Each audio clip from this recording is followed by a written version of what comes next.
Well, everyone, good morning, and thank you for being here. Welcome to the FCC's second workshop in our Universal Service Intercarrier Comp Reform proceeding. Welcome to all of you. Welcome to Commissioner McDowell, who is here, and I'm going to ask him to say a few words in just a minute. Welcome also to those of you who are joining online. As always, we've made this proceeding available not only to those of you who are here in the room, but to people who can sign on anywhere in the country and participate in this proceeding and other proceedings. Now, this is one in a series. We held the first workshop on Universal Service Fund and Intercarrier Comp about 3 weeks ago. That followed really a commission-wide effort, intercoordinated at the staff level and involving all 5 commissioners to continue to push this process forward, to tackle the problems that we have and to find solutions and common ground in this area. And I have to say, I was pleased that the workshop produced some real common ground, and in many respects, more common ground than we had anticipated. And so I haven't had a chance to thank the participants from the last workshop for taking it seriously, doing what we had asked, and coming here ready to work, ready to roll up your sleeves. I think the last group has set a healthy bar for this group. We thank you all for coming, and we do expect a substantive problem-solving day. I want to mention some people who've joined us today, but without meaning any disrespect by omission. All the way from the state of Washington, our Washington Utilities and Transportation Commissioner, Phil Jones, is here. He's joined us. He's been a very constructive part of many of our processes. Chris McLean, a senior advisor at RUS, the Rural Utility Service, is here. Thank you for coming. Angela Simpson, an advisor to the Assistant Secretary at NTIA, is here, and we're happy to have NTIA's participation. And again, to all of the panelists, thank you for coming, and thank you for taking on this responsibility of making a serious contribution to our efforts. I know many of you traveled a long way to be here.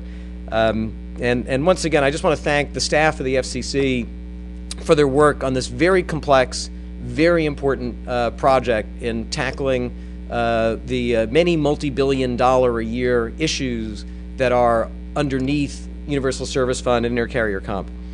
Universal Service is at the heart of the Commission's mission. It's a responsibility, of course, we take very seriously.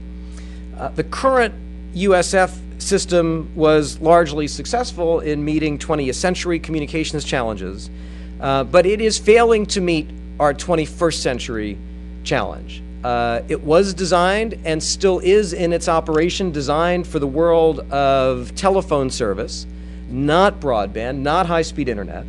The current rules bring broadband to some, but leave far too many others behind. And to the extent that it's bringing broadband to some, it's doing it in an inefficient, wasteful manner. Perhaps not surprising, because many of our rules have not been reviewed or reformed in many years. Together with the Intercarrier compensation system, USF can create disincentives to needed new investment or fail to tie support to accountability. Now, none of us are under any illusions that fixing these problems will be easy, but we're moving full speed ahead, and here's why. Broadband, high-speed internet is vital to our 21st century economy in the U.S. It's vital to creating jobs. It's vital to finding jobs. It's vital to tackling important national challenges like healthcare, public safety, improving education.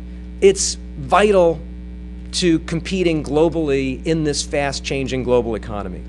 A universal service fund without meaningful accountability and real fiscal responsibility is not, by definition, responsible. It's also not sustainable, and it's simply not doing the job we need it to do to support 21st century communications infrastructure, high-speed internet, everywhere in the country. As you saw in the unanimous notice of proposed rulemaking that we issued 3 months ago now, and the blog post that all 5 commissioners put out unanimously last month, these are points on which all the commissioners agree. So the time for serious engagement and serious proposals from stakeholders is now. We received opening comments in our proceeding last week, a very significant number of comments. We have set a serious and determined schedule to get this done. So the staff is hard at work crunching numbers and assembling proposals for the Commission's very serious consideration. That means we expect stakeholders to work together to find common ground at today's workshop, as I said. Now, I do want to mention that this morning I saw a couple of the tech demos that are here today, and I thank the companies that took the time and the effort to assemble what's necessary for a demo. I would say to the 2 different companies that I saw demos of, you made it seem easy on this end, and I know how much work goes into the back end to actually pull off a successful demo, and so we not only congratulate you, we thank you. I am very excited by the promise of new technologies to help meet our nation's broadband challenge. We see a role for all technologies in the Connect America Fund, including satellite, mobile wireless, fixed wireless, copper, cable, fiber, all technologies. Let me, before asking Commissioner McDowell to say a couple of words, announce the date and the location for the 3rd in our series of 3 workshops on USF Intercarrier Comp Reform.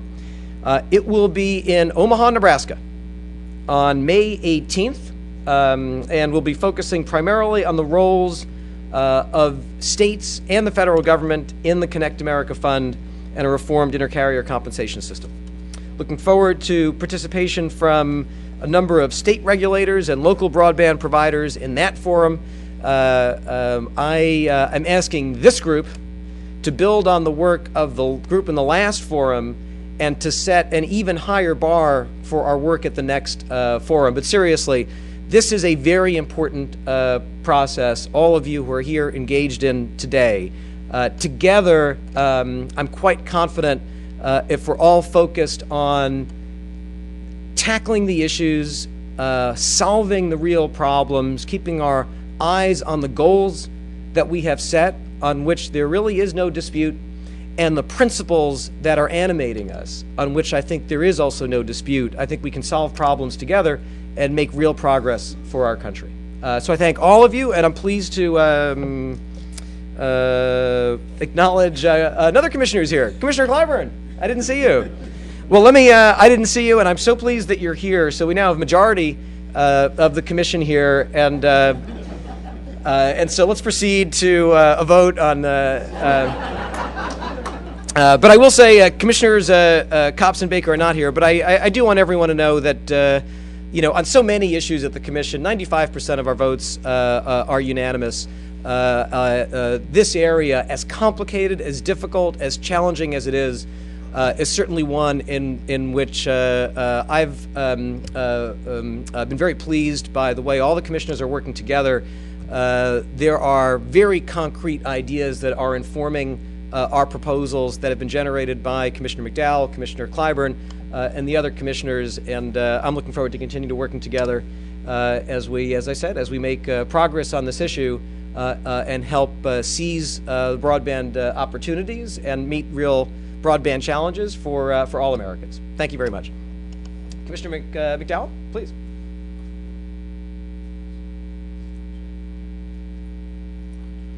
Good morning, everybody. I'll keep this brief. Welcome. Thank you for coming. Many thanks to the chairman for initiating this series of workshops and for what sounds like will be a fairly aggressive schedule for us to go from the workshop and thinking stage to the actual voting stage. We almost had a chance there for a vote, it sounded like. So that's great. Well, let's bottle up that spirit and hopefully we'll get this done. And as I've said before, in the fall of '08, there were 4 commissioners, 2 Republicans, 2 Democrats. who came together to agree in principle on not just the distribution side of universal service reform, but the contribution side and intercarrier compensation as well. And two of those four commissioners, a Republican and Democrat, are still here, myself and Commissioner Copps. And I think that is a very positive harbinger for what can happen. This is a complex issue or series of issues, and there are many skeptics and cynics out there who think that we can't get it done, and that we can't come to agreement, and I'm very eager to prove all of them wrong, because I think we can do it, and we can do it quickly. As I said before, I would have preferred to have looked at contributions and distributions at the same time, but if we take it in pieces, I'll take it in pieces. We'll take it however we can and get it going. I want to thank our exhibitors here today who came to show us some of the newest technologies that are very, very impressive. And this is a sign of the hope that comes over the horizon for universal service reform. It's really my hope and vision that someday we don't need a universal service subsidy, because I think technology will be able to bring affordable broadband to every place in America, including the most remote areas that can't, where it's really impractical to have fiber or copper or maybe a cell tower there, and certainly satellite could fill in those gaps. We have a demo by WISP as well. But I think with especially the hope that wireless offers us, whether it's through smart antenna technology or software-defined radio, cognitive radio, that there's so much potential to squeeze more efficiency out of the airwaves, and that will bring, I think, very robust, dynamic broadband services to the hardest reaches parts of America. I visited parts of Alaska, for instance, where everything is flown in, your fuel, your food. There's no electric line or phone line that runs to great portions of Alaska. And keep in mind, Alaska is about the size of Western Europe. It's absolutely vast and has extreme weather conditions. So I think technology offers us a great deal of hope there. But in the meantime, I think we can do a lot here at the Commission, whether it's continuing to work on unlicensed use of the television white spaces, and the chairman should be applauded for continuing that momentum after our historic 2008 vote. He is really taking the bull by the horns to get that done as quickly as possible, and that offers a lot of hope for us as well. So I want to hear a lot from you all today. I'm hoping that technologies, new technologies, new innovation can help create more efficiencies, more access, but more efficiencies that can drive down costs, so that someday we can actually see the overall size of the fund shrink. And maybe someday, but when my gray hair turns white, perhaps, but someday we can see the need for the fund go away altogether. So that is my hope, and look forward to hearing more of your ideas, and more importantly, look forward to working with the chairman, Commissioner Clyburn, and my other commissioners as we go forward to a vote here before the leaves fall off the trees, I hope. So thank you so much. And Commissioner Clyburn, it is my honor to introduce the former chair of the South Carolina Public Service Commission and my distinguished colleague, the gentlelady from South Carolina, the Honorable Mignon Clyburn. Thank you. Okay, maybe not so gentle. Thank you, Mr. Chairman and Commissioner McDowell. Good morning to you all. The issues covered here today are of vital importance to our ongoing discussion of ensuring that every American has access to both affordable voice and affordable broadband service no matter where they live. We need to understand today's technology and what consumers are using, but we also need to look to the future, what consumers will be using, and pave a path for the Universal Service Fund to evolve as technology and consumer demands evolve. It's also important that we have a discussion about the current broadband network availability gap, including the information that's now available in the National Broadband Map. I look forward to hearing the discussion on whether and how we should go about addressing that gap through technology-neutral competitive bidding. I want to thank the panelists for participating in today's workshop, and thank those who are involved in the technology demonstrations that you will engage in during the break. I am very pleased that we have representatives from NTIA and RUS participating in our workshop today.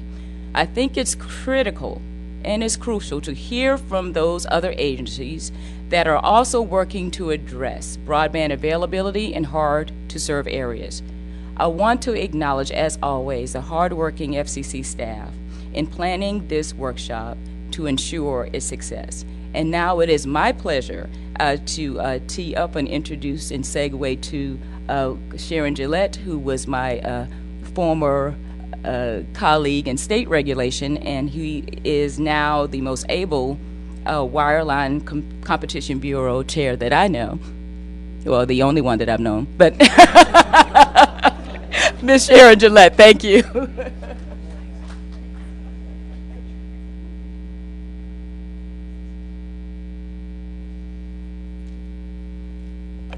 Well, thank you, Commissioner Clyburn. I guess if you're the only one, you're necessarily the most able one. Welcome to all of our panelists and our participants here at the Commission and those also participating remotely.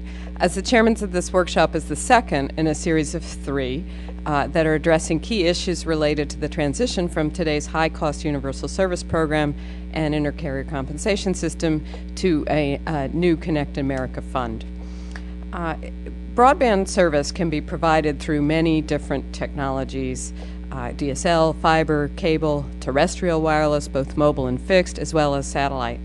And as a parent, I have to say that if broadband technologies were children, I would love all of them equally. But they are not this. But they are not. Sometimes I feel like they're my children, you know. But they are not the same. They have different strengths and weaknesses, and they are also like children on different. Each has its own unique developmental path, and so as an engineer will tell you, that means that life is necessarily about trade-offs and choices. And to help us understand those choices and how the technology trade-offs and how they interact with our policy choices, our first panel today will talk about the many different forms of broadband service, the different technologies, as you can see or hear about them on the other side of the room. We thank again our demonstrators today. So our first panel is technology people, and we'll talk about what the technologies are currently capable of and where they're headed, and I'm sure many other things that they will bring to our workshop today.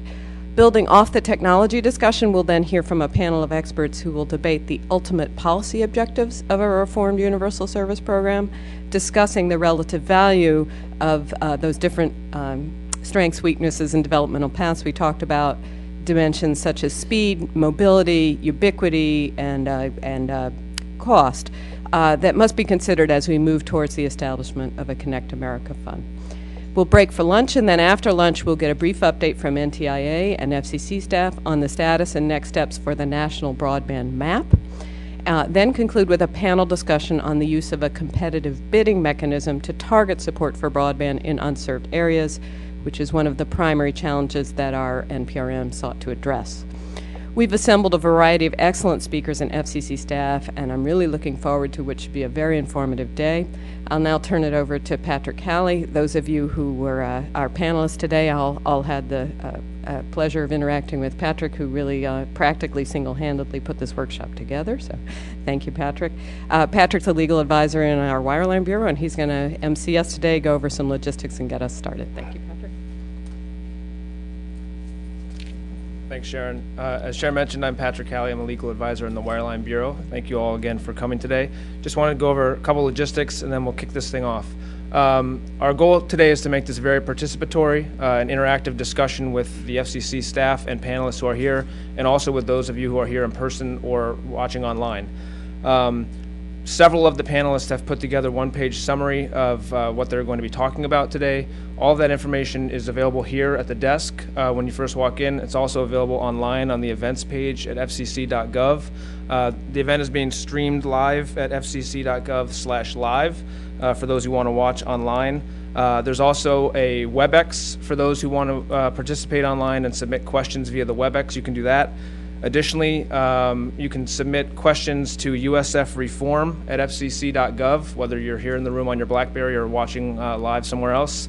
And finally, there will be folks, FCC staff, who have cards that'll be walking around the room if you want to write out a card and submit a question here in person. And our goal is to try to monitor any questions coming in online or in person and to try to get those asked. So with that, let's go ahead and start. The first panel is going to be moderated by Steve Rosenberg, who's the Chief Data Officer for the Wireline Competition Bureau. The panelists are Ralph Brown, Chief Technology Officer of Cable Labs, Paul Mankiewicz, Chief Architect Mobility for Juniper Networks, Mark Dankberg, Chairman and CEO of Viasat, Ken Coe, who's the Senior Staff Scientist for AdTran, Matt Larson, who's the owner of VistaBeam and a board member of the Wireless Internet Service Providers Association, and Jim Stegman, President of CostQuest. We also have some expert FCC staff who are available to participate in the discussion as well. Alex Menard from the Wireline Competition Bureau, Walter Johnston, who's the Chief of the Electromagnetic Compatibility Division of the Office of Engineering and Technology. I'm sure there's very few of us qualified for that job in the room. Tom Peters, Chief Engineer, Wireless Telecommunications Bureau, and Robert Nelson, who's the Chief of the Satellite Division in the International Bureau. And so with that, I will go ahead and turn it over to Steve. Thanks, Patrick. I'm excited to start with this group to help us develop a good fact base as we go through the day. And as both the chairman and Sharon said, we view each of these technologies as being a part of the solution for universal service, and are looking forward to a discussion about the unique capabilities and cost characteristics of each of those technologies. So with that in mind, I'd like to just start with opening statements. We'll go right on down the line here, talking about the strengths and challenges that each technology has in delivering the type of broadband that we discussed in the Notice of Proposed Rulemaking. There we talked about 4 megabit per second downstream, 1 megabit per second upstream service. So we want to talk about that, and then where you see things evolving over time. So just brief statements, 3 minutes on the clock. We'll start with you, Matt, and just head on down the line. Thank you. First of all, I'd like to thank the FCC for giving us an opportunity to have a seat at the table here on behalf of my 2,000 other wireless ISP colleagues. We feel like we get underrepresented a little bit. Some of that's our own fault, but a lot of it's because we're out building networks and probably don't spend enough time in Washington, D.C. Fixed wireless technology is evolving rapidly. When I started my business in 2004, we were basically still using indoor access points with outdoor antennas attached to them, offering 512K service. Fast forward 7 years, and now I've got a 25 meg connection at my house, 8 miles outside of town. It's 5 meg faster than the cable across the road, and 22 meg faster than any DSL that's available at that point out in the country. In my service area in western Nebraska, eastern Wyoming, it's some of the most rural areas in the country, and there's a lot of places that don't even have good copper, much less access to fiber. While cable and DSL speeds have increased incrementally, we've seen exponential increases in the speed of fixed wireless platforms. It's very economical to deploy. The base station that services my house is about $600 installed. The radio on my rooftop is $79. So the equipment cost for providing service to that location is about $200, which includes $100 worth of labor for the installer to actually put it on. And that's a job that contributes to the local economy and has a direct impact on the people in our area. Right now, over 2,000 wireless ISPs using unlicensed spectrum are delivering quality broadband to several million customers. Fixed wireless networks deliver higher speeds, lower latency, and better network performance than mobile wireless or satellite systems. For years, fixed wireless customers of wireless ISPs have been using voice over IP telephones, VPNs, telecommuting, doing video conferencing, applications that satellite and mobile wireless just doesn't handle very well because of latency. Fixed wireless can be rolled out faster than fiber and cable systems, provides the quickest way to get broadband to unserved and underserved areas. Fiber to the end user may be the desired end result, but fixed wireless is an important transitional bridge for many places that will otherwise be left behind. Fixed wireless will continue to evolve and play a very important role in America's broadband future. Technologies such as GPS sync and beamforming are being deployed right now and enable fixed wireless networks to deliver speeds to users that will double or triple the speeds that 4G networks and LTE networks will be able to deliver. Independent demographics show that 71% of U.S. households are within range or just outside of wireless ISP coverage areas, but the lack of tree-penetrating spectrum and congestion of existing unlicensed spectrum inhibits our ability to offer service to the other people just outside those areas. Availability of more unlicensed and lightly licensed spectrum for fixed wireless broadband deployment will greatly increase the capacity and the reach of existing wireless ISPs. Lost in the shadows of 4G and LTE media blitzes and advertising you see out for other services, wireless ISPs have been toiling away in unserved and underserved areas, providing quality broadband for several years, and doing it without a lot of government subsidy or help. We appreciate that any revision to USF or the Connect America Fund would have some consideration for the role that fixed wireless providers are doing for broadband in America.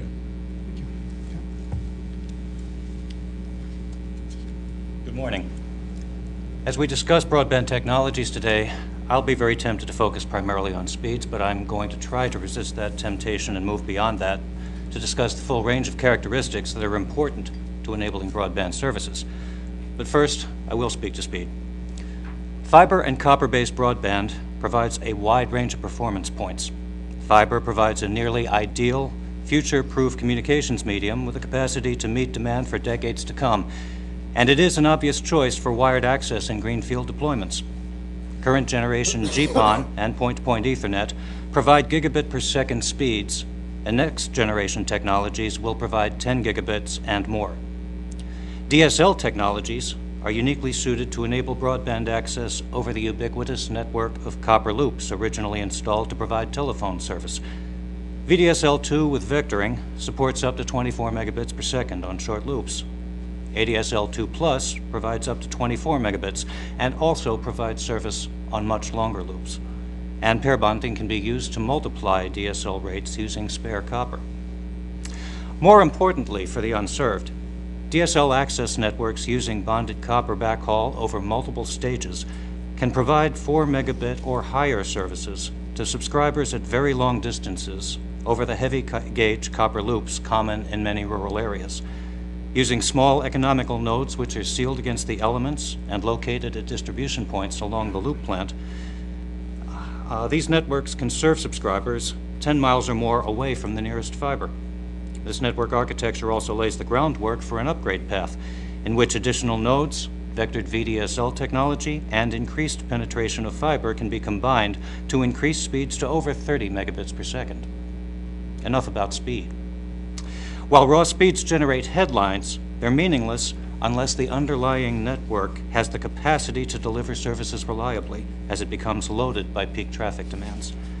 The importance of network capacity has helped fuel the national discussion on spectrum due to the tremendous growth in mobile traffic. Despite the attention generated by the spectrum crunch, however, the requirements for fixed broadband capacity dwarf those for more mobile services. According to the Cisco Visual Networking Index, in 2010, the average fixed broadband connection generated 40 times the traffic of the average iPhone. This large disparity highlights the complementary nature of fixed and mobile services. Mobile broadband typically provides untethered access to a single portable device across limited spectrum. Fixed broadband, on the other hand, feeds home networks made up of multiple devices and serves traffic volumes that average nearly 15 gigabytes per month in 2010. This traffic is doubling every 3 years, and any network that provides fixed broadband services must be prepared to deal with those volumes. Other characteristics required for broadband are best understood by examining the applications enabled by it. 2 applications, streaming and two-way conversational video, are of particular importance, since unlike other applications, these won't operate below a certain threshold. Streaming video, which in 2010 accounted for half of the consumer internet traffic in North America, requires reliable delivery at or above the playout rate to allow videos to play without interruption. The playout rates are relatively low, however, ranging up to 4 megabits per second, which is enough for high-quality streaming to large-screen televisions. Two-way calling requires even more reliable delivery, as well as low delay and jitter to allow for natural conversation. But good quality video is supported at rates as low as 512 kilobits. These requirements bring us to one more important characteristic with regard to universal broadband: cost. Since the Connect America Fund will have finite resources, the Commission needs to carefully specify requirements so as to enable the desired services while also providing broadband to the greatest number of people possible. We value the opportunity to help inform this process. Thank you. Thank you, Steve. Thank you for the opportunity to participate in this panel. I thought I'd take a moment and introduce Cable Labs and who we are. Cable Labs is a nonprofit research and development organization funded by the cable industry. We were founded under the 1984 National Cooperative Research and Production Act and are responsible for the development of many technologies adopted and deployed by the cable industry. Several of the key technologies developed by Cable Labs include cable modem, or DOCSIS, voice over IP and packet cable, and digital television, known as True Two-Way. Specifications for these technologies have become both national standards through SCTE and international standards through ITU-T. During the 1990s, many cable operators invested in upgrading their cable networks to increase their bandwidth, reliability, and to support two-way communications. Cable Labs developed the original cable modem specifications, DOCSIS 1.0, in 1997. In the intervening period, there have been 3 subsequent revisions to the DOCSIS specifications, adding quality of service, security, and increased bandwidth, all backward compatible with the original 1.0 version. The current generation of specifications, DOCSIS 3.0, enables cable operators to offer up to 152 megabits per second downstream and 108 megabits upstream. However, this is just a starting point for the DOCSIS 3.0 technology. There's plenty of room to grow. For example, Virgin Media in the UK has just announced a 1.5 gigabit per second downstream, 150 megabit per second upstream service using DOCSIS technology. DOCSIS was originally designed to provide shared access for a large group of subscribers in a single service group. At the same time the DOCSIS bandwidth has been increasing, cable operators have been investing not only in DOCSIS technology, but also in reducing service group size through node splitting and replicating bandwidth. These investments combined have enabled cable operators to continue to offer increasing broadband capabilities.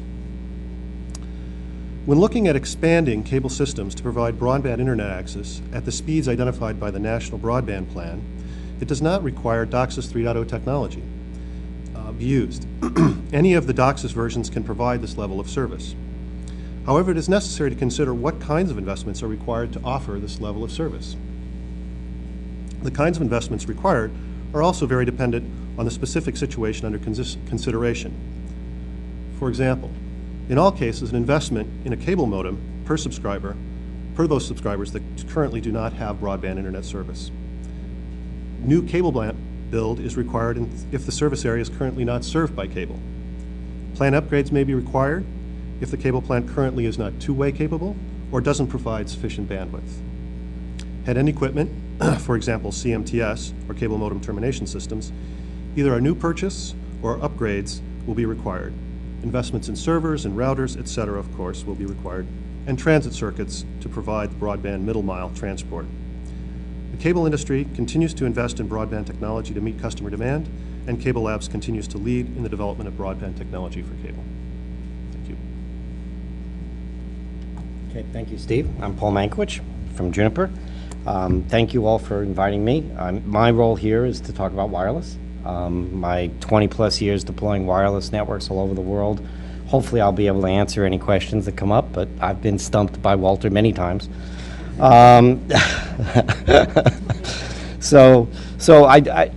Wireless is an incredibly good technology for deployment of broadband. It's very rapid to deploy. It's relatively inexpensive to deploy.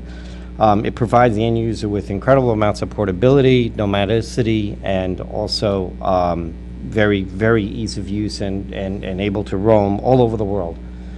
As a result of that all over the world concept, the wireless technology, the mobile technologies have become worldwide standards. It's one of the few technologies where you do see standards that are held to all over the world, and that leads to very good interoperability, as well as the ability to drive the cost of the end user devices down.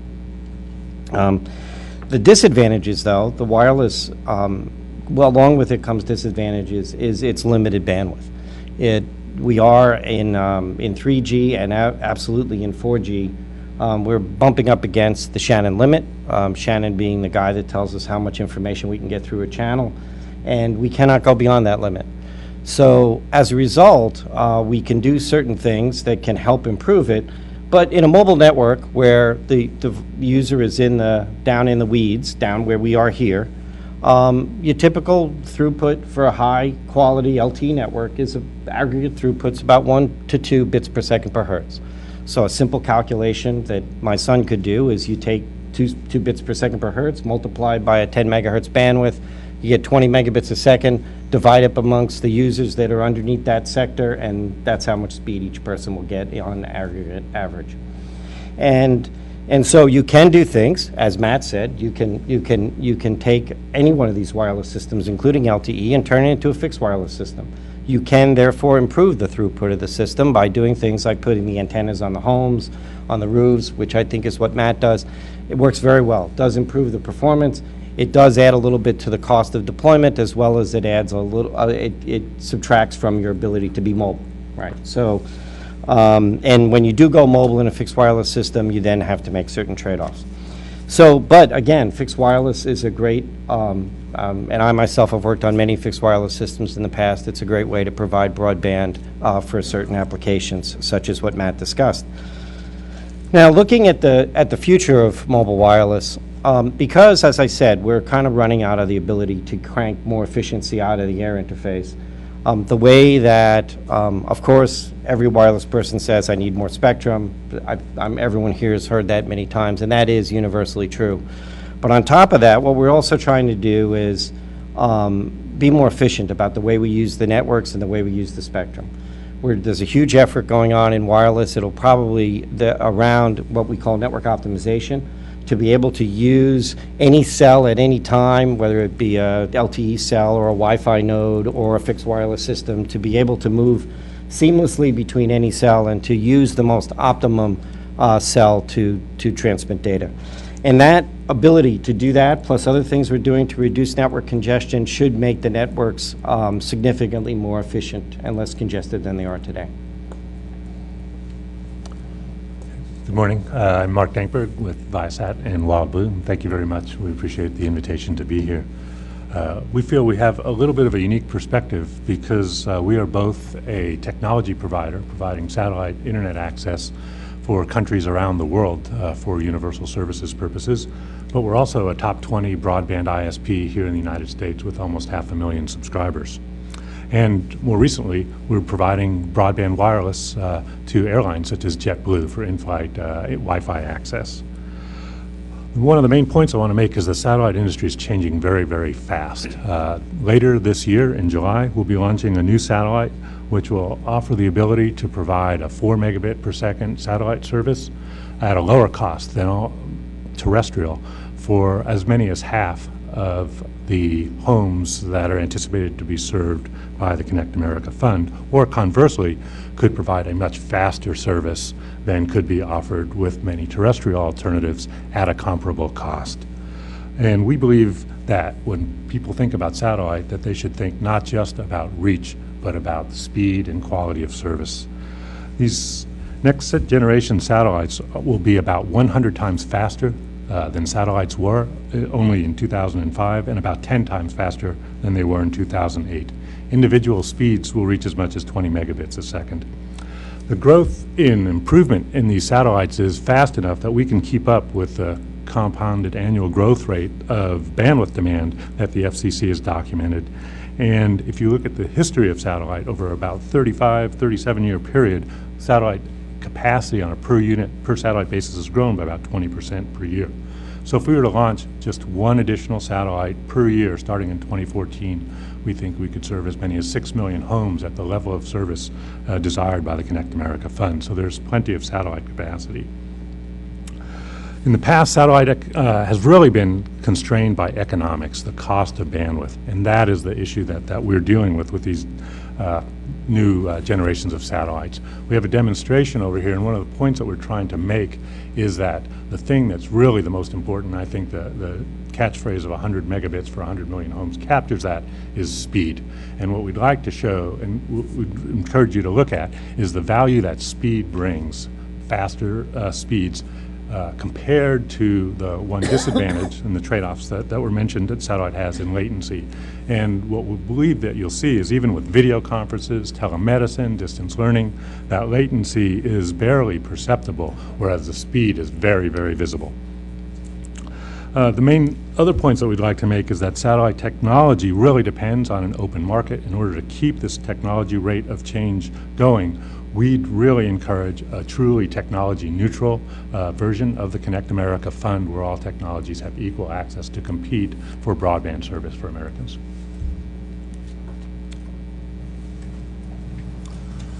Good morning. You may have noticed that I'm kind of the odd duck on the panel here. I'm not here to talk about the technology. I'm an economic modeler. So you may be thinking to yourself, where's the door so I can leave? I asked myself how I got here, and some of the FCC staff may be asking themselves, who invited Jim? My firm specializes in developing models of complex communication systems, typically on a large scale from a technology-neutral standpoint. We talk to various experts to understand how the technologies are deployed and the cost to deploy.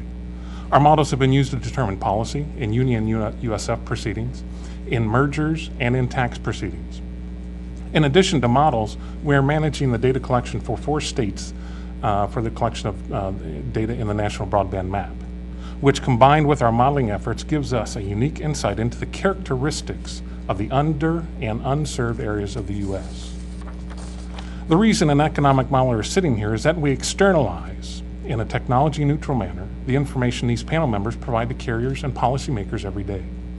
Given the carrier's model costs before selecting a vendor or putting a shovel into the ground, the question about whether a model should be used to make a decision is fairly frivolous. The relevant question is, what should the characteristic of the model be to answer the question at hand? Current models capture upfront and ongoing costs, maximize the use of information, and incorporate additional variables so that the other costs can, or other variable, or a host of other issues can be explored. As such, a robust modeled approach can allow policymakers to understand total cost at refined geographic levels, normalize participants and technologies, and pick and choose the levers to understand policy choices. Highlighting the benefits of the current models and the work we undertake, the FCC retained my firm to develop the economic model that was used to develop and support portions of the National Broadband Plan. The model was developed in 4 months and produced a broadband business case for each and every census block for multiple technologies in multiple configurations. The model captured the impact of carrier size, density, terrain, dispersion, and regional cost differences. And in some of our latest work, we've been looking at various approaches to funding universal service. For example, do you approach funding as a sanded ridge? That is, starting with the most costly subscribers until you deplete the funds. Or alternatively, do you go for the big bang, in which you try and get as many subscribers on the network for the limited funds that you have? So what are some of the key findings we have learned along the way? 1, for a landline provider, structure costs far outweigh the material cost of fiber and copper. In some instances, it can be a factor of 200 to 1. 2, when you factor in OpEx savings, improved revenue potential, and future-proofing, fiber to the premise can be a clear winner, even in the rural areas. 3, with a service footprint up to 60 times greater than that of DSLAM, fixed wireless can be a preferred technology choice at lower broadband speeds. And 4, given the fixed nature of much of the network costs, competition has a great impact on the cost per active customer. I'm at the end of my time, but if you remember nothing else, I hope you realize that models can be your friend by providing a common way to communicate amongst each other and a way to view trade-offs made in deploying broadband. Thank you. Thanks to all of you for those statements. Good start to hear from all of you like that. I want to begin a question and answer by talking about consumer demand a little bit. I realize that some of you deal directly with consumers, others of you do not, but ultimately it's consumer demand that's going to drive what the network needs to do and ultimately what broadband is, what kind of services it delivers. So I'd like to get a sense from you, to the extent that you have it, either directly through customer contacts or through some of your carrier contacts. What are the essential applications and how are they changing? Is multimedia becoming a bigger part of it? Is it more about more users per household or higher quality that's driving some of the increases in bandwidth that we heard talked about? Is symmetry becoming more or less important? Right now, given what we see at the FCC, there are a lot of lower speed subscriptions out there. For those of you with higher speed services and higher speed subscribers, are people using those speeds, and if so, how? So trying to get a sense of what are consumers doing today? How do you envision that moving forward? And how does that impact how we should think about what technology can do and needs to do?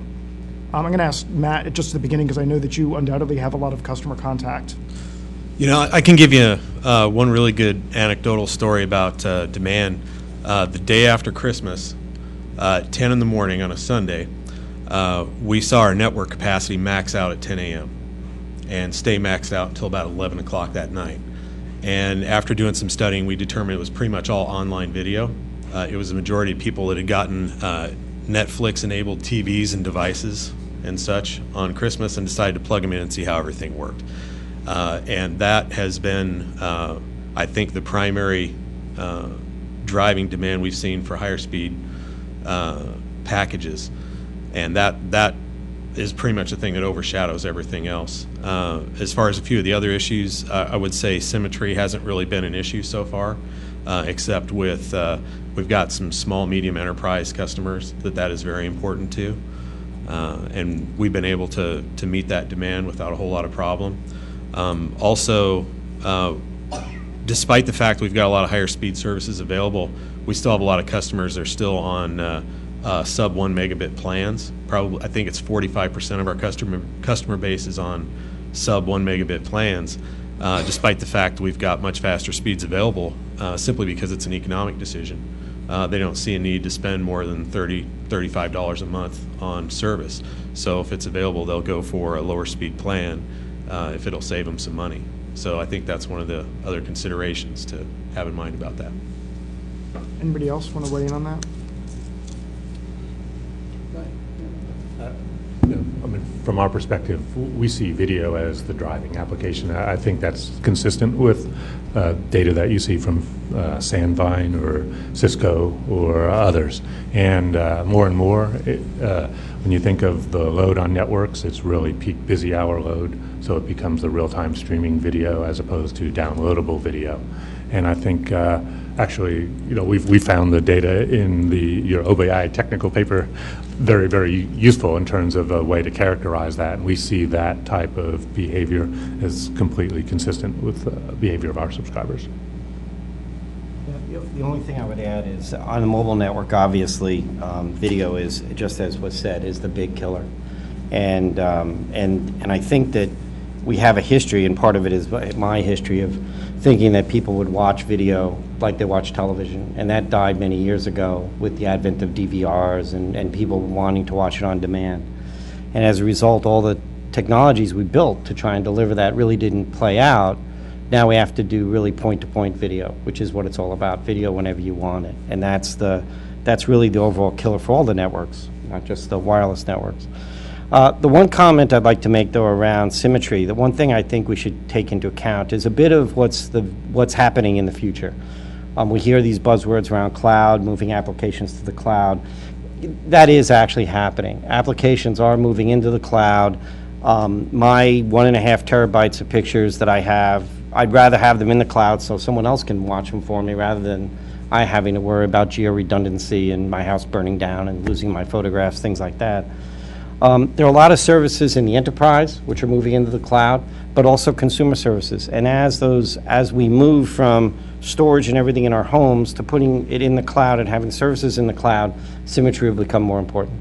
I think the uplink at that point will become more of an issue to deal with.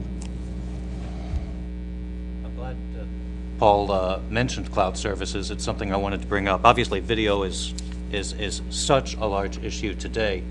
That although it's redundant, I'll mention it too. I think all of us could mention it and not emphasize it enough. But the interesting thing about cloud services, the cloud is not in itself an application. It's an enabler of a lot of different types of applications.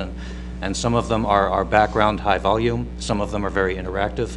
And I think it'll be very interesting to see what develops. I'm not sure that absolute symmetry is an issue today or ever will be.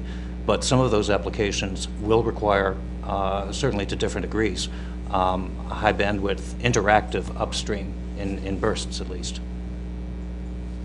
Okay. Others want to weigh in, or should I go down my list here? I just like, I understand video is the most challenging engineering problem today if you're building a network. But it strikes me, and I'd like to comment on this, that if we always focused on the soup du jour, 20 years ago it would have been email, and a little bit later it would have been web browsing. So it strikes me the adaptability of the network to support the broadest range of applications is its strength.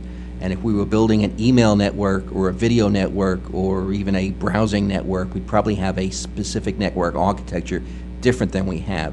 So do we run a danger if we focus too much on the soup du jour, what's hot right now, as opposed to maintaining the potential for cloud computing or what's beyond cloud computing? Paul, since you always complain about my questions, I'll give you.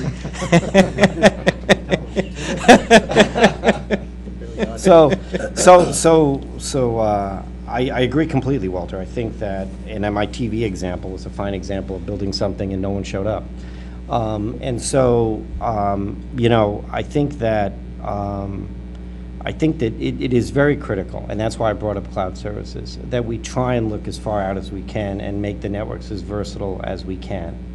As you said, architecting an IPTV network is architected in a certain way, and a wireless network is architected completely differently.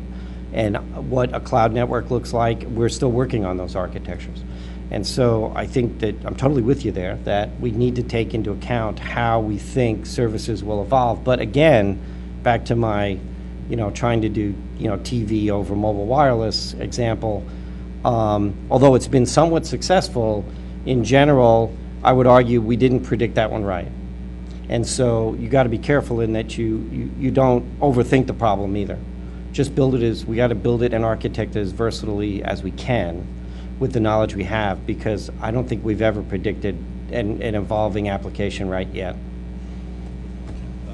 I was going to chime in on the discussion about symmetry, and actually wanted to point out there's an observation that symmetry has changed over the years as consumption has changed and the types of applications and protocols used. So we've seen a swing from peer-to-peer traffic, which caused more upstream traffic, bringing the ratio closer to 1.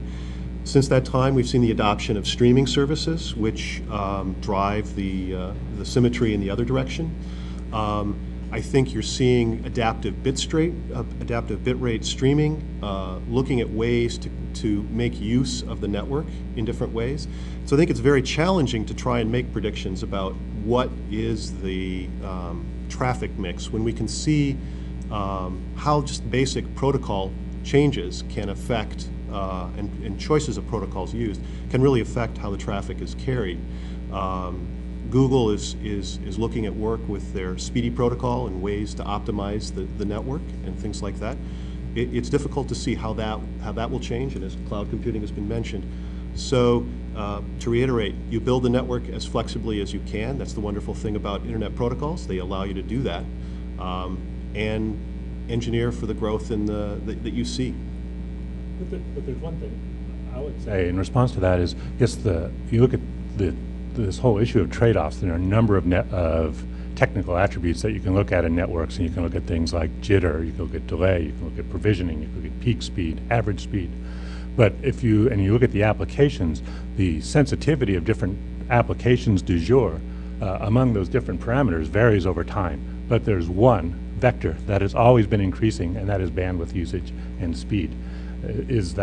That's what dominates it. And so one of the points that I would make is that when you make these trade-offs, that yes, flexibility is important, but I think that speed is decisive and bandwidth is decisive, and that when we look at trading those things off, I think that if we start trying to elevate the importance of some of these second-order parameters, we may find that we're actually diminishing the effectiveness of the network over time.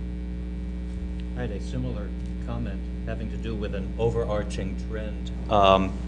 You mentioned speed, and I would mention traffic volume and related capacity requirements. That's been it's been, I think, almost 2 decades that the traffic volume overall on the internet has been about on the order of 50% per year, the growth. And the per connection volume has been lower because you also have to factor in adoption rates. but it's been growing on the order of maybe 30 to 40% or a little more, varying based on what the application du jour is. But that's a trend that will continue, and networks have to accommodate it. When I say bandwidth, that's not bandwidth. Okay. Exactly. Yeah. Yes, that's a better way to put it. Yes.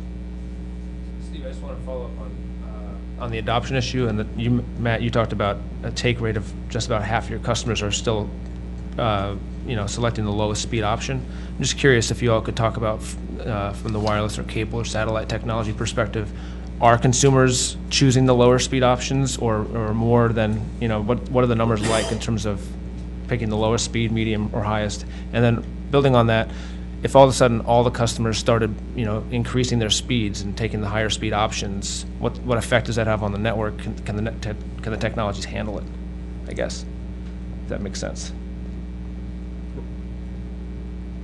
One thing I would say, you look at analysts, and one of the things that they'll say is that people use different algorithms for choosing what type of broadband service they get. And say 20 or 25% will choose the lowest cost option because it's not really important to them, and they'll get the lowest cost independent of speed.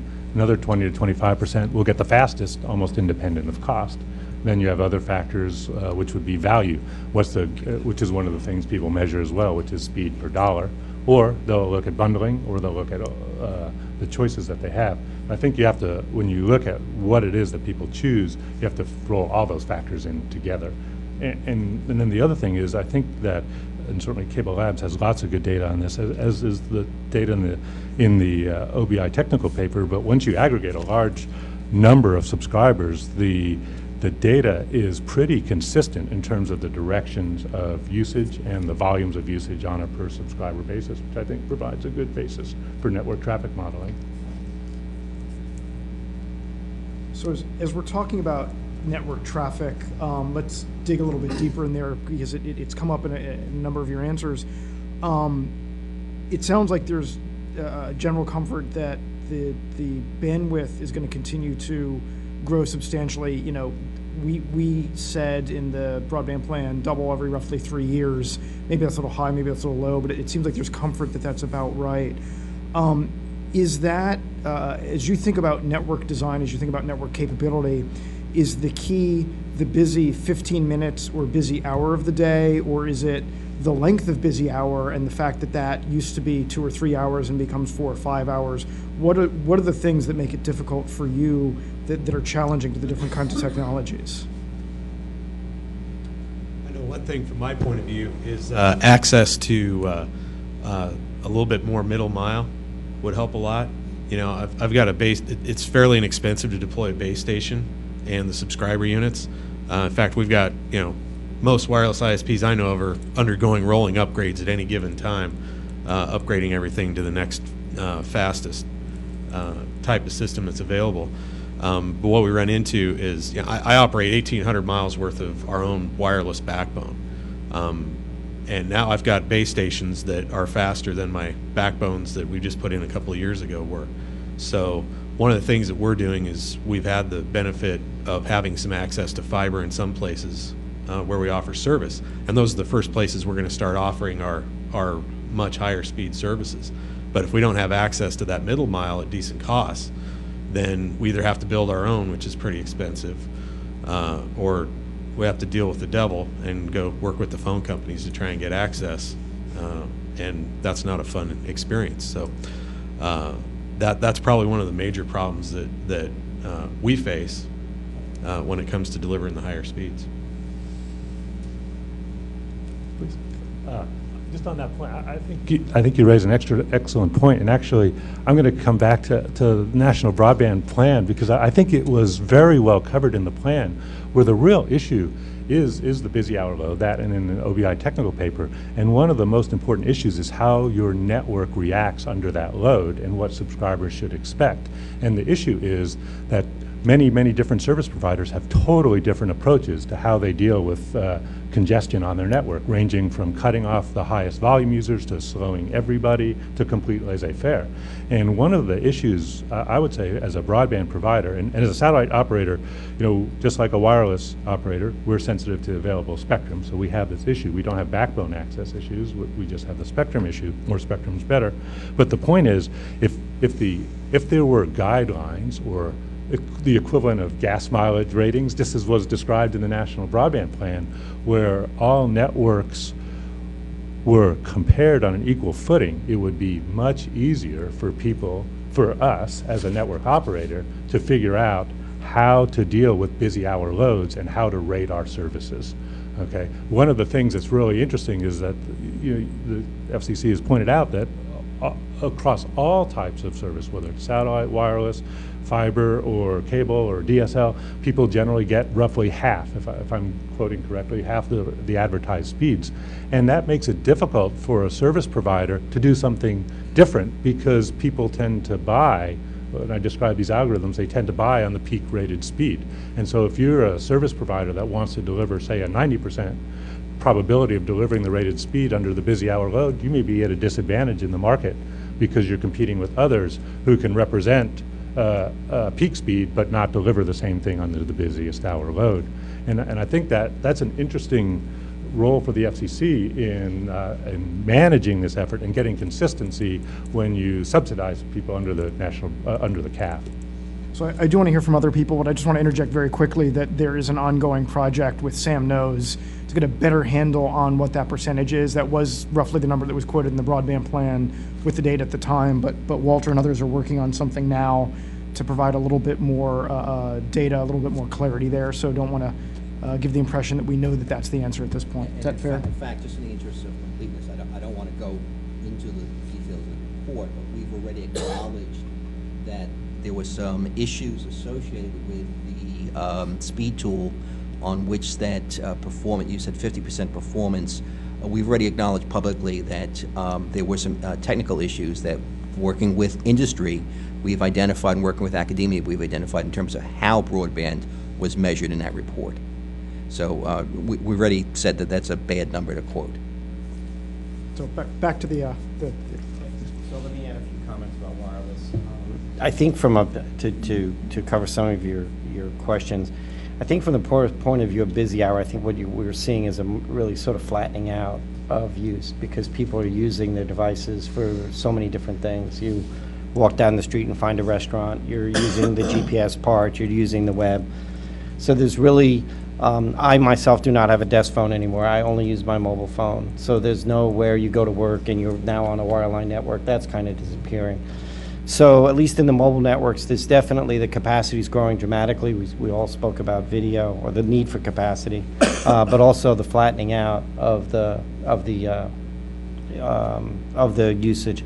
The other thing that we've toyed around with mobile, and you've seen this many times, is to do when people are asleep, try and use that time to download apps, download information, et cetera. That's true for almost any network, to try and use that part of the time period. That does help a bit, but during the the waking hours, it's pretty flat. The other thing I'd like to add is that as this, I spoke a little bit about in my intro about the throughput or the special efficiency of mobile. Well, another way to get around the problem is to build more cells. So make the geography smaller. And so that gets into this whole concept of small cells, Wi-Fi node access, heterogeneous networks. And that is going to be the way one of the ways we're going to improve capacity is by using a lot more different types of access and smaller cells.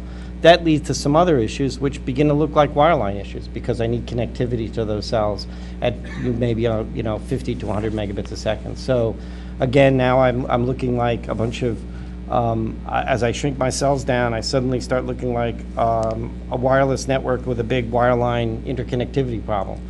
And so that's actually, one of the big things that is going on as we develop and deploy 4G is an evolution to Ethernet backhaul. The TDM stuff is all going away, fiber to the cell sites, things like that, all upgrading to try and be able to capture the increased need, not just now, but in the future as more spectrum does become available. So, yeah. Just to make a comment, because I'm the economic modeler here, but when you look across all this, the busy hour is key when you're looking at the economics of this plan and determining which technology works best in which areas. So when you're looking at the unserved areas of the U.S., that bandwidth and that busy hour view may be different than when you're looking at the urban and suburban areas that are currently served.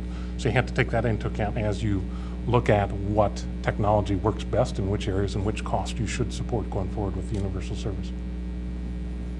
Do you have any, I was, in fact, right before you raised your hand, I was going to ask you if you had any thoughts on it. I'm curious, given what you've seen, whether you have any sense of how sensitive you are on that growth rate. In other words, if you're doubling every 3 years, you get one technology is cheaper. If you're doubling every 2 years or every 6 years, you get a different answer. Is it sensitive, or is it hit most technologies about equally because they all have to backhaul the same amount of bandwidth at that point?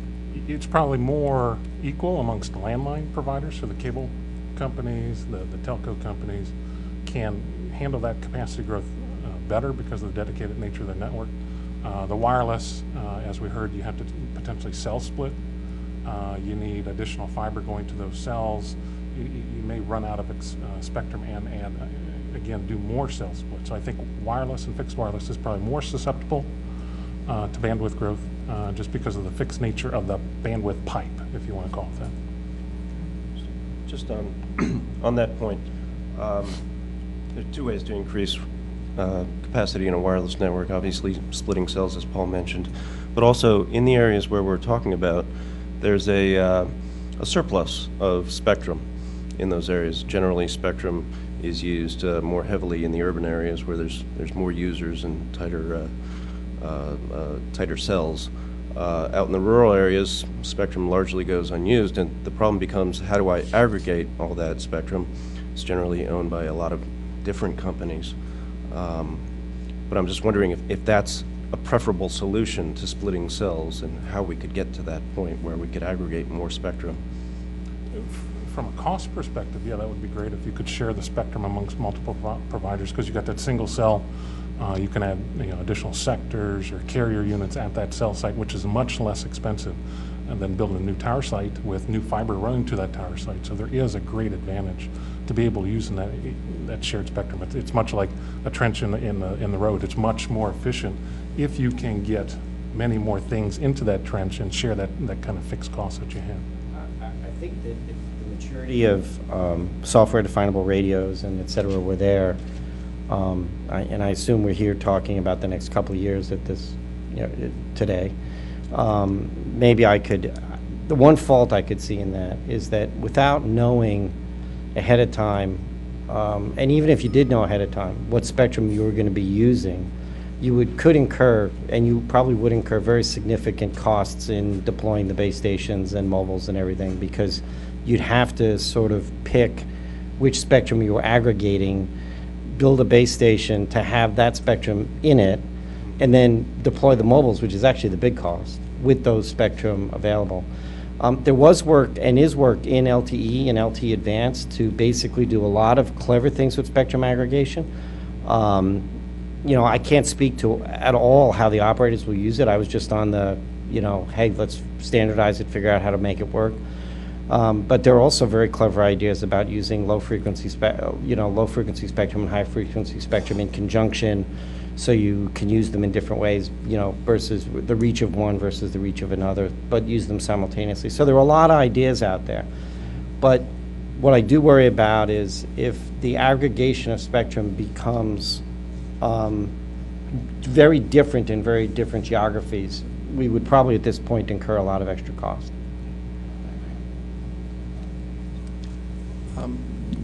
Another question. I heard the FCC's four down, one up number quoted by some of the speakers. This was a stake in the ground in terms of a near-term performance goal that's actually had a significant impact in terms of how people talk about broadband and the beginnings of some policy on broadband. But it's a very modest goal. You've talked about very evolving futures, high performance. What should we base, on a policy perspective, future performance goals on? What should we look to in terms of evolving a 4 down, 1 up to whatever the future, whether it's 100 down and 10 up, or 100 or a gigabit? What should we look to set rational policy goals for broadband? Any suggestions? Paul? What about trying to use the the same dynamics as you use in the metro markets, which is competition. I mean, one of the striking things about the National Broadband Plan also was the emphasis on competition as the mechanism to achieve the 100 megabit per second target in the developed areas. And so what we see in the CAF fund is the opportunity to think about it in a way to extend that same principle into the rural areas, so that if you have the opportunity to create competition as opposed to preclude competition, that might be the way to find what the market is and what people would use. Do we look just domestically, though? I mean, there's a world, there's a global economy, there's a global market, there's a global technology base. Yeah, we're doing, so Australia, you may be familiar with, has a very, very ambitious national broadband network. They have, they have a government ownership mindset for that, so they're setting specific specifications, and what they've set is 12 megabit per second target for downstream for satellite, as an example, very similar to wireless for the most rural areas, and everybody else is 100 megabits by 100 megabits. And yeah, we're actually one of the leading bidders for that. We understand we're working with satellite manufacturers to design satellite systems, and those are very achievable at costs that are quite comparable or lower today than what I think the OBI technical annex lays out as the cost for comparable terrestrial alternatives in a lot of those areas. So I think you could use market forces to drive that up into the tens of megabits. Is my point, and that's in Europe right now. There's a study for a terabit per second satellite, which would enable services in the 20 to 100 megabit per second range in the 2020 timeframe by satellite, as an example. Anybody else? I think you framed the question in terms of speeds, and of course. Well, my phraseology was performance. Oh, okay, thank you. Because there are so many more things than raw speed. One of the things that you mentioned earlier that I think is going to be interesting is, as a result of the SAMNOS project and the follow-on work, any follow-on work that goes on after that, that may result in some kind of equivalent to a miles per gallon type standardization, if you will, of characterizing broadband performance is going to be very, very helpful in terms of helping to evaluate different technologies against different applications, against traffic volume and network capacity needs, you name it. Just one characteristic when you talk about speed. Are you talking about average speed, worst case speed, best case speed? You know that very well. It's a difficult subject to nail down, and I'm looking forward to seeing what comes out of that work. The only thing I would add, Walter, just a little caution, is that we can probably figure out ways to use up a lot of bandwidth, and people will do that. What I do caution, what I worry about, though, and I think that's where 4.1 came from, is that if you target too big, it'll take you too long to deploy something, and people don't want to wait till 2012 to get, to see 100 megabit come down to them. They need it now, and so, although I would say 4.1 is probably very conservative, it probably is what we have some vast areas of this country to cover, and so it probably is the realistic thing to do at the lowest cost to get us there the fastest. That's my opinion. I'd like to echo that just a little bit. I think it makes sense to set a minimum standard, but I don't think it makes sense to over-subsidize the market and try and provide higher speeds. Like I mentioned, probably 45% of my customers would still prefer to be on a sub 1 megabit plan. And there's a lot of people out there that when your broadband cost gets up over $40, $50 a month, it starts to become a little bit more of a luxury than a lot of people are willing to spend money on. So I think it would be fiscally prudent to set a minimum standard and then let the market take care of itself after that point. We still have a fair amount of people out there that don't have access to broadband, and I think throwing money at it may not be the solution. I know from our standpoint, something you'd mentioned before about technical things, one of the things that we are trying to advocate is the idea of spectrum homesteading, to where if there's empty spectrum out there, a provider can come in and get access to that spectrum to deploy. If we can get some more spectrum opened up in that way, and probably more unlicensed spectrum as well, or licensed light, that's had a huge impact on the speeds and capacity of wireless ISP networks. And if we can continue to get that sort of thing, it's a sort of thing, it doesn't really cost the government money. It's efficient use of stuff that's already out there, and it gives us the ability to deploy in a quick and efficient manner. I think Walt's question and several of your answers highlighted one of the tensions that I'm seeing in the answers, that it's hard to gaze even 5 years out into the crystal ball and have a sense of what demand looks like. But we're talking about building networks, launching satellites that we want to work for 10 or 20 years. And so it sounded, Matt, like you're talking about taking an incremental approach to building out for as far as we can see and then reevaluating every few years. I don't want to put words in your mouth, but that's kind of what I heard. Number one, Matt, is that a fair characterization? And then does that seem like the right approach to others on this panel to how to bridge the gap between sort of technology, demand evolution, and business cases? Well, I know I love the way the fixed wireless model works, but I also recognize its limitations. You know, I think very few here would probably disagree with me that fiber to every home is probably the end game, but it's going to take, you know, tens of years to get to that point. And there's a lot of people who are going to be left behind if that's the only thing that we have in our plan. So I know the way I see it is that fixed wireless is this wonderful technology that can bridge that gap cheaply and effectively, and is still going to serve important uses after that. So that's the way I see it. Any other takes?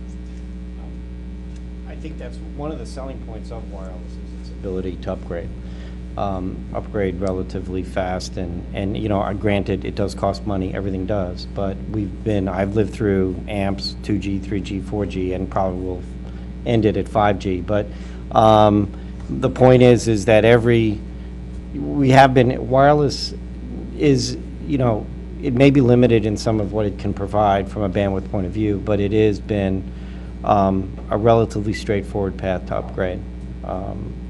And so, since you can't predict where you're going, maybe you want to make sure that you take into account what my upgrade path will be if I miss something.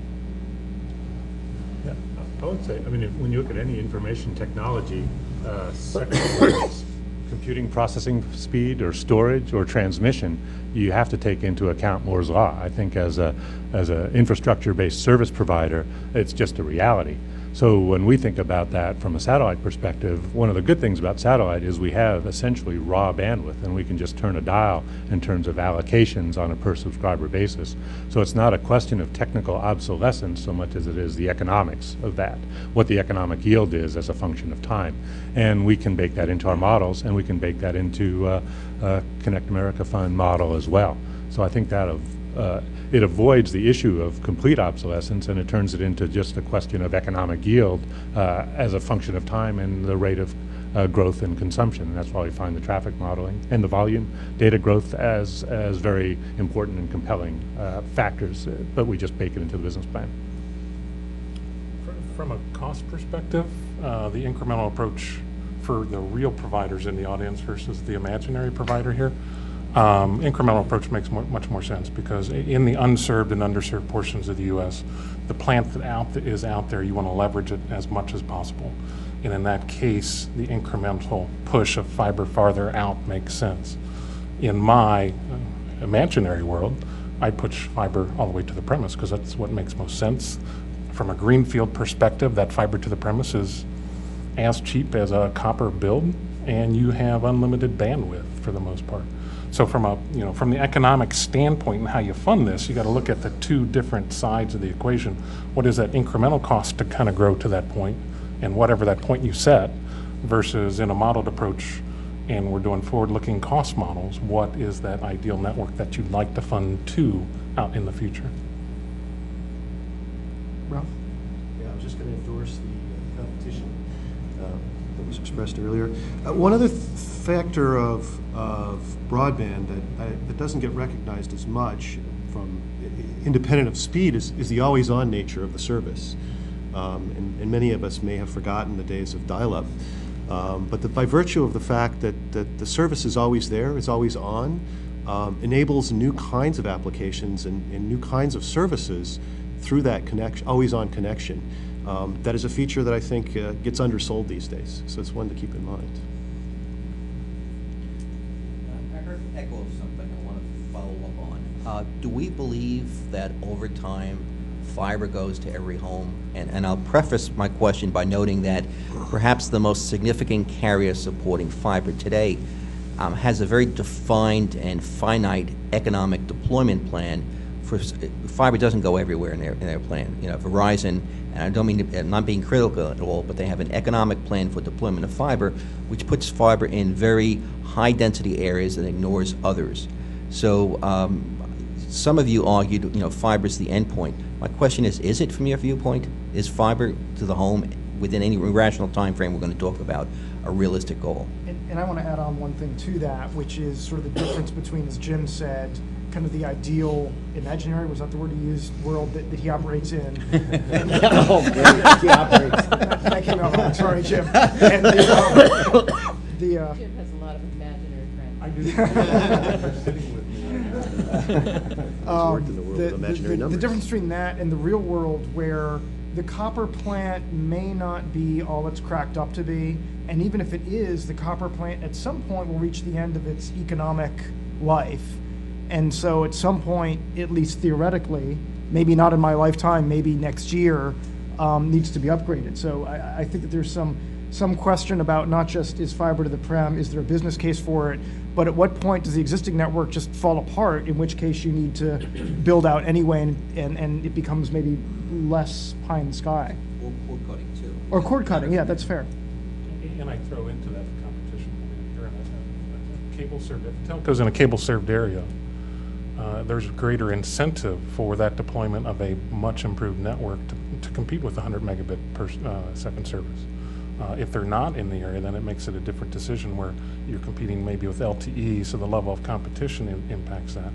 And then the other thing to bring into it is the maintenance cost that you mentioned. I've seen some studies where the maintenance cost on fiber plant drops 60 to 70%. So when you do that business plan, will the replacement of the fiber network with its improved revenue potential and reduced operating costs make actually a good payback? And factor into that your limited capital budget that you have to spend. So there's a lot of parameters that play into that.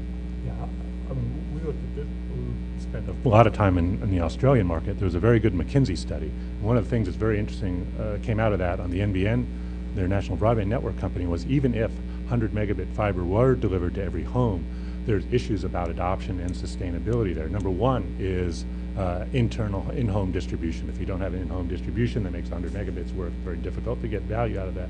But another very important factor was the role of video, because if you look at the subscription costs that you can obtain from a subscriber, video is likely a higher dollar value amount of that than the broadband connectivity. And looking at the way voice is going, you have that issue as well. So in an environment where you have, in the US, 30 million homes on satellite TV, as an example, you've already got a distance insensitive, ubiquitous overlay of high value, which really makes the business case for deploying fiber to the home purely for broadband very, very problematic. And that's one of the reasons that we see that it would be good to incentivize, or to at least create a level playing field that creates the opportunity for an overlay of a distance insensitive broadband component that would go along with that distance incentive video component. But I think you have to look at the role of video subscription when you think about the total reimbursement effects for fiber to the home. Very difficult. I was going to say that the incremental approach is certainly one that's favored by our industry in the fact that they continue to push fiber deeper, segment nodes, replicate bandwidth, because it's a variable cost that gets return is much quicker on that investment. So I think that's a big driver in terms of trying to do more of an incremental as opposed to build it and they will come kind of strategy.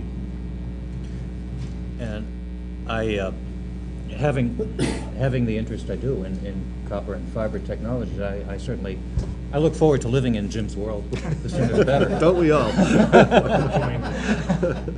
But But seriously, I do think that we will always be faced with this duality where wireless access provides this great benefit of mobility and provides increasing amounts of capacity, but will always be constrained by finite spectrum. And as traffic volumes increase and increase and increase, there will be, right along with the mobility aspect, a need for a fixed, probably wireline in many, many cases, possibly increasing to most cases as years go on, capability to complement the mobility. And I don't know what the numbers will be. I doubt that they'll ever be 100% because the Alaskan bush is tough to get to. But I think that a goal of as close to universal fiber at some point in the future is actually a great goal to get to, and both copper networks and HFC networks where they currently exist both provide very good migration paths to get there, and I'd like to see some encouragement of that we not abandon that migration approach as we move forward. Sharon, did you have a question? Oh, sorry. I just wanted, if you don't mind, I just wanted to add something because you mentioned the upgradability to fiber, and I'll just take this a bit slanted off because it comes out of a lot of the work that's been going on in the FCC TAC around some of the issues that inhibit. We talk about, there's a finite footprint for fiber, et cetera, but part of that is also due to cost, right? The cost to deploy that. And a lot of that cost gets buried in civils, gets buried in attorneys to deal with siting base stations, the issues around RF emissions and standardizing them, all of the long process by which it takes to get permission to either open up a road, make sure people are notified that when that road is opened up, other people put their technology in, issues like micro-trenching. There's a whole set of issues that are much more physical, much more oriented towards regulatory issues, and much more oriented towards local zoning and jurisdictions. I think it's pretty clear. One thing I was surprised about a few weeks ago was that a number of years ago, it was decided that federal lands should be used for broadband, that you should have access to federal lands, and that's never been. There's no way that any service provider can get an access today to federal lands without having to go through tremendous amounts of effort with the different branches of the federal government. And this is all rolled up in the work that's being done in the TAC.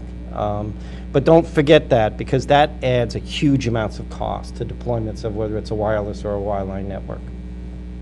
A perfect setup that on April 7th we issued a notice of inquiry on exactly that set of issues. So we're very aware of that, the broadband street furniture issue, if you will. I wanted to ask a slightly different question that relates to this sort of the upgradability question. If all of your technologies differ on another dimension that I don't think I've heard quite yet, which is how much of the cost of deploying your network has to be up. Suppose you want to reach everybody, but you know that not everybody's going to subscribe on day one. So you have to make a upfront investment, and then you have to make additional incremental investments to reach a subscriber when they want to subscribe. But the technologies differ. Some of them you have to make 100% of the investment up front, and then it's zero marginal or incremental investment to get to the others. Others might be more like 50-50. Could you go down the line and give me a sense, 0 to 100%, how much is up front versus how much do you have to, how much is on a per subscriber basis once somebody decides to adopt broadband? Maybe we'd start with Matt with it. I could give you an example. There's a town in Wyoming called Medicine Bow that had no broadband a couple of years ago, and they had come to us asking to see if we would provide service. We were in Laramie, which is about 60 miles away, and we ended up building out service out there. Our end cost to provide service to that town and two other towns along the way ended up being about $15,000. That was to provide basically four down, one up type service out there. I can tell you that we were cash flow positive within about 4 months, and we had paid back all of the initial investment to do it within 8. And after that, pretty much the addition of any extra customer was offset by our installation charge for the most part. So, you know, fixed wireless, I think, by far has the cheapest deployment cost and the least incremental additional cost after that point. So that was, I don't know if that completely addresses your question. So is that 100%? 100, no, or the incremental cost The majority is just of the majority of the expense with fixed wireless is all pretty much upfront. Upfront. And after that point, it's just an incremental addition to add more people to the network until you reach the point of having to split cells. But at that point, you've got enough revenue to do that sort of thing. So basically, I think what you just said is for fixed wireless, it's all upfront except for the customer's equipment and installation, which Yes. you cover with the fees. Yes. Okay, got it. How about cable and copper and fiber? Would you? Well, you're asking a guy who's about as far away from the business side of it as possible, but I'm farther. I think that a large percentage of the cost tends to be fixed up front. There are two aspects, I think, to the question. One of them being adoption on a how many people in the area that you're trying to cover are actually end up subscribing to your service, and the other being migration. How well can you upgrade services as needs increase? Maybe I can explain the question a little better. To ensure universal service, we want to fund the deployment of a network. Ideally, we would spend the least amount of money possible, but make it possible for everybody to adopt if they choose to. So spending a lot of money to reach people who never want to adopt is not a good use of funds. So the question is, how does that play out? Okay. Well, I think most of our costs do tend to be upfront. Certainly, consumer equipment costs can be deployed incrementally as people adopt. At the front end, though, you will have the DSLAM costs. Fortunately, as DSLAMs become smaller and more distributed, which will be the case in the kinds of areas that we're talking about subsidizing, you can talk about deploying those incrementally on an as-needed basis to areas that may serve as few as 48 or 24 subscribers, something like that, or even less if it warrants. And that can minimize your upfront cost, allow it to be spent incrementally. Yeah, actually, I don't have that kind of information, and generally discouraged from having that kind of information, but because of our particular role. And so I think it depends. Again, it's very situational dependent, so I'm going to give the engineer's answer. It depends. But there are, depending upon the area you're trying to serve, there's a physical plant build, there's a physical plant upgrade that may be necessary to reach whatever size population you're talking about. And then there's kind of that upfront cost along with the gear to serve it at the head end and the network. And then the incremental cost then for that group is primarily customer premise equipment. So that's probably as specific as I can get. I'll speak a little bit to mobile wireless. One of the problems with mobile is, of course, everyone's gotten used to ubiquitous coverage. So you tend to have to build, people don't like drop calls. And so you tend to have to build out the infrastructure pretty much over most of the area that you're planning on serving before you bring on any new customers. On the other hand, a rule of thumb, and I probably should defer, I will defer to the operators that operate the networks, but a rule of thumb we've always used is about half the network is the network, and the other half is the other 50% is the cost of the end user devices. So until a person gets on the network, you don't have to spend any money on end user devices. So I think from that point of view, that's kind of a way. You have to build it out, cover as much as you can, until you get to the point of having to do things like cell split when you get extra capacity. Now, the one caveat I will put on this is that is for a network where there is a fairly dense population and you're going to have a lot of users on the network. If you're going to be putting the network out where there aren't many users, then I would expect the infrastructure to dominate the cost because there just aren't that many end users. You're covering vast open areas. So So for satellite, the numbers that you're looking for, people typically talk about two numbers. One is cost per home passed, and the other is cost per home served. So our cost per home passed, which would be how much it would cost us to be able to offer service to people, for the satellite service would be in the $10 per home range. So it's very low on upfront. Most of the cost actually comes at the time you acquire a subscriber, which defers that cost, and that cost would then depend on the speed of and quality and volume of service. This issue of volume is really the determining factor, and so that then it may range from, $700-800 additional for a 4 megabit service to maybe, twice that for a 20 megabit service, or so, really depending on the volume. But it's very, very, it's low cost, defer capital expenses for passing, incur it when you serve. Yeah, in my network. We've actually done some studies here on a landline network where if you did a full network deployment, and by that you're equipping every customer, if you're talking broadband with a modem in their house, a plug-in card, you're running the drop to the house, or if you're talking fiber, you're running fiber drop and the ONT to the house. So what we've done is we've taken that network and then we've said, let's take out 10% of the customers. What happens to the capital, not necessarily the operational cost, but the capital. And from our studies, it's maybe for every 10% drop in customer, it's 3 to 4% drop in investment. But it comes back into how you think of that. So we would eliminate potentially the fiber drop in a fiber to the prem world, the ONT. You deploy a smaller splitter, smaller OLT on the fiber side. When you're talking the DSL, you'd have less plugins at the DSLAM. You wouldn't have the modem out at the customer premise. So it's not a direct relationship of 10% customer loss, 10% network loss. It's much less. It's design choices that the real network operator can make. Yeah. So any thoughts on that, not shifting from the imaginary network to the real network, on how do people actually do this in practice? As I understand, on the FiOS network, they do not actively deploy the drop until the point in time the customer orders, just because that drop is the least efficient part of the network. You have no sharing of that drop.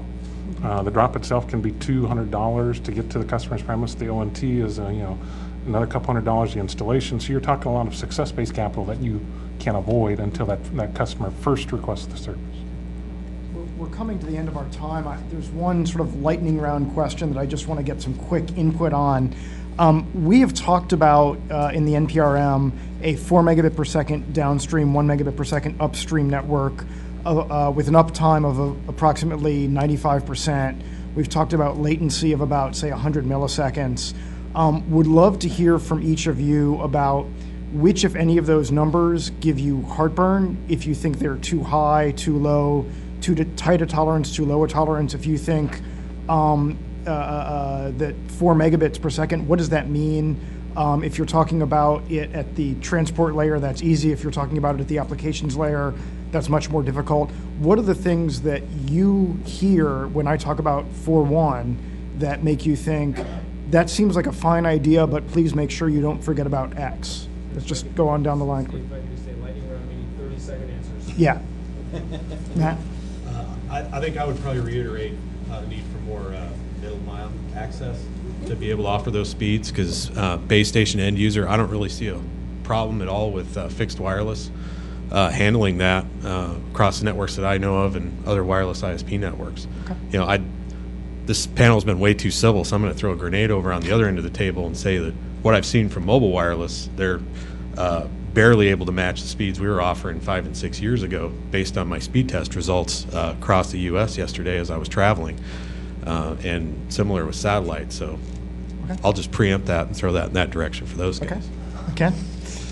I hear different levels of heartburn from different service providers, depending on just how conservative or aggressive their particular deployment rules and existing networks might be.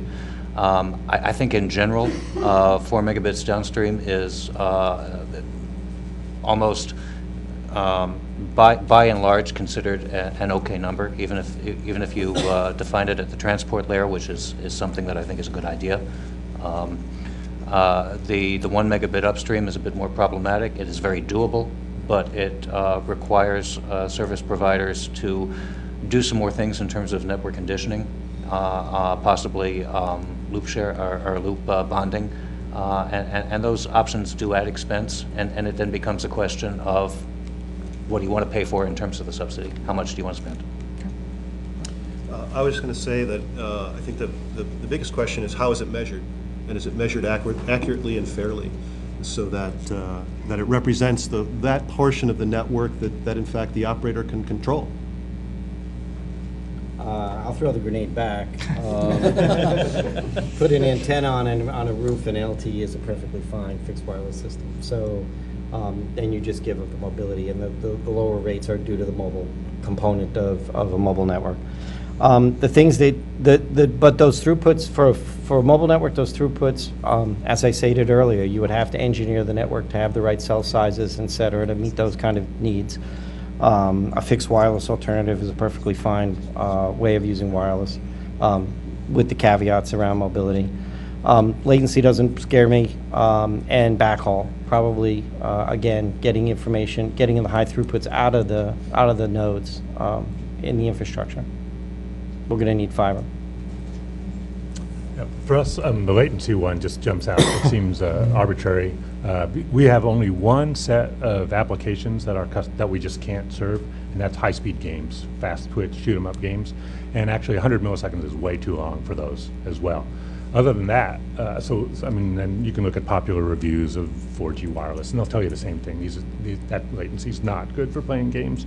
But for everything else, and we really appreciate the opportunity to have a demo, what we'd really encourage is people to go over there and take a look for themselves at a real-time video conference, real-time VoIP service, and compare the latency.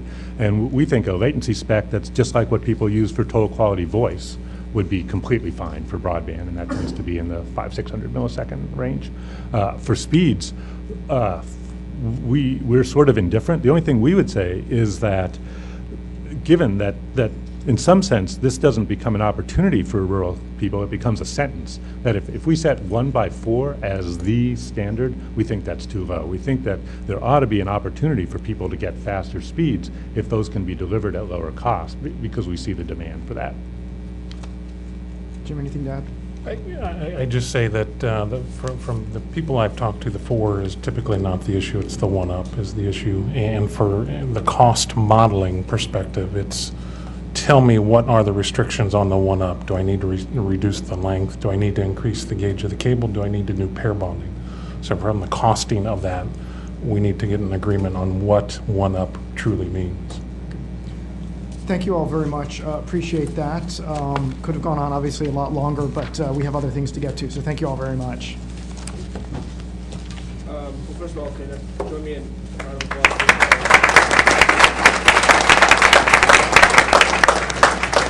And now, because we're just going to really drive you and not, there's not going to be a break. We're just going to go right into the second panel. So what I'm going to do is just switch out the cards here. We're going to have the second panelists come up and take a seat. And the FCC staff participants, please go ahead and take a seat as well.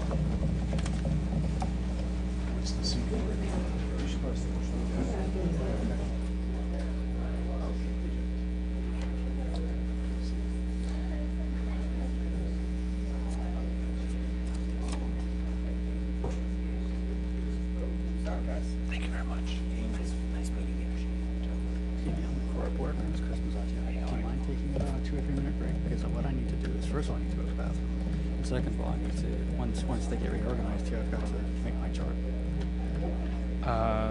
I'll go as slow as I can. You know what I mean? Can't take 5-minute break. I can take 2. I'll take, go ahead, yeah, just do that.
started with the second panel then.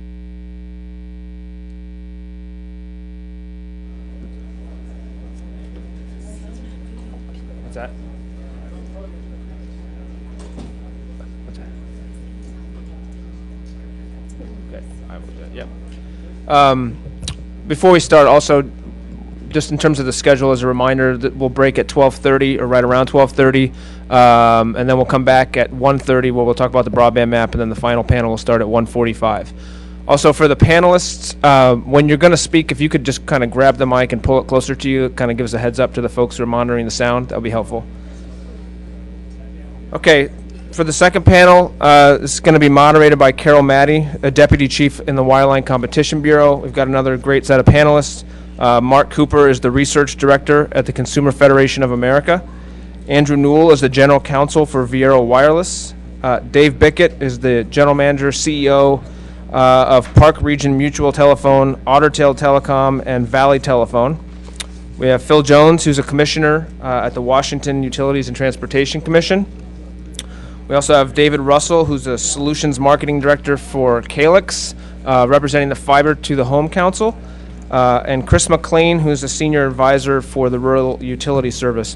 One of our panelists, unfortunately, was not able to make it due to travel problems with the weather in the Midwest yesterday. And that's Dr. Tracy Morris, who's with Homahota Consulting and Native Public Media. Hopefully she's participating online and will be able to address any points she wants to make electronically if possible.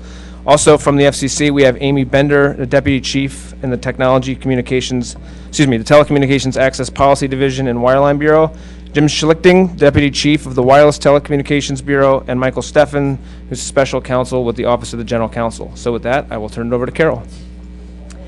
Thanks, Patrick. We're going to take a slightly different tactic with this panel. Rather than having each of you read your opening statements into the record, as Patrick said at the beginning, the statements all are available over on the table. We're just going to cut straight to the chase and start off with questions. This panel is going to focus on some of the tough policy choices that we have, the trade-offs that must be considered as we move forward in an environment in which the Universal Service Fund does not grow. I realize that some of you may disagree with that premise, that the USF resources are constrained, but I want you to take that as the premise for the beginning of this discussion. So my opening question that I'd like each of the participants to address is, given finite funding, how should the FCC be thinking about the trade-offs of getting higher speeds to rural consumers, getting more mobility to rural consumers, getting some baseline level of service to everyone or almost everyone, or something else? What are the relative trade-offs of those policy choices? If I don't mind, I'll start with Chris. Thank you very much.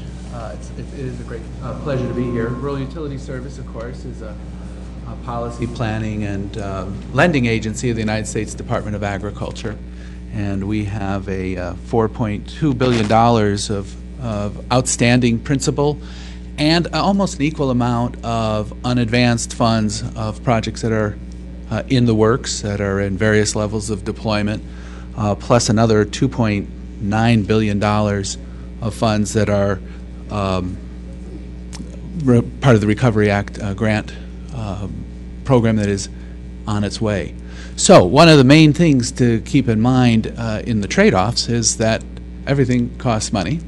When we as a lender, the Rural Utility Service, look at particular projects that come to us, we look at all sources of revenue. And where there are revenues to support services, we can make loans. And we've, the revenues from rates, we get the revenues from Intercarrier compensation, we have revenues from USF support in some cases, and we take a holistic approach, and we have to evaluate individual projects based on the funds that are available. So I think that that's, for us, the main trade-off is that our ability to accommodate evolving levels of service depends on evolving levels of revenue to support the financing for the infrastructure. Okay, thank you. Mr. Newell? Thank you. I'm glad to be here today, and the premise that the fund doesn't grow, I think, is a great premise, and all it means to our business is don't make mistakes with this money. Don't waste it. That's now you have no wiggle room. If you really want to deploy a meaningful amount of broadband to rural America, you need to do it efficiently. And I think to do it efficiently, mobile broadband is the right way to go in most instances, not all. There's certainly a role to play for satellite. There's a role to play for existing wireline facilities. But, excuse me, the concept that the end game here is fiber to every home, I think I reject that. I think that's a huge mistake. It's a technology that will never get significantly cheaper to deploy, and it is at least 10 times more expensive to deploy than mobile broadband. So I think there's huge advantages on the cost side to mobile broadband, and the system that we're trialing today is we're getting real speeds close to 20 megs downstream. The system that we just finished trialing, we were getting a consistent 5.9 megs, which isn't bad considering that was matching the same coverage cloud as our cellular network, and we're seeing those speeds even at highway speeds. So I think there's, especially in rural areas, there just is no downside to mobile broadband. It's extremely efficient, and in order to get a meaningful job done on providing broadband to rural America, you need an efficient solution. Thank you.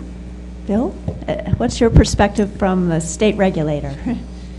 I will speak both for my state and, to the extent that I understand, all states, a little bit for NARUC. I'm in the leadership of NARUC, but I'm not speaking for them today. The world you're describing is not the world we're in. I want to make that point first. You have to specify the assumptions. The assumptions today are not finite funding. The assumption today under the present system is unlimited funding under the rubric of technology neutrality, where we have to treat him and everybody equally. And I think many states have adopted the principle of technology neutrality. So, Carol, I would just say first that this is a new world. If you say that funding is absolutely limited, either through the retargeting of intercarrier comp of what you proposed in the RPM, it's a new world for us. So what can a state do? Well, what do we traditionally do? The trade-offs as I would see them would be bandwidth or speed, however you want to say that, versus coverage.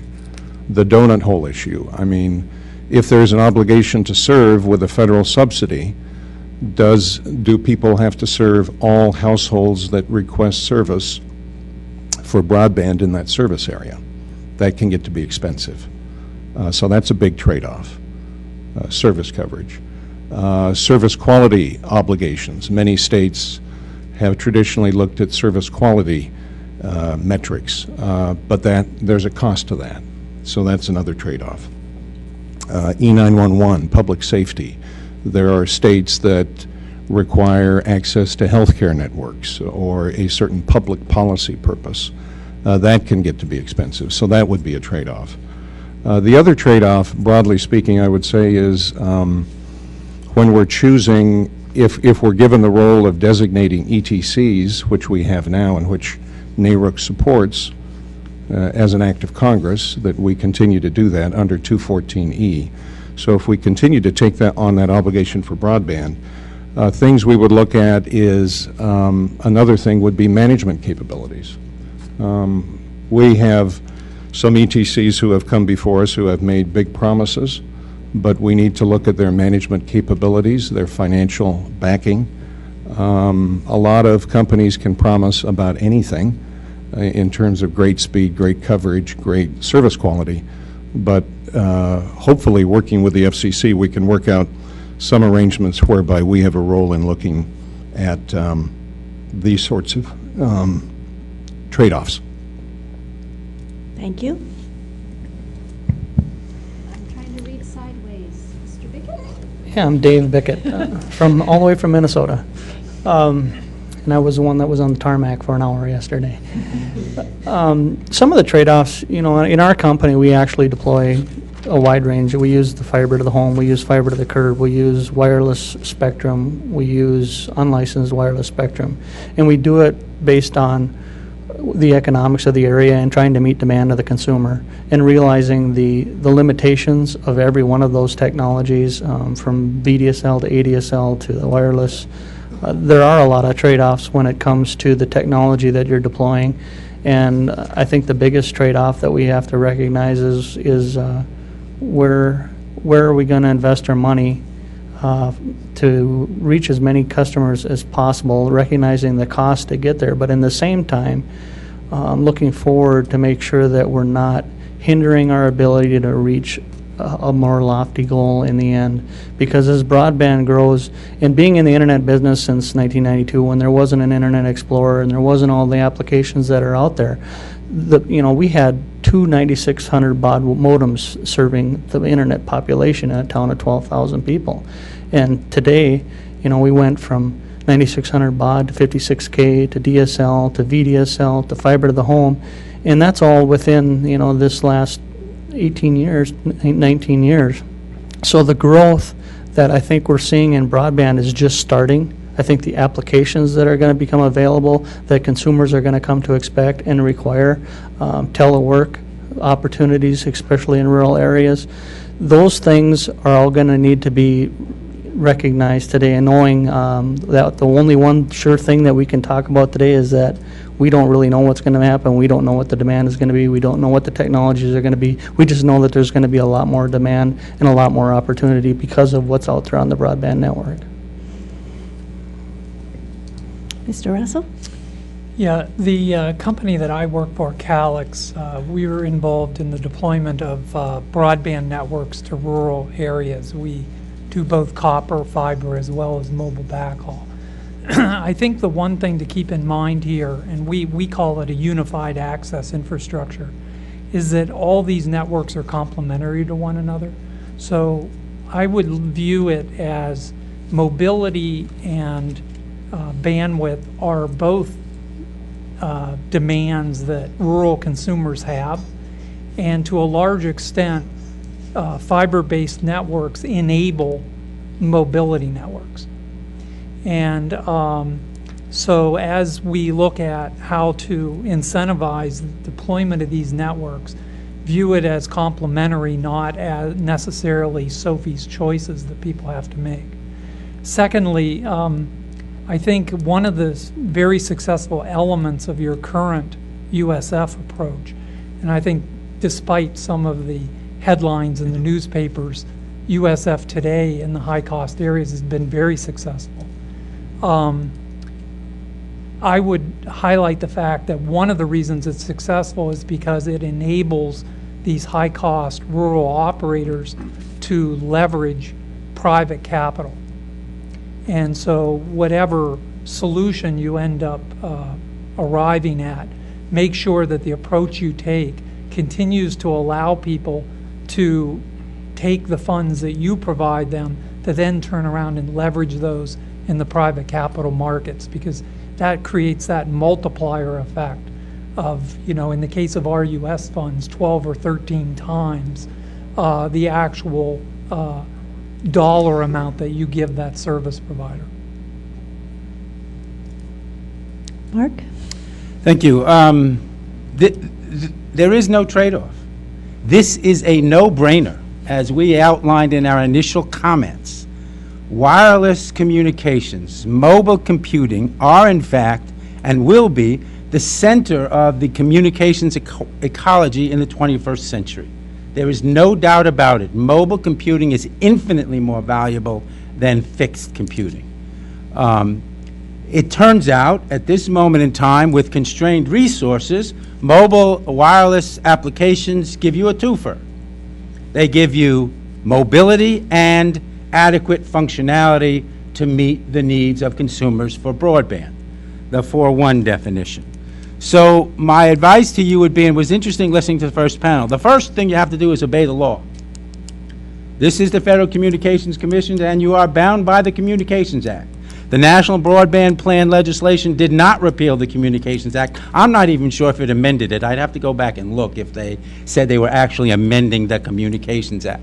So the Communications Act has in its first sentence a remarkably effective, pragmatic approach to telecommunications policy.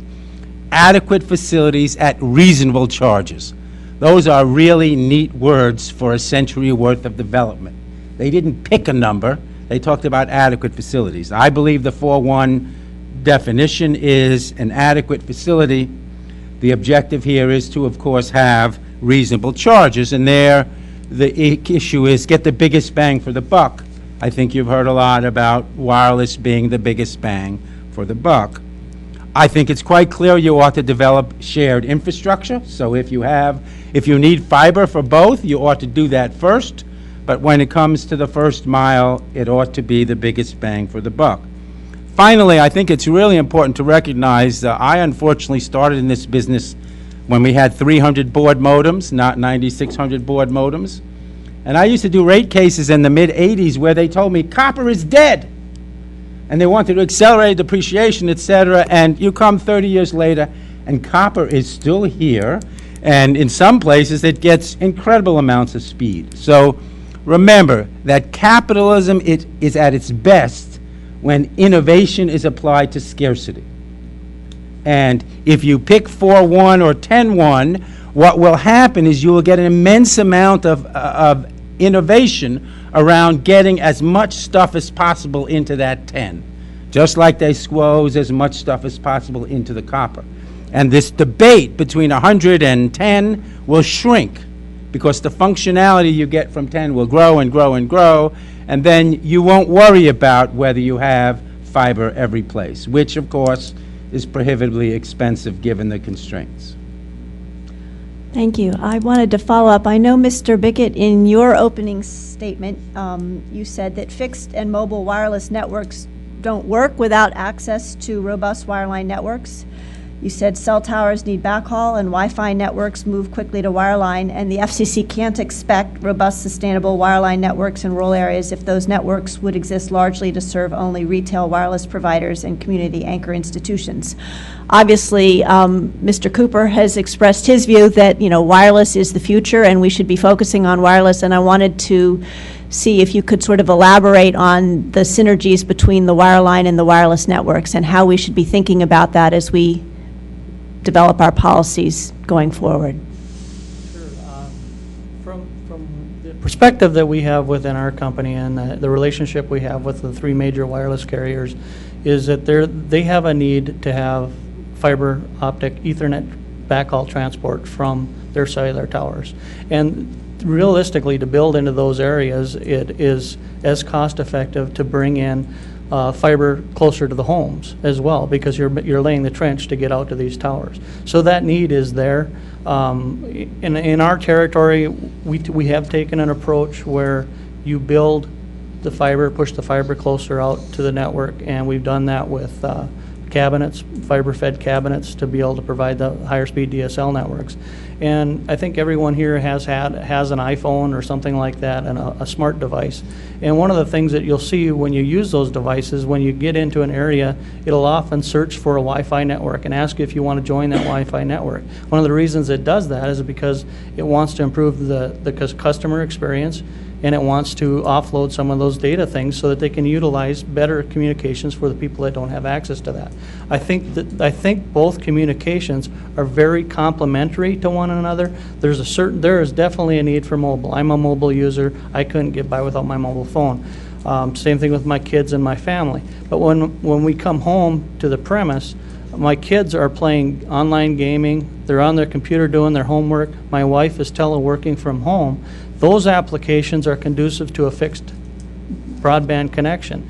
And so they do complement each other, and the reliance of wireless, I think, is becoming more and more so to fiber for these towers. And we heard it in the earlier panel that fiber access to towers is going to become very critical. And I think that in order to continue to make that investment, pushing the fiber deeper into the network at the same time makes perfect sense.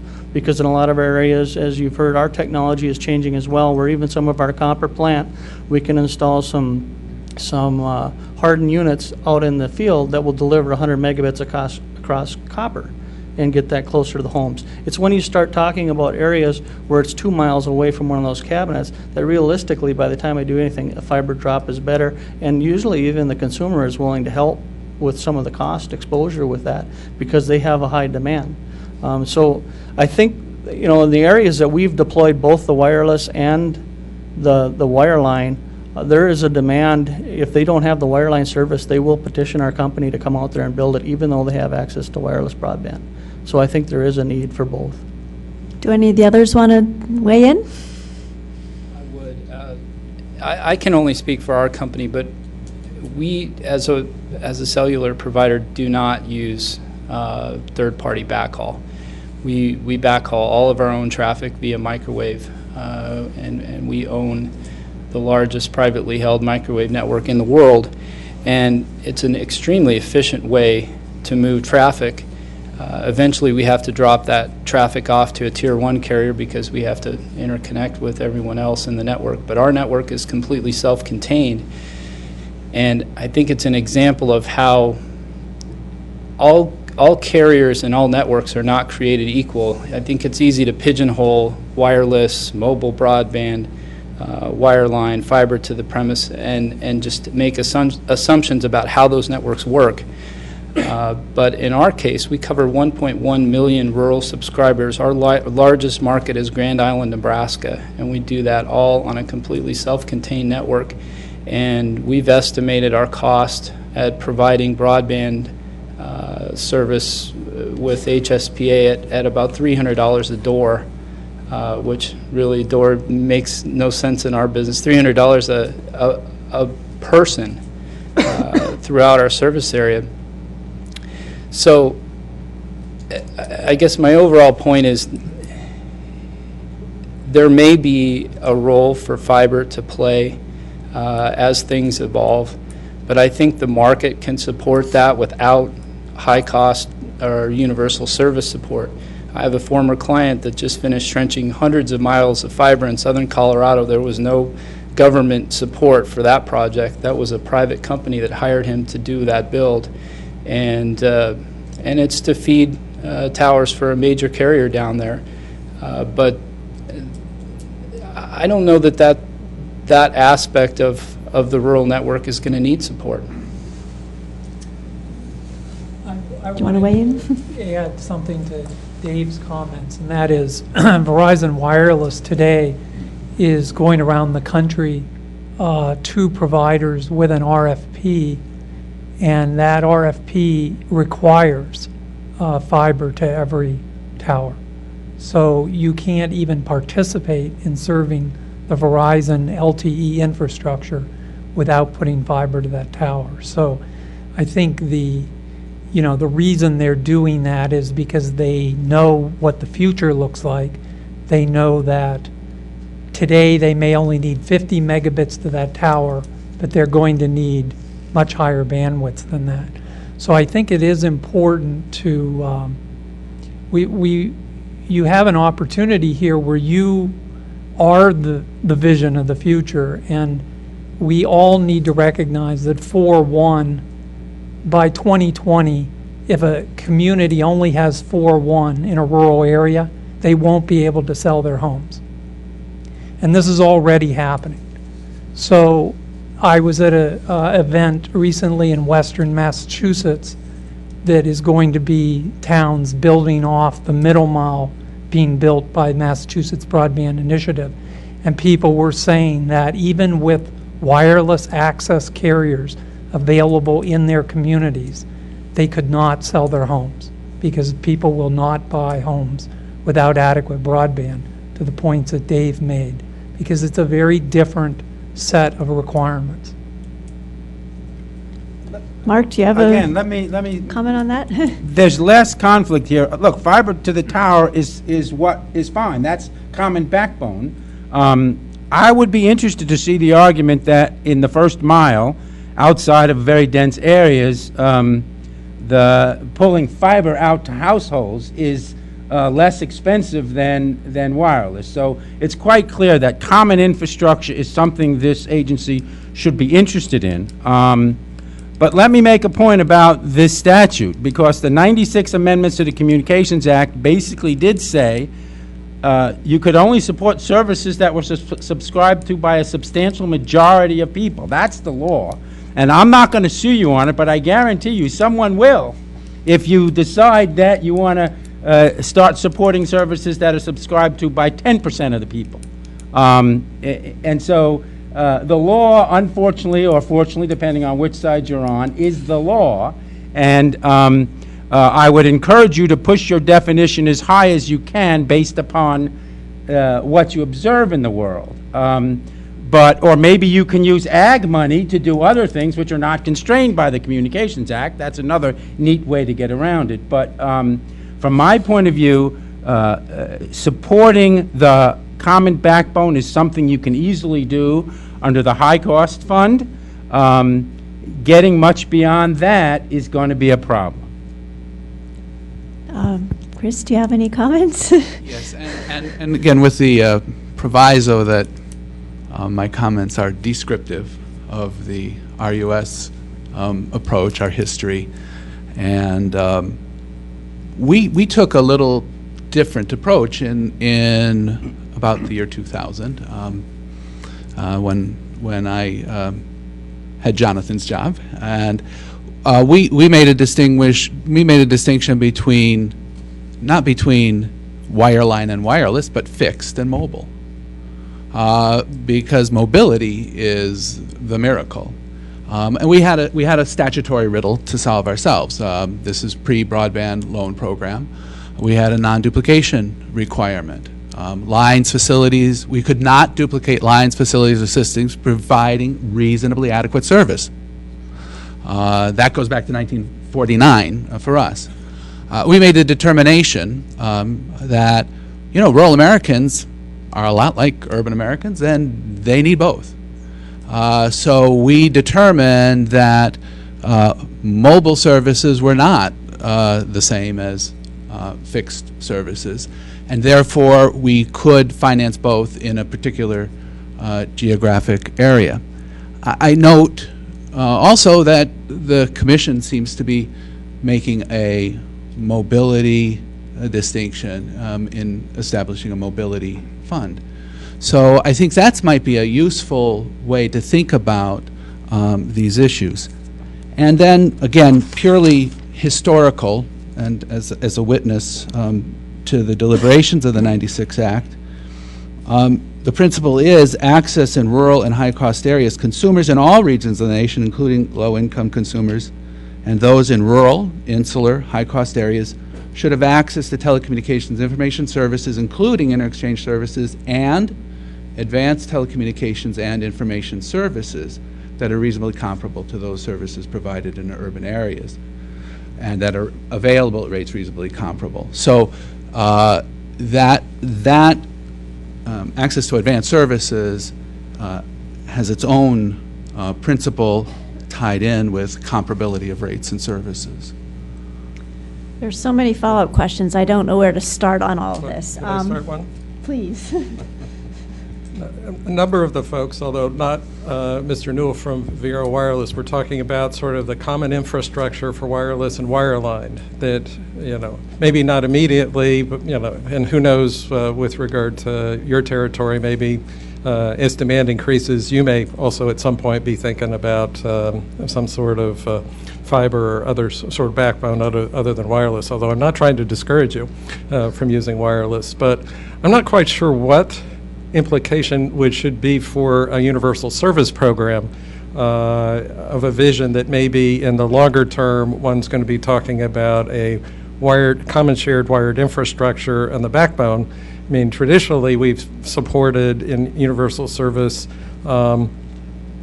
service to end users, and we talk about coverage, as opposed to having a grant program that's like a middle mile grant program and the like. So as we think about universal service programs here, what should be the implications, if any, to us as to how we structure Connect America Fund and other universal service programs going forward. I could come up with a few scenarios myself as to what the implications might be, but I think it'd be more useful for me to hear what the panelists think of that, in no particular order. What I think, one idea that I was thinking about is you may want to, there's going to be the right solution or a right technology for the right solution depending on population densities. There's no question of that. And so I think from the first panel, I think the commentary that I found the most compelling was the commentary from the satellite provider. Because let's face it, there are going to be many areas in the United States, and the RUS did this with their BIP awards as well. There's going to be many areas in the United States where satellite is probably the only viable solution. And I noticed in Canada's Broadband Stimulus Awards, they gave heavily towards satellite because they have even more of those areas. I think the debatable points come when you drop down to density areas like Dave deals with in Minnesota. And I think in those areas where most of the people that live in Dave's area do have mobility already, and to make it so that those people cannot have a fixed service, broadband service that's capable in 2020 to be comparable to what people have in urban areas, I think is an injustice. And so I would divide it that way. You're going to have, a certain percentage of the population where satellite makes perfect sense. In those other areas, I believe fixed wireline networks can be provided for those subscribers. Soon there have to be different opinions on that. I have a follow-up question for David on that. If satellite's already being funded by the private sector, why should we devote USF funds to satellite? Well, I think because today the fund or the private sector today, as the first panel noted, is doing video adequately. I'm not sure they've covered all the applications that the USF is viewing as a requirement. So I guess that would be the concern I would have. Are they adequately funded to reach those levels in those last 5% of the population to the service levels that you feel you need to do to meet your regulatory requirement? The question, as I understood it, was if we traditionally have focused on end users, and maybe kind of assumed middle mile and backhaul in that process, since traditional telephone companies kind of guaranteed they were going to do that part. The question is, if we focus on end users, do we have to worry about the middle mile and the backbone? And the interesting thing to ask yourself is, first of all, if people know the end users are going to be there because you've subsidized them, can you count on the marketplace to develop the middle mile? Or do you have to require the people who offer end user service to show you that they can actually deliver to meet the threshold, which means they'll need the backhaul? From my point of view, I believe they should go as a package. So that if you come in and ask for support to serve end users with a technology, and again, you've got other options, you ought to be required to show that you can actually deliver that service and meet the threshold. And that will affect the costs you put on the table. And clearly, we believe that the least cost person ought to win. How you're going to work that out is going to be magic. It's quite clear you have legal constraints and things like that. But so I think the two should go together. But then the question really is, if you are supporting end users and you build the end users, will the middle mile and the backbone come? That's a good question to ask yourself, and then say, I need to insist on it, or I need to see the development, in terms of tandem. Obviously, end users without middle mile is useless. like to answer Angela's question first. She asked if satellite can solve these problems, then why should we fund it? I think if satellite or any other technology could solve these problems, why fund anyone? I think the issue here is how quickly this happens. We will deploy wireless broadband throughout our service territory someday. If we have support from the federal government, it'll happen faster. It'll achieve the administration's goals of ubiquitous mobile broadband. If we don't get money, it'll take longer, but eventually we'll get there, and eventually we're pretty confident we're going to win in the marketplace. And Jim, to follow up on your point about the scalability of microwave, we have a fully scalable microwave network. It's modern high-capacity microwave. It's a beautiful thing, and we own a lot of licenses, and we're confident that regardless of the capacity that we need in our network going forward, that we'll have that upgradability to our microwave network. Which bands do you use? Now you're asking questions you should ask my engineer, but he assures me that we have plenty of bandwidth.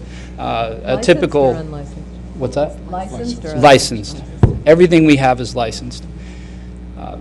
And in terms of the bigger picture of how this fund should be structured, we're not a fan of the reverse auction process. And one of the reasons is, I think we're seeing in this panel, I feel like I'm talking to a bunch of private equity investors who are trying to decide who they want to invest in. And what if you're wrong? And the existing system, as bloated as it is, and as much money as it wastes, I think we would all agree on that, is at least consumer focused. And that's the good part about the system today. We really fund consumers, we don't fund carriers. And there's a perception that wastes money. And I think that perception's wrong. I think if you settle on an amount of money to provide as support per subscriber, whether you reach that amount in a reverse auction or through some other means, through a cost model, and you provide that funding to anybody that's willing to enter that market, in the end you will have the most efficient system, and you will spend the least amount of money. And I think within 10 to 15 years you won't have to spend any money at all. So are you advocating a voucher system for consumers then? And if so, how does that work? Because not all consumers in an area may want to use your service. They may want to use another wireless service or a wireline service. I think the current system that's based on line counts is not a bad system. That aspect of our system, I think, works pretty well. A voucher system, a pure voucher system would have problems. I think that it'd have less problems than a decent auction system. But I think the way to go is to have carriers report their lines as they do today. The problem with our system today is supporting incumbent networks on their embedded costs. That's why it is so expensive to run the system. If we get away from that and settle on an amount of support per area that's available, and then see who comes in and invests, and if no one comes in and invests, then you know that support amount is too low. And if you see prices driven down to ridiculously cheap levels, then you know that support is too high. I think that's a pretty simple and elegant solution. Mr. Pickett? Yeah, I want to comment on the bloated USF and the misuse of USF. And some of that stuff, you know, the growth of the USF has come about from the identical support rule. And, you know, that's one of the things that you guys are trying to address, and coming up with a mobile and pool and a fixed pool. And I think that is does make perfect sense, because carriers shouldn't be.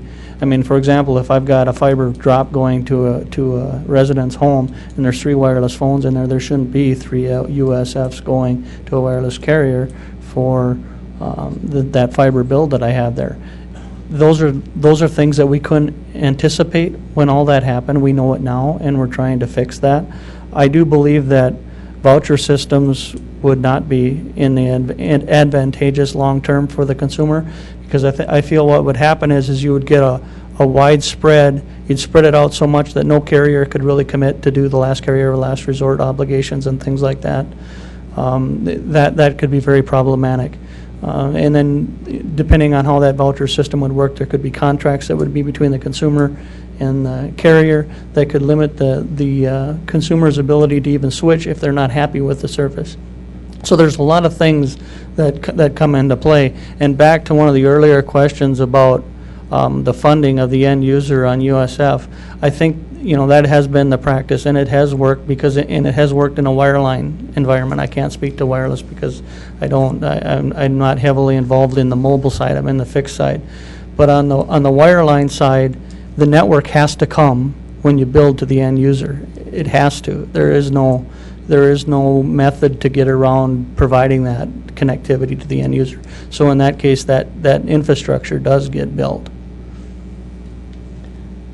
I have a follow-up question. I heard you say, we're looking at a mobile fund and a fixed fund, and I just want to clarify for everyone, the notice of proposed rulemaking that sought comment on the Connect America Fund, specifically sought comment on the Connect America Fund being technology neutral, so it could include satellite, it could include wireless, both fixed and mobile, as well as wireline. So I just want to make sure everyone is proceeding from the same premise, that's one of the questions we're trying to wrestle with. We're talking about how to do this in a technology neutral way, and what I almost heard you say is that we should be allocating a certain amount of money for mobility and a certain amount of money for fixed broadband, and there are different ways you can do that. And one of the questions that we're wrestling with is, as I said at the outset, with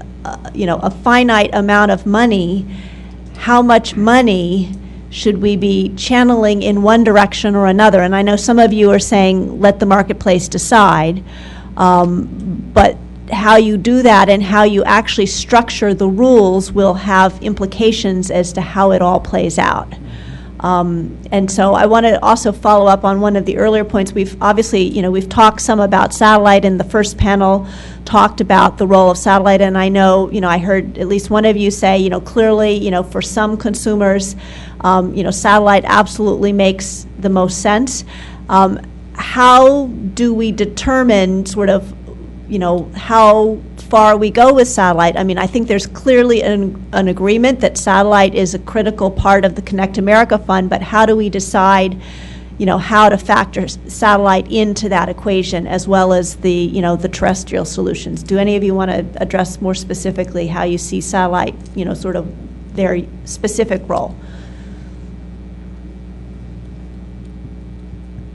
Well, I think the short answer is you shouldn't. You should let the market decide that. If the service is that good and it's that cheap, it'll beat our service, it'll beat everyone else's, and it won't need support. Are you saying then we shouldn't be supporting satellite? I'm not sure I'm following what you're saying. Are you saying we shouldn't support anything, including your service? I'm saying is that what I heard? I'm saying that's a preferable solution to providing sort of a centrally planned, each according to their need type of support. In other words, if our network is more efficient and that's a justification for giving us less funding or no funding, that's a bad system. That's going to lead to incredible inefficiencies. If you look at, let's say, a rural incumbent LEC, and their cost to provide broadband is $5,000 a door, which was the average BIP award amount, and our cost is $300 a door. If you look at that scenario and you say, oh, well, the wireless guys don't need any support, but we need to give those wireline guys $5,000 a line, that's a huge mistake. I think it's apparent to anyone that that's not a good solution. The question is, are you getting anything else from a wireline network? And I really don't think that there's much that you are in truly rural, high-cost areas. Can you compare your dollars on dollars per megabit, something of that nature? And how should we take into account scalability going forward? What's the growth path of your service versus the fiber investment? Well, we use HSPA. The growth path is currently to 100 megs down. I'm offhand, I don't know what the upload speed is, but it's fast. And that's a relatively near-term growth path. And it really comes down to software technology that allows greater compression of data going forward. And as was mentioned earlier, you can always cell split.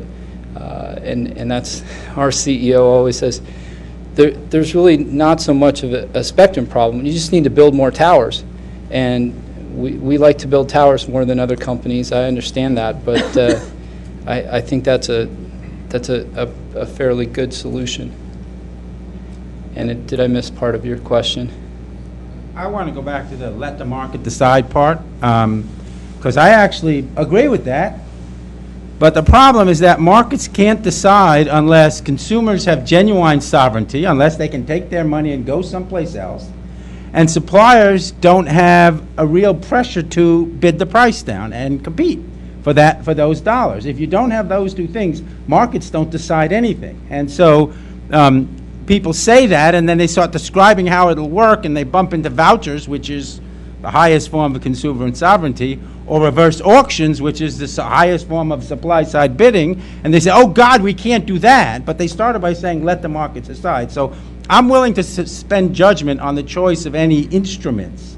But unless you can show me how, in fact, consumers will be genuinely sovereign and suppliers will be under genuine pressure to reduce their costs so that they can win the consumer, you can't tell me the market's going to decide. And obviously we can invent other kinds of solutions, and I believe that is something we have to reintroduce, those disciplines on the cost side if we're going to stretch this money. And so let's let the marketplace decide. But when you say that, you really do have to be honest about finding the mechanisms that bring the disciplinary forces to bear on consumers and producers. Maybe I'd just like to follow up on the satellite comment, since I think I was the one that made that. I guess my view on this is, if you think about during the debate on the National Broadband Plan, at least when I spent some time with the FCC folks working on that, I always got a little frustrated about, the question of, if I decide to move to the mountaintop in Montana, is it the government's responsibility to get me service? And it seems to me that the satellite gives us a way to resolve that without penalizing the rest of the population. And, I don't know exactly how the RUS went about their satellite program related to the BIP, but that might be a good model to use. When I think about what other countries are doing, somebody brought up Australia before.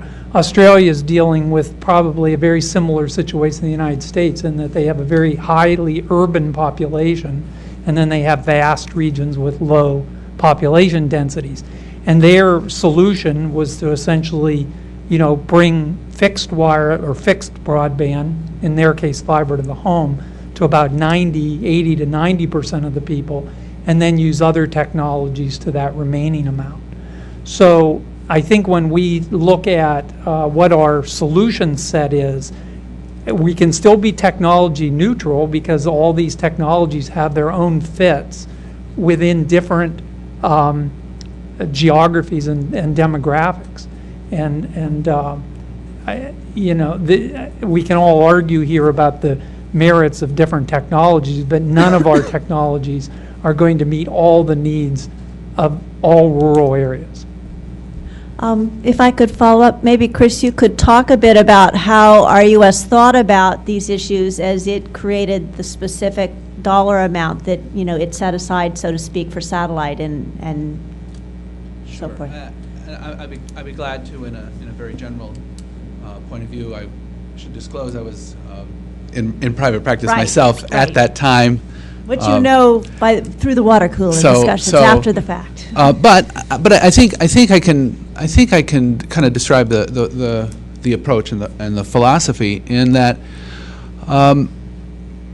like Chief Gillette, we love all our children as well.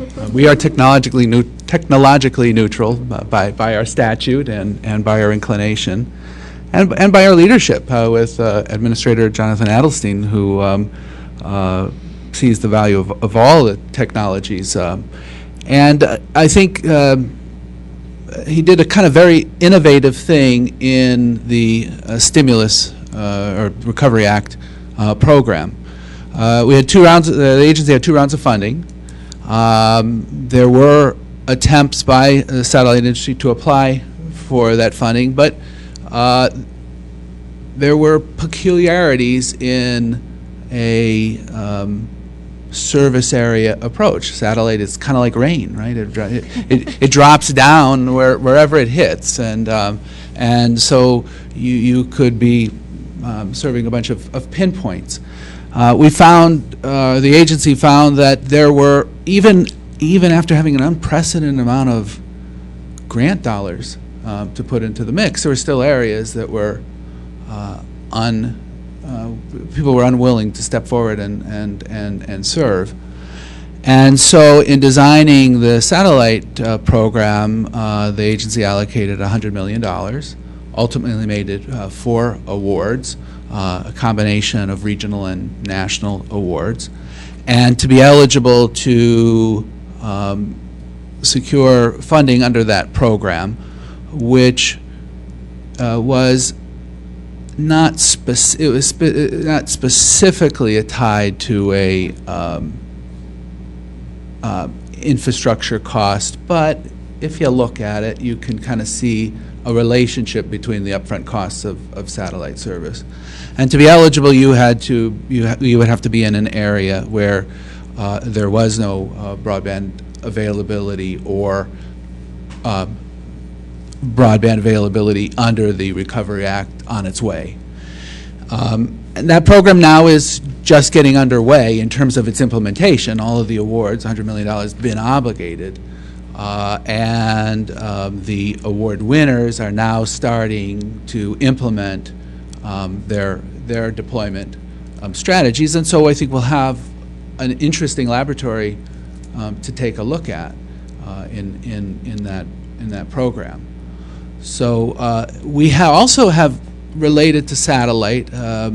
Congress spoke to us in 2008 in the Farm Bill in rewriting our broadband loan program and made a distinction between it created metrics for us as to where we could provide financing, but it defined those metrics in terms of terrestrial services.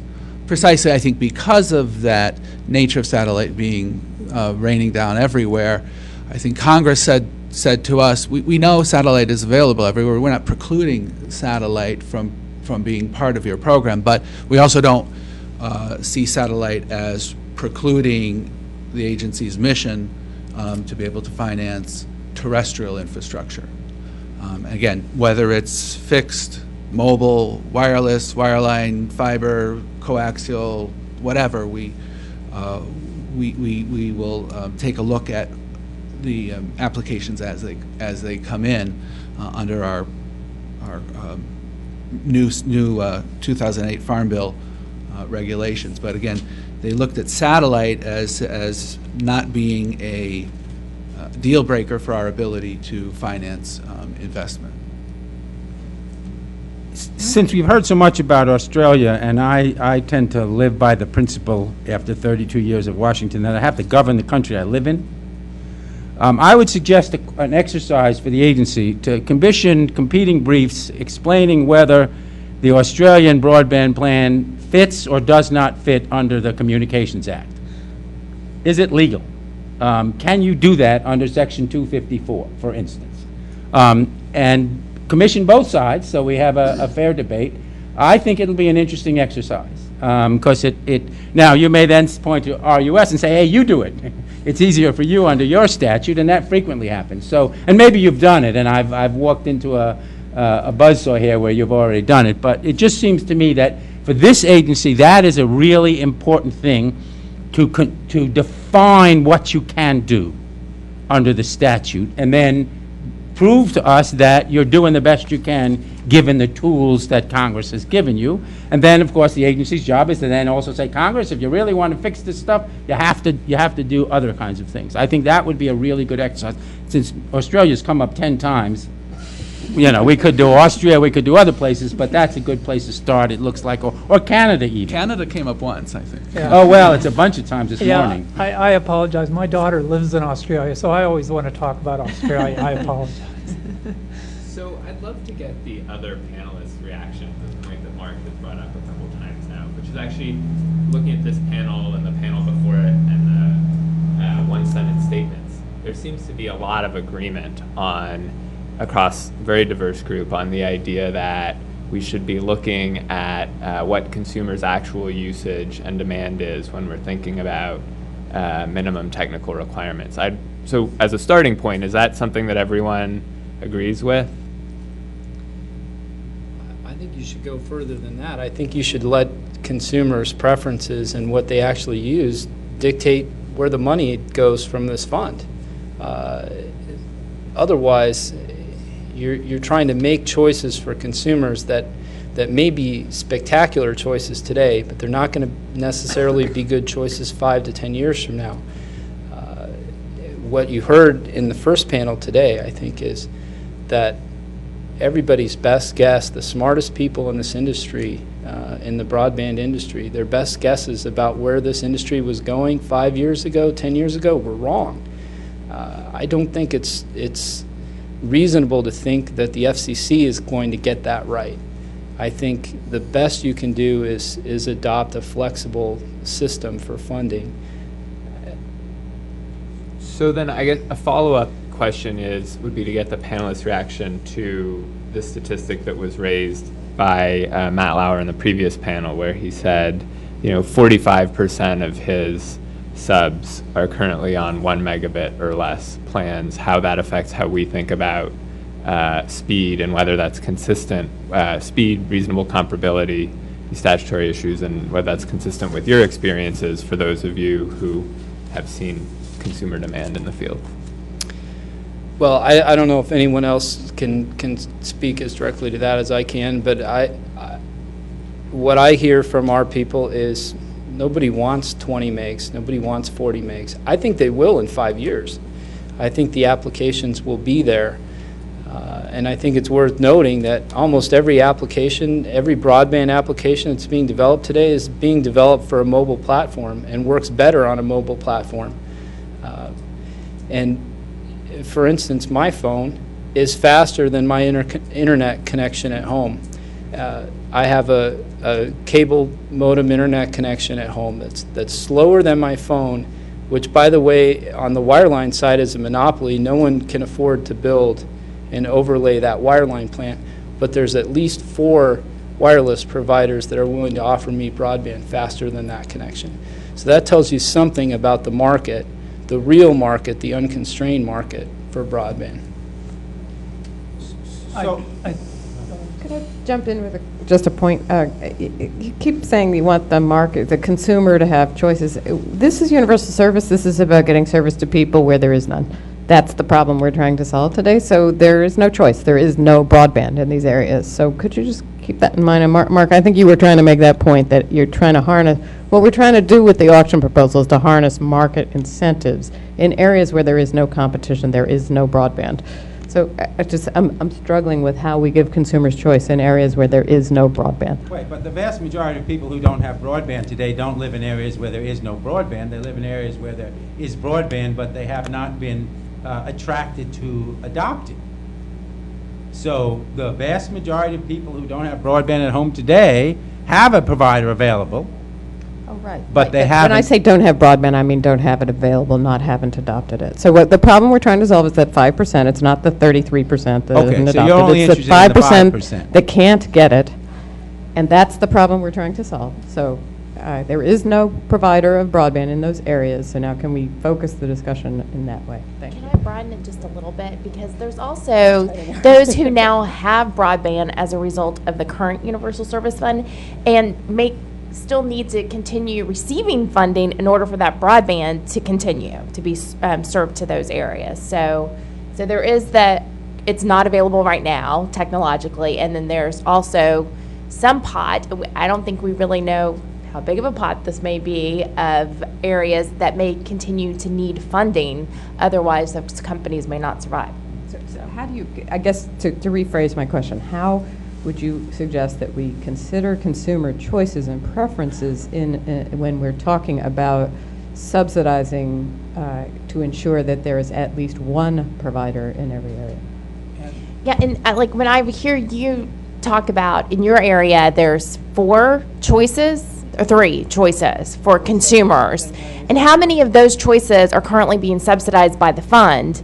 And would they go away if that funding doesn't continue and then there would be no choices in your area? I mean, that's the kind of information that we really need to grasp and understand and then figure out what's the solution to that problem. Okay, first I think I need to clarify, where I live is outside of our service territory. I live in a suburban area that receives no high-cost support, where all of the major carriers serve. Now, where we serve, in our service territory, we see very little competition in the truly high-cost areas where we receive high-cost support. We do have competition in areas where we don't receive support, but there are areas like Weldona, Colorado, that's about 10 miles west of our headquarters, where we have 80% of the telecommunications market. And we receive high-cost support at the state level to support that community. And we provide a 10 meg radio shot into the school to provide internet connectivity to the elementary school there as well. Those are the sorts of areas that I think you're focused on, and in terms of consumer preferences and how that plays in. My point is it's difficult to prognosticate what consumers will want 5 years from now, 10 years from now, and the rules ought to reflect that. And it's not, I think that to start with the premise that you can only afford to support one carrier is something that you should consider, because in the end I think it will be cheaper to support more than one and have them compete and drive innovation and drive prices down. If you have at least 2 providers, or as many providers as are willing to provide support at a floor that's established in a competitive auction process. I want to answer you because you both make some very good points, and I can relate to both of them because our ILEC that we have, our biggest community is like 470, our smallest is 70. And we have broadband available everywhere within our serving territory because of the Universal Service Fund and what's been able to happen. And I can tell you that if the Universal Service Fund went away completely, there wouldn't be a provider there. On our CLEC side, which is our neighboring company that has 16,000 potential subscribers, our CLEC went in and we overbuilt the entire town with fiber to the curb. It wasn't fiber to the home, it was fiber to the curb. And we can offer 100 megabit in town. The goal was to build out into the rural parts as the income, and we were able to pay down our debt. What has happened, we were the first provider in there. We were there for 3 years with broadband before anyone else had it. There is, in the advent of competition, there are 3 providers now in town, plus the 3 major wireless carriers. That's diminished our income. We don't have access to universal service. We are able to continue to pay our debt, but our ability to continue to build it in the rural, where we had started the fiber to the home project, because as was stated before, it is actually cheaper. Contrary to what most people think, it's cheaper to bring fiber into a real rural area than it is to do the town. Because in town I can do 100 megabits with the copper that I have to the fiber node, and those electronics continually to get advanced. When I get out in the rural, the loops get so long that I need to keep pushing the electronics out further. And today the price of fiber is a lot less than the price of copper. So my overheads come down, my cost construction, comes down, and when I'm able to deliver to the consumer and to my potential competitors is greater. So in strategically planning long-term, that makes the most sense. But like I say, now in my CLEC territory, that's where there is not a wireline provider for those rural areas. That's where you talk about rural divide, definitely rural divide. Some of the lakes that we serve out there, half of it was in our territory, half of it was in a larger ARBOC territory. And our half had broadband, their half did not. Our CLEC built the other half because it was cost effective, because we could come in and we could rent facilities to get back to the network. But to continue to push that out with the advent of all the competition, there isn't enough income coming into that company to continue to make the investment to go out into the rural. And that's the challenge that company has right now. So when you're trying to figure out how you can incent companies to build in those areas, I would say that there's already companies that have invested a significant amount. If there's two types of CLECs, there's the one that uses everyone else's facility, and there's the one that built their own. And those are two different types of CLECs. And one of them definitely has costs, and actually probably has more of a commitment into those rural areas. I know that in our area, we receive petitions from consumers to build in rural areas, and we are not the incumbent carrier. But they know that our company, which is a cooperative, is very dedicated to the consumers in the area, and they come to us because they want a solution. Those are the places that we actually rolled out the wireless spectrum to get them some type of a broadband connection, even though we knew we couldn't build the fiber. And the intent was that hopefully we would be able to build enough revenue from those alternative technologies to push that fiber deeper into the network. And the problem is it's not happening fast enough. So if it's not happening fast enough, is it because there's an adoption issue in your area too? There is definitely an adoption issue as well.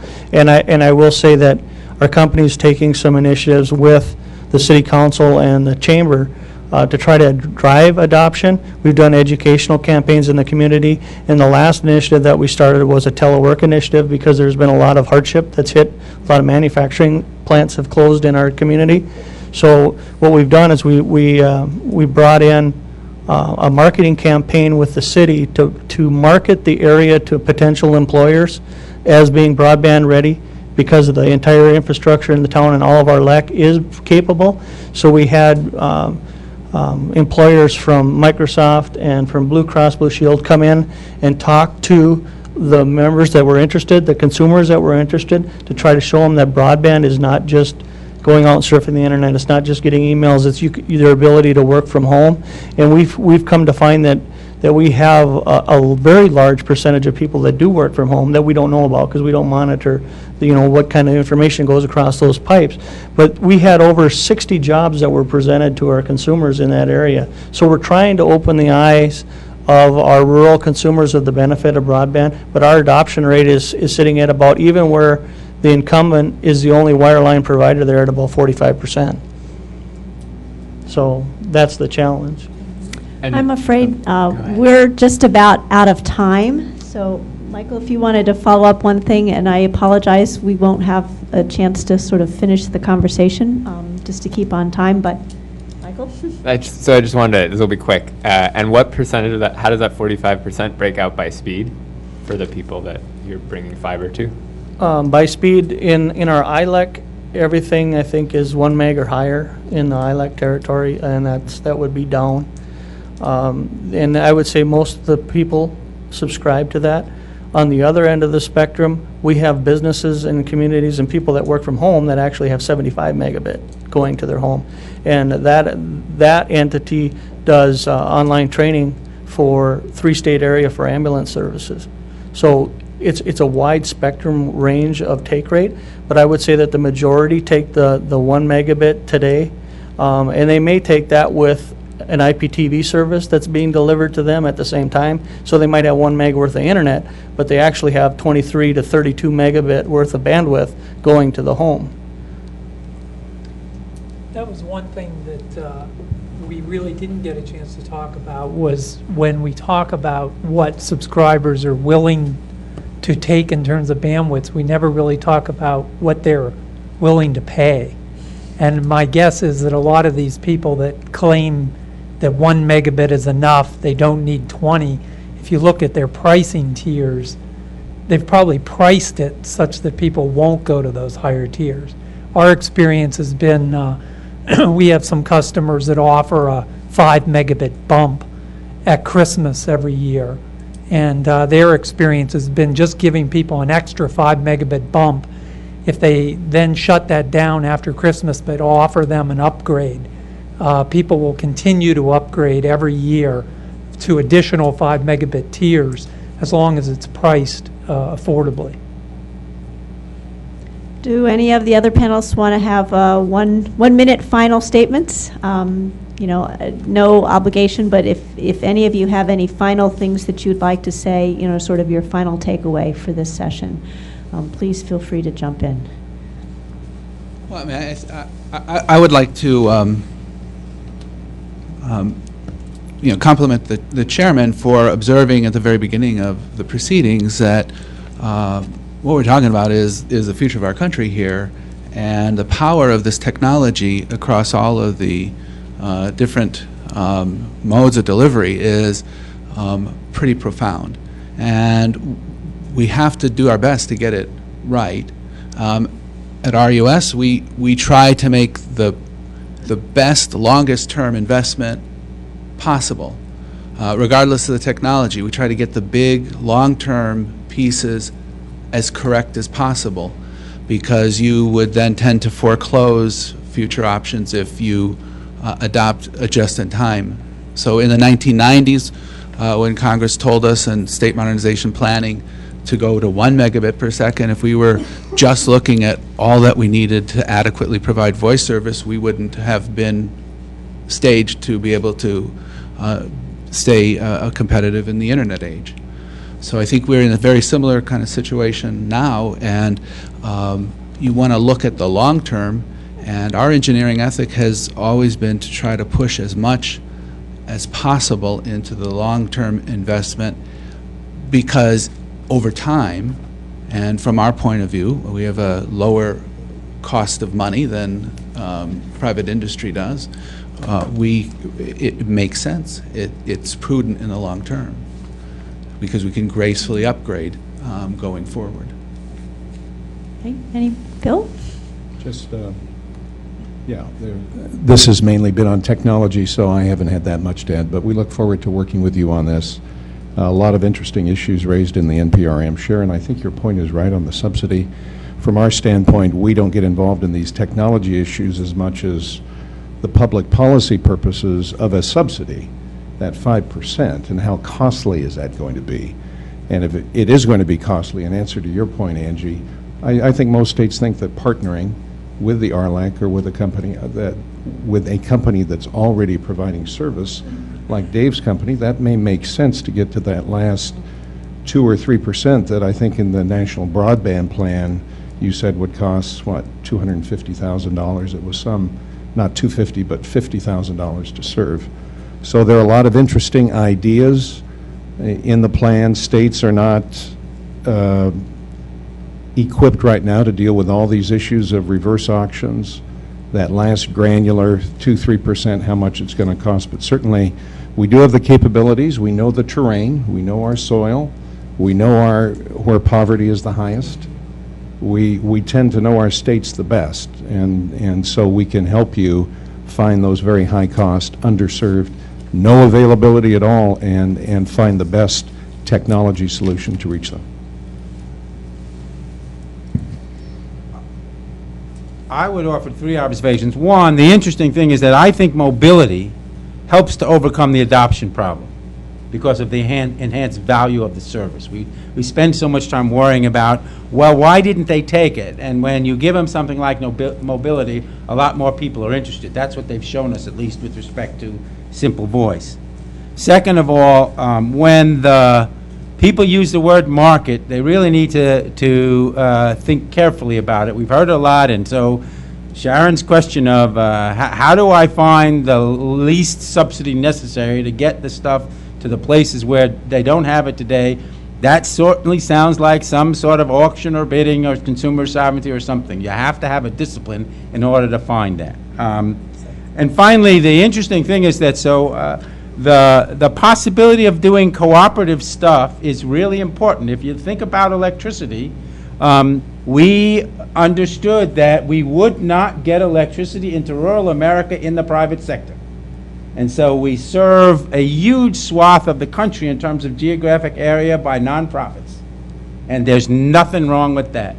It's part of the American tradition of pragmatic solutions to these problems. And so I believe it's 70% of the country, but only 20% of the population are served by electric co-ops. I mean, it's a huge area. So this 2 or 5% you're talking about is peanuts.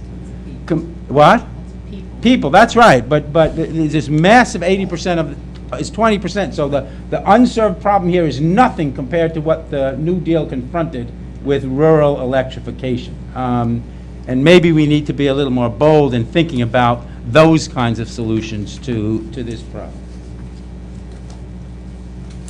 With that, I'll thank all of our panelists and hope the audience will join me in giving them a clap and thank you.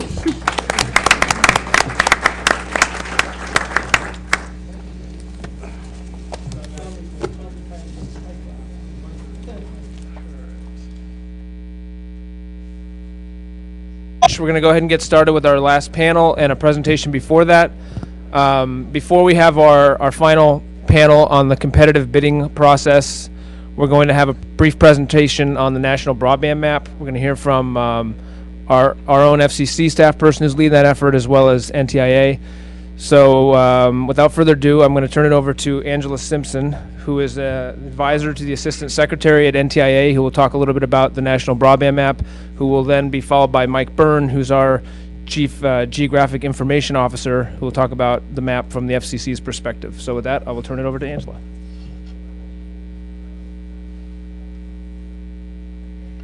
Good afternoon. My name is Angela Simpson with the Department of Commerce. I serve a senior advisor to Assistant Secretary Larry Strickling at the National Telecommunications and Information Administration, or NTIA. Thank you for letting me share some information with you today regarding the National Broadband Map. NTIA awarded a total of $293 million to 56 grantees representing all of the states, 5 territories, and the District of Columbia, or their designees such as Connected Nation or One Economy, as part of its state broadband initiative, which was funded by the Recovery Act of 2009. One purpose of NTIA's state broadband initiative is to assist states in gathering and validating data twice a year through 2015 on the availability, speed, and location of broadband services in the country, as well as the broadband services of community anchor institutions such as schools, libraries, and hospitals. In less than 1 year, grantees performed the initial 2 rounds of data collection, including over 25 million data points from 3,400 broadband operators providing service in the U.S., representing more than 1,650 unique broadband companies. In collaboration with the FCC, the National Broadband Map was released on February 17, 2011, and can be found at www.broadbandmap.gov. To make the website as accessible and transparent as possible, users can view the data in a variety of different formats, from address searches to national and state rankings to maps that display broadband speeds and the number of providers and information regarding broadband at demographic levels. The map shows where broadband service is available, the technology used to provide that broadband service, the maximum advertised speeds of those services, and the names of the service providers. In terms of current status, the states just recently filed their 3rd round of data earlier this month, using a variety of methods to gather and validate the data, depending on their unique local circumstances. And our 56 grantees will be participating in a workshop in Texas tomorrow and Friday to discuss best practices to improve the efficiency and the effectiveness of the data collection and validation process, and also to determine what updates might be needed to the data set, both to ensure that we're not putting an unreasonable burden on broadband service providers and to make sure that consumers and policymakers have the right type of information that they need from the map to make informed decisions. The next public update of the National Broadband Map should be in August 2011. It will contain newer data. The current map that is online shows data through June 30th, 2010. And it will also include other improvements and updates based in part on user feedback. In the coming months, you will also be able to use mobile applications to get data from the broadband map on mobile sites and devices, and you will also get more analysis functions, and with the different data sets that keep coming in, you'll be able to do time series analysis of the national broadband map data. The map is a valuable tool for a lot of different interest groups, including policymakers, economic development officials, industries, and others working to bridge the technological divide and expand opportunities in the country. So, for example, federal, state, and local policymakers will be comparing the broadband availability amongst different geographic areas across different demographic groups. And this information and the analysis that people will be able to do on this information will be able to inform policies that are going to support private sector investments in deploying broadband. The data will be able to assist actual broadband service providers in identifying and assessing potential business opportunities, and will help economic development officials in trying to attract businesses to their local areas. It will also be able to help consumers and small businesses learn about the broadband options available to them, or the broadband services in neighborhoods that they're potentially seeking to relocate. The data sets are all available online for people to take what they need and create new uses for the data based on their unique circumstances and unique requirements. You may have recently read about the FCC using data from the National Broadband Map to help inform its upcoming annual report on the deployment of broadband services. Because of this report and independently, the information in the map can be relevant to many communications policy issues and open FCC proceedings, definitely including the universal service proceedings that are being discussed today, and also other proceedings like intercarrier compensation and the like. Just in closing, just a couple of notes I'd like to provide to you in terms of how you can provide information and input to the National Broadband Map, because it really is an evolving product. And so the first thing that you can do, to the extent you're not providing information to the state grantees in the first place as a provider, would be to use the crowdsourcing tools that are available on the map. And so you can find this information or this link pretty easily on the map, either on the right-hand side of many of the pages where it says engage, or on the website's footer. So you can instantly provide information and feedback based that way. Secondly, if you have an issue that is complicated or not really appropriate for just the engage function on the National Broadband Map, you should contact your state mapping entity. And you can find out who these entities are and how to contact them on our website at NTIA, which is www.ntia.doc.gov/state broadband links. And then also you are always welcome to contact NTIA if you still have ongoing issues or want to provide extremely detailed feedback to the government with regard to the National Broadband Map. So in a nutshell, that is what is going on from the NTIA perspective with regard to the National Broadband Map, and now I'll turn it over to Mike. So just a couple of short points. Angela hit definitely all of the big things. Our role here at the FCC was to implement the technology, the backbone that drives the National Broadband Map, what you see on the website, broadbandmap.gov. And it's always at times like this that I feel very honored to be able to say, and that team is sitting in the back row. So if you guys could just raise your hands real quick. The actual team that wrote the code, that did everything, is there in the back. And these guys are just, the lifeblood of what makes that website sing. So I feel like a great opportunity to introduce them. We had a couple of very specific goals that were hit on already to make the most transparent, usable site of this kind ever. And so this is really the first time that we've seen this volume of data presented in this way amongst any other federal web mapping site that I've ever seen. So I'm very proud of that. The next thing that we really have on our plate is, in addition to some of the functionality upgrades that we've talked about, is an inordinately fast time to market. So with lots of federal data sets that collect large data like this, we tend to see long lags in the time from when things were collected to when they're published. So the policy decisions around them become complicated. In our case, we're hoping for an 8-week turnaround time to market, and we're trying to meet that goal in this time frame. So the data sets that were updated were delivered to us on April 1st. We'd like to push them out by June. And that would mean that the broadband map would be updated in a time fashion that makes the decision points much quicker.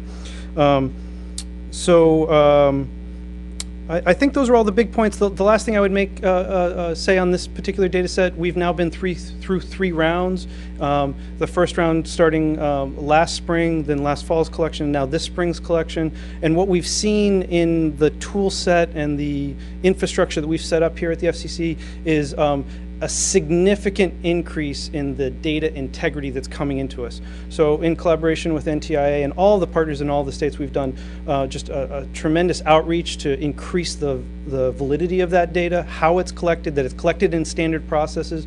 We've run through a very, very in-depth quality review of that data at the record level that has been able to match that data with other third-party sources and giving us very good confidence in what the data says. And most importantly, the data that's coming in now is actually coming in probably the most standard format that we've seen so far. So we're very excited about that as well. So thanks, Patrick, and I guess if there are any questions, we can take them later.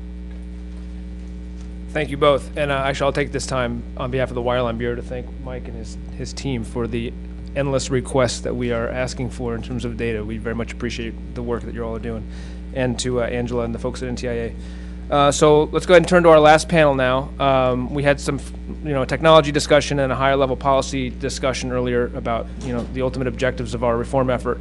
What we want to do with this panel is kind of take more of a deeper dive into a specific issue and look at how to structure and make a competitive bidding mechanism work to award support for broadband in unserved areas. And so the panel will be moderated by Joseph Cavender, who's with the Telecommunications Access Policy Division in the Wireline Bureau. We have a great group of panelists here, starting with Grant Spellmeyer, who's the Senior Director for Legislative and Regulatory Affairs at U.S. Cellular. Maggie McCready, Vice President, Federal Regulatory at Verizon. Jason Hendricks is the Director of Government Relations and Regulatory Affairs for RT Communications. Ross Lieberman is the Vice President of Government Affairs for the American Cable Association. Jose Jimenez is the Executive Director of Regulatory Affairs for Cox Communications. And finally, Greg Roston, the Deputy Director of the Stanford Institute for Economic Policy Research, among other things. And we have, as we did in the previous panels, some FCC experts as well. We have Margie Weiner in the Wireless Telecommunications Bureau, Evan Correll also in wireless and also in the Office of Strategic Planning, who's a Senior Economic Advisor, and Amy Bender, who is the Deputy Chief of the Telecommunications Access Policy Division. So with that said, Joe, I will turn it over to you. Thanks, Patrick. So I'll just dive right in and ask you for your reactions to this question. Focusing on the Phase 1 Connect America Fund program, what do you all see as the key choices that we need to make in order to ensure that the program is a success, and what are the pitfalls that we need to be most cognizant of in order to avoid them? And we'll just start and go right down the line. All right, thank you. Good afternoon, and thank you for the opportunity to appear here today. Chairman Janikowski started out this morning talking about working towards common ground on these issues, and that's one of the reasons I agreed to be here. My company isn't really enamored with reverse auctions.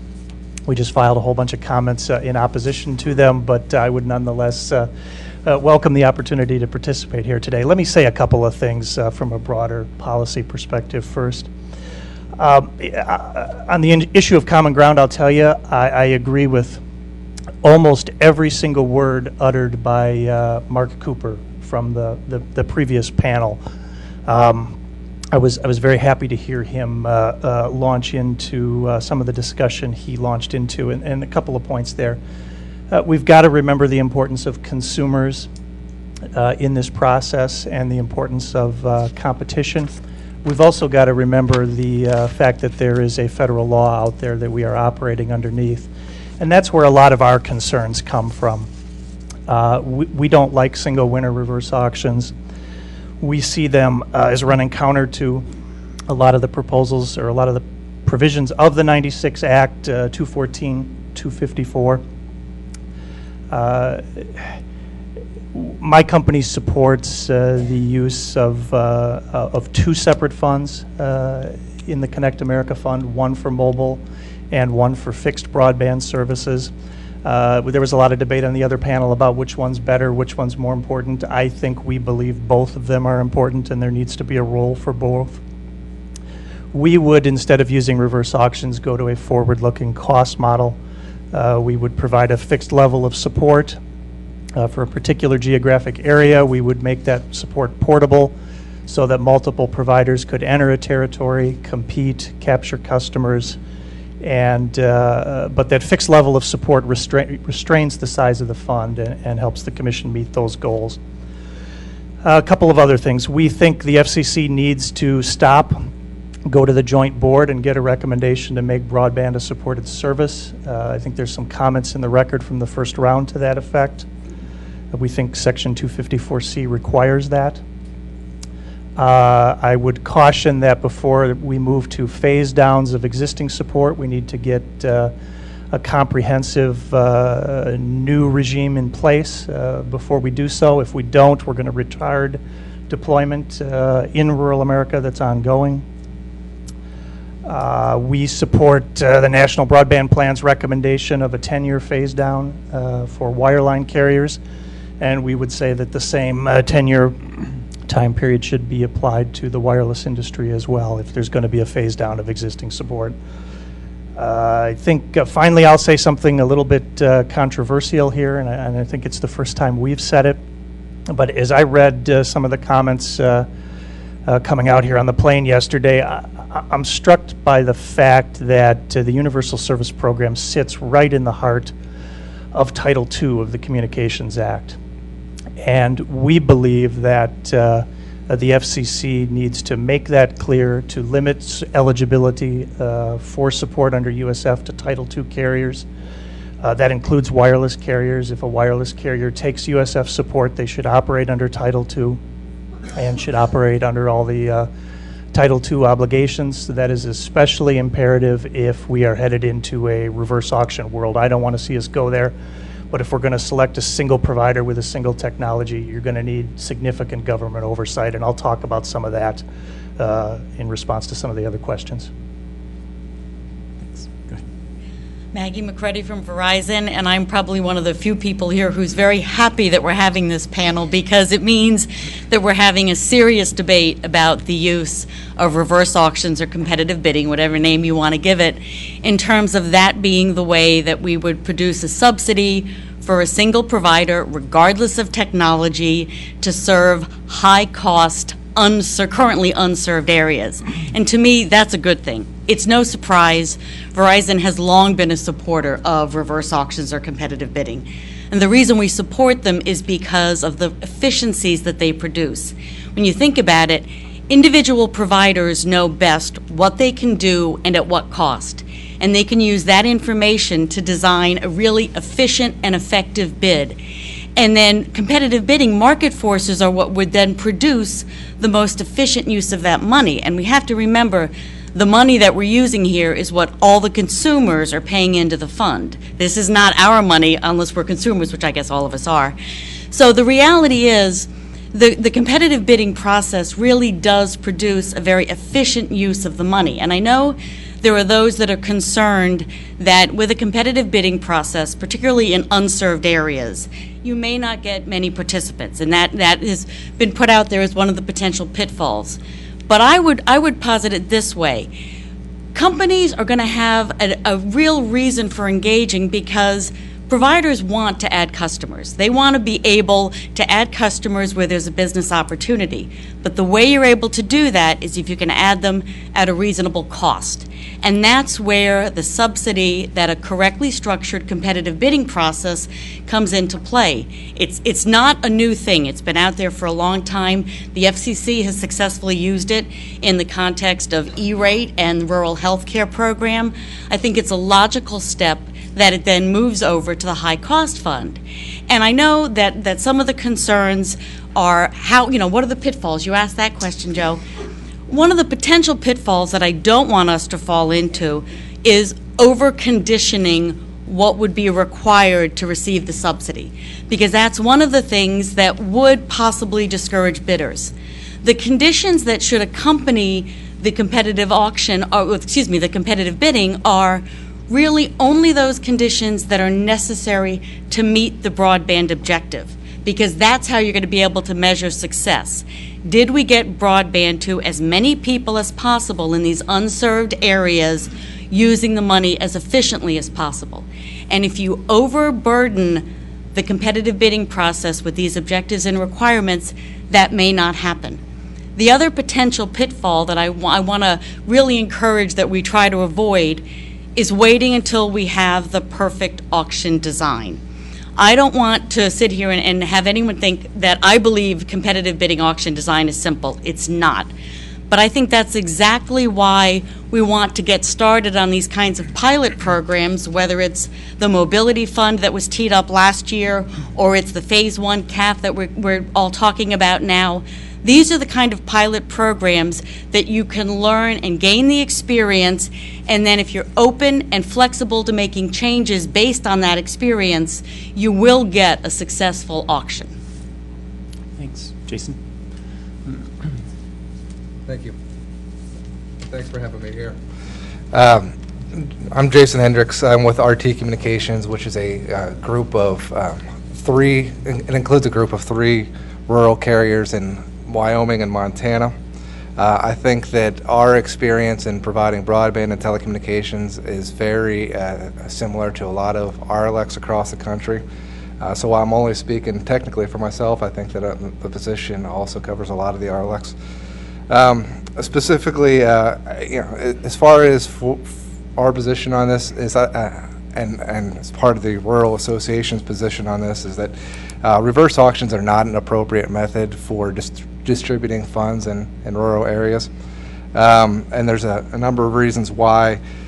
Specifically, it puts existing investments at risk. It harms ability to pay back loans. USF has already been used to deploy facilities out in those areas. And as far as an auction that may go to somebody other than RLEC, it would put those facilities at harm. We heard this morning about fiber and the benefit of fiber in rural areas. If that fiber goes away, there's an inability for certain broadband to be provided in certain areas. But let me just get to some of the pitfalls specifically and things that we think that you need to be careful of. One would be defining the unserved areas.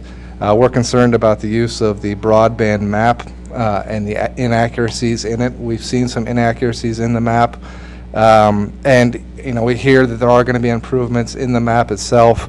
But even at its best, the map will always be out of date. And I think that there needs to be a recognition of planned broadband deployments, whether it's through merger commitments or through other means. Those need to be recognized, and those would never be accounted for in the map. So defining what the unserved area would be is very important. The other thing to recognize as part of that is what are the edge-out strategies. And RLECs have edge-out strategies and are deploying broadband farther and farther into our networks. So what is the impact of that, and ensuring that there is still incentives for carriers to deploy broadband farther into their networks? So what we don't think that reverse auction should be used. But if there is a means to test them, it should be first done in price cap areas. So first look to price cap areas on a pilot project basis. And when doing that, you could test right of first refusal. I know that's a proposal that was looked at for phase 2. But for phase 1, it may be something that you'd want to look at. And test it in those areas first, especially if you're going to be using a cost model as a basis for it. The price cap carriers have experience with cost models, RLECs not as much, so testing it there maybe would be a good idea. As far as expanding it into other areas, again, be cognizant of what's already been planned for deployment by other carriers, not giving funding to carriers who are already planning on deploying and funding it through private means and not relying on USF. So if they already have or are planning on deploying, not funding it for something they've already done in the past. And ensuring that there's a carrier of last resort obligations on broadband as we're under today for telephone specifically. Thanks, Ross. Thank you, and I want to thank the Commission for inviting the American Cable Association to appear today, and Commissioner Clyburn, it's nice to have you join us as well. First, some background on the American Cable Association. The ACA has approximately 900 members in 49 states who are providing service to approximately 7.6 million subscribers. Approximately 60% of our members are mid-sized and small cable operators, and 40% are rural telephone companies providing cable services. Second, while we do not agree with all of the Commission's reform proposals, ACA believes that the Commission's proposals to reorient the high-cost fund and create a CAF provide a good starting point to fund broadband service in unserved areas. Now, we know you want to go forward and fund broadband, which is an ambitious undertaking, but as you move forward, we believe that we should clean up the current system, stop increasing the financial burden on consumers, provide universal service broadband in fiscally responsible manner, and ensure consumers don't lose existing service. And to touch upon each of those, cleaning up the system. The fund is growing too fast. USF is an off-budget item, and the high-cost fund has grown enormously since 1996, doubling to about $4.3 billion. The fund should be capped at 2010 year-end high-cost fund levels.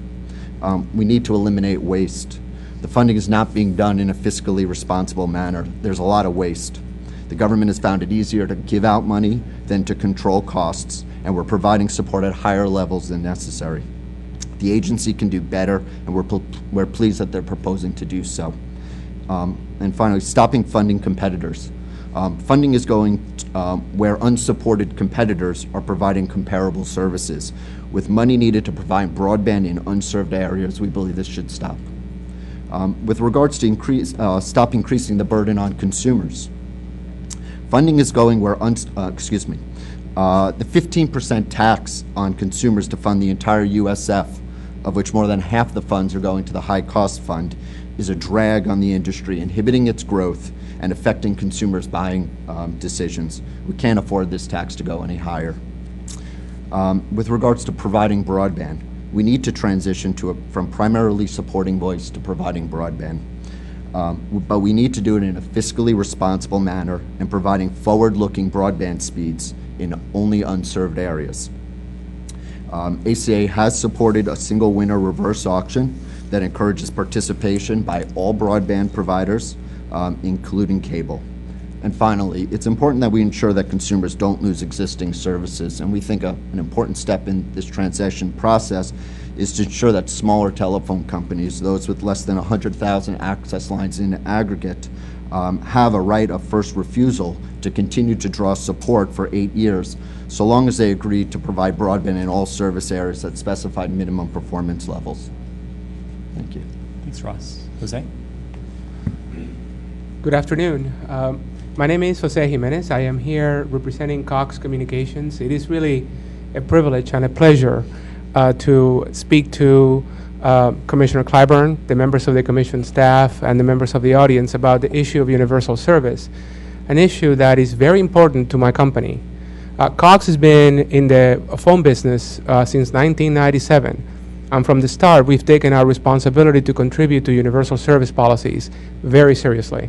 We contribute, and always have contributed, to the federal fund and to the state funds that subsidize high-cost service. We also have a skin, if you will, in this particular question. We participate in the high-cost program. We also participate in low-income, E-rate, and rural health care. So we have, our bottom line is very much affected by the decisions the Commission will make in the next few months. In terms of, what high-level principles we think should guide the Commission in reforming the high-cost program, some of the themes have already been touched by my fellow panelists. Certainly, the reform should be competitively driven and competitively neutral and technology neutral. We think that is very, very important in order to preserve the dream that Congress had with the 1996 Act. We also feel that the fund should be rationalized. There are areas where I agree the fund is being wasteful today. And the Cable Association already proposed a methodology that we think, if implemented, can help lower the size of the subsidies going to areas today where there are providers providing service without subsidy. Because whenever you are subsidized in an area and there are companies already providing service without subsidies, then arguably subsidy is no longer necessary. And things like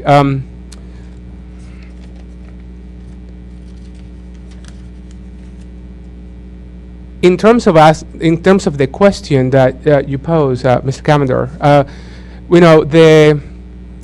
we fully support a bidding process, and I look forward to the dialogue in this panel about how that should be structured. We think that a bidding process does have the promise of bringing competition and efficiency to the high-cost program.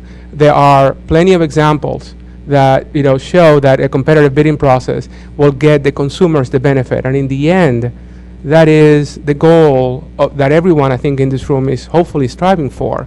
It should be about the consumer and the benefits to consumers, and not the benefits to particular providers. And with that, I look forward to the dialogue. Thanks. Greg? Thank you very much. I'm Greg Roston from the Stanford Institute for Economic Policy Research at Stanford University. And I first got involved in thinking about universal service auctions when I was at the FCC in 1996 or so. So we've been thinking about these issues for quite a while and about how to structure bidding, how to create the right incentives for firms to participate, what kinds of things needed to be done.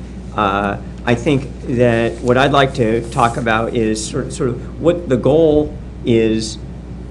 First, you want to try to get consumers to hook up to broadband service who otherwise would not.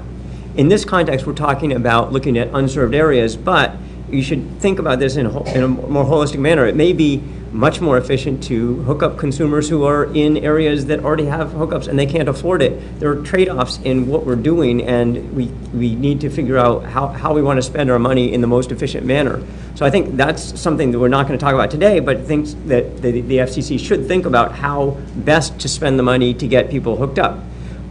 In terms of today's question, we want to think about how do we most efficiently provide money to build out to unserved areas. And that raises the question not of how do you compare people in unserved areas to people in served areas who can't afford to hook up, but people in rural Texas versus the hills of North Carolina. Do you weight those people differently? Do you compare them? And can you try to create competition among providers to hook those people up? If you consider them to be, well, we have 100 people in this group and 100 people in that group, they're equal, and we want to try and get them hooked up. What's the most cost-effective way to get them hooked up? We submitted, a group of 71 economists submitted comments saying that auctions are a great way to create competition between the provider who's in Texas competing against the provider who's in North Carolina. Because if you just had people saying, let's compete to provide service to this specific area in rural Texas, and everybody gets the same subsidy, nobody has an incentive to bid down the subsidy if everybody's going to get the same subsidy. Well, all of a sudden, and then there's a second question that people brought up about limited participation. If there's only one provider in rural Texas who could possibly get the subsidy, they wouldn't have an incentive to bid low. But all of a sudden, if they say they have to compete against the provider in North Carolina and other areas, and they might not get any subsidy unless they bid low, they're going to start to bid, and they'll create competition in the auction. This is something that I think is very important to structure a system whereby you can have different areas, providers in different areas compete against each other in order to elicit more truthful revelation about what the real costs are. We've seen for decades of study of regulation that firms have a better idea of what their costs are and aren't particularly forthcoming about what their costs are when they're talking to regulators. So this is a way, auctions tend to be a way to, if you structure them correctly, get people to be more forthcoming about what their cost structures are. One of the things you want to try, so you want to try and compete, you have competition in the auction. You also would like to have competition for service after you have an auction. And it's possible, I haven't thought this completely through, but I was sort of noodling this idea that it may be, you probably get the most bang in terms of getting people to bid lower if they get the subsidy themselves, but if you have lots of areas competing against each other, and maybe a subsidy in one area could compete with a subsidy in another area, and multiple providers could get access to that subsidy. Maggie talked about the perfect design. You may not have that, but you do have Evan and Margie designing it, so you should come close to perfect.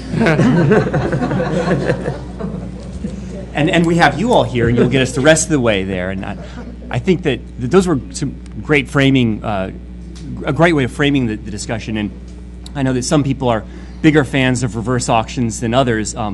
But since we're talking about auctions and market-based mechanisms, I think that everyone has an incentive to help us get it as right as we possibly can, whether you're in favor of it or opposed to it. And excuse me, I'd like to take advantage of the fact that we were just listening to the discussion about the map before we began, and that was something we raised in the NPRM, is whether we should use the map as a source of data or whether we should use the Form 477. And sort of bracketing that for the moment, one of the questions that we discussed in that context was the scale on which people should be bidding. And so we've talked about looking at where unserved people are at a census block basis. That's a separate question from the unit on which someone might bid. If there are, say, 10 housing units in a census block, we're not proposing that somebody would have to come up with a bid for that census block.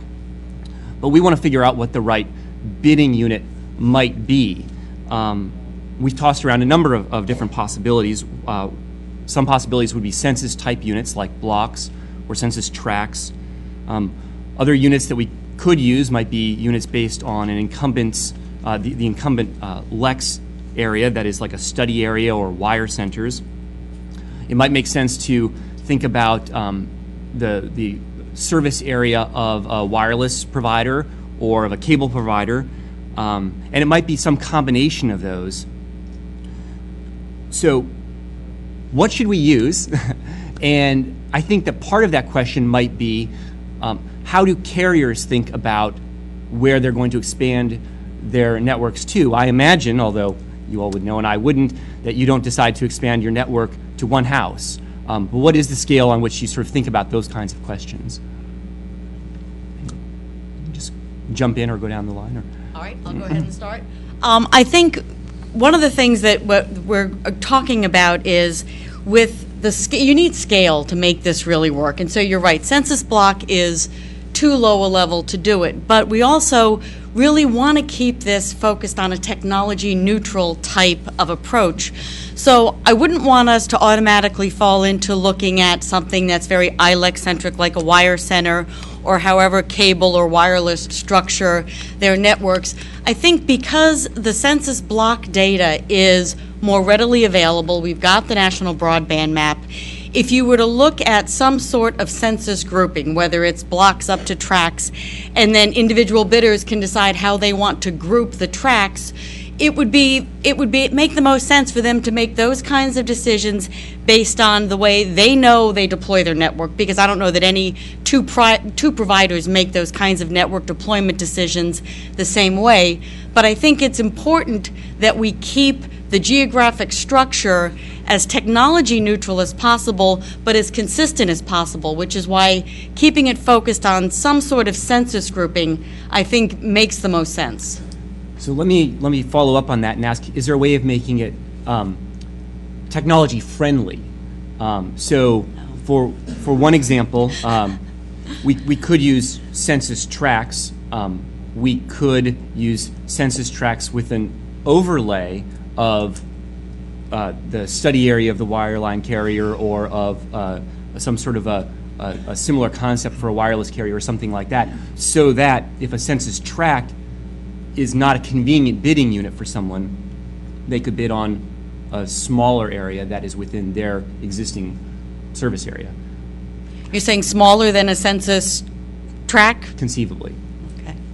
I was going the other way, saying that, well, that in looking at allowing carriers to group the census tracts based on what their network structure is, starts to get at that same kind of principle. If an ILEC operates in a particular area, they're going to group the census tracts more logically aligned with how their network is deployed. I'd honestly have to think about going smaller than a census tract. Does anyone else have any? Yeah, let me offer a couple of comments here. And that was really a very complex, multi-part question you asked, Joseph. So let me try to go back and reconstruct it in my head. How does a wireless carrier determine where it's going to build out its network? I'd have a couple of comments on that. First of all, we put up a cell tower, and when we do that, that signal goes out in a relatively in a circular manner, unless you're in the hills of West Virginia or something like that. And it goes for several miles, if not further. So it's not like we put up house by house or census block by census block. Once we put one up, and there's a certain amount of cost involved in doing so.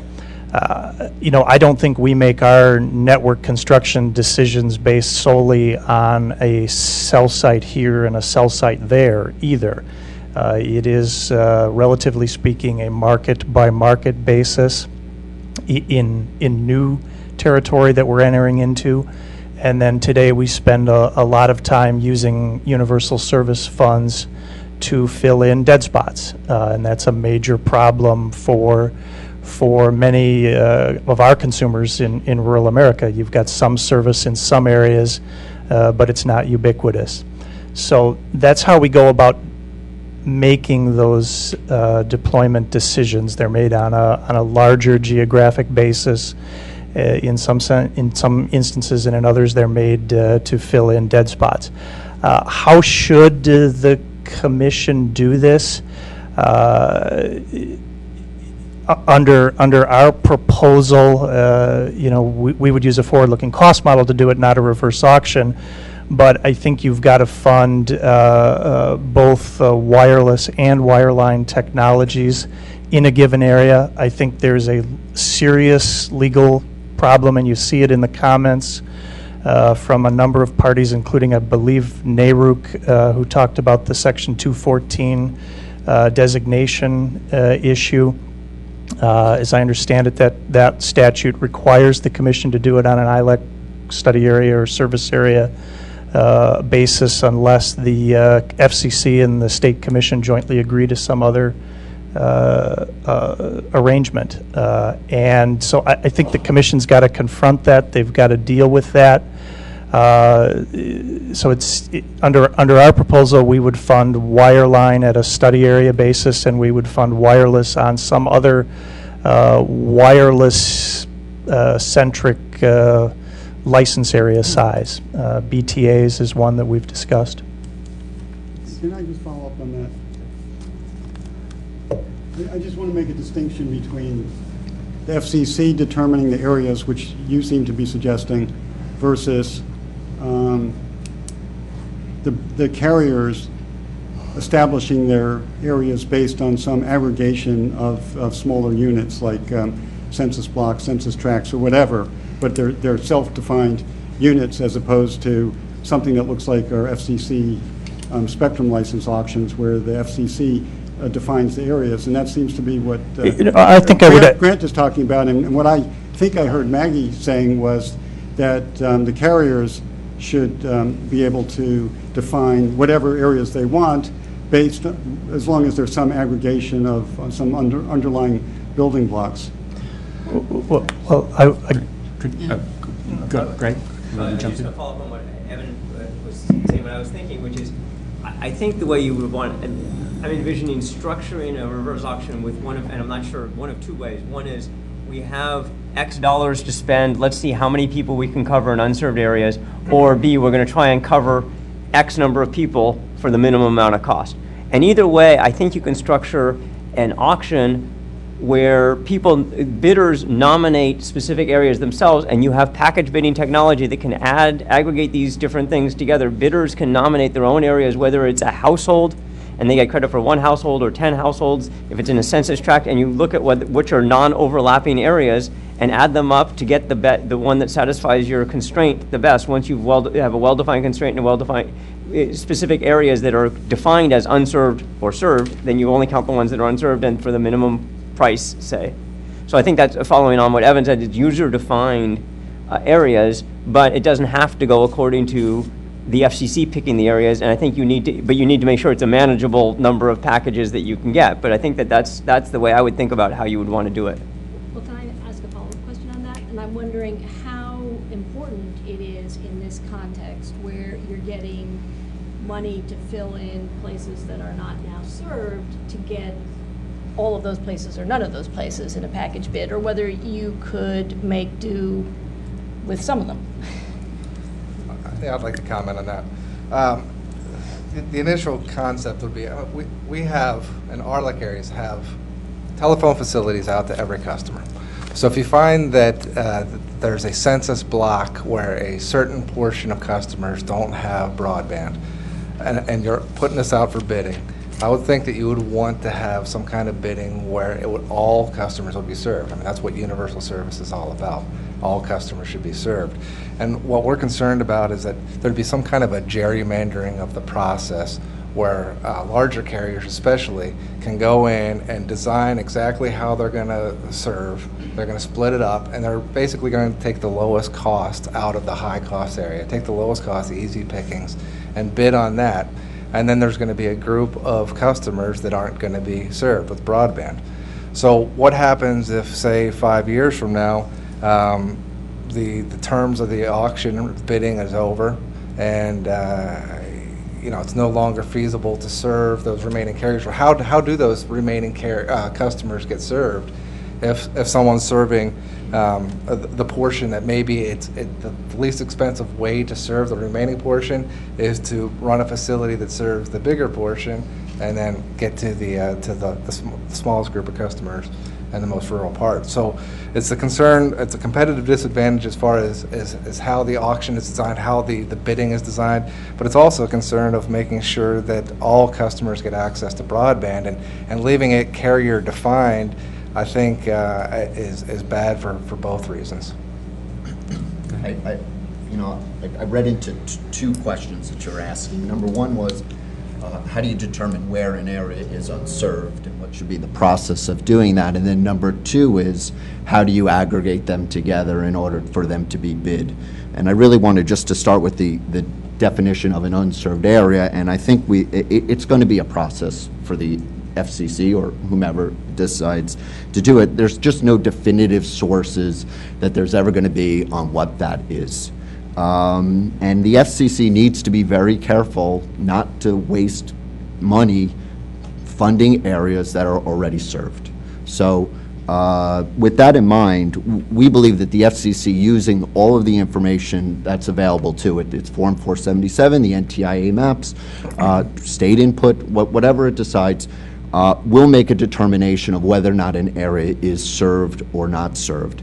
And then we think it's appropriate to put it out for public comment, where parties can come in, whether or not it's somebody serving that area, whether or not it's a customer, whether or not it's somebody else, can give you the feedback necessary to tell you this area is unserved and it is appropriate for it to be bid upon in an auction. And we do think that that's a process the FCC can undertake. I don't think there's enough money to fund the entire country at the same time. So what we're talking about are smaller auctions that are involving smaller parts. And so all the FCC in a comment process would be, what about the areas that are going to go out for bid?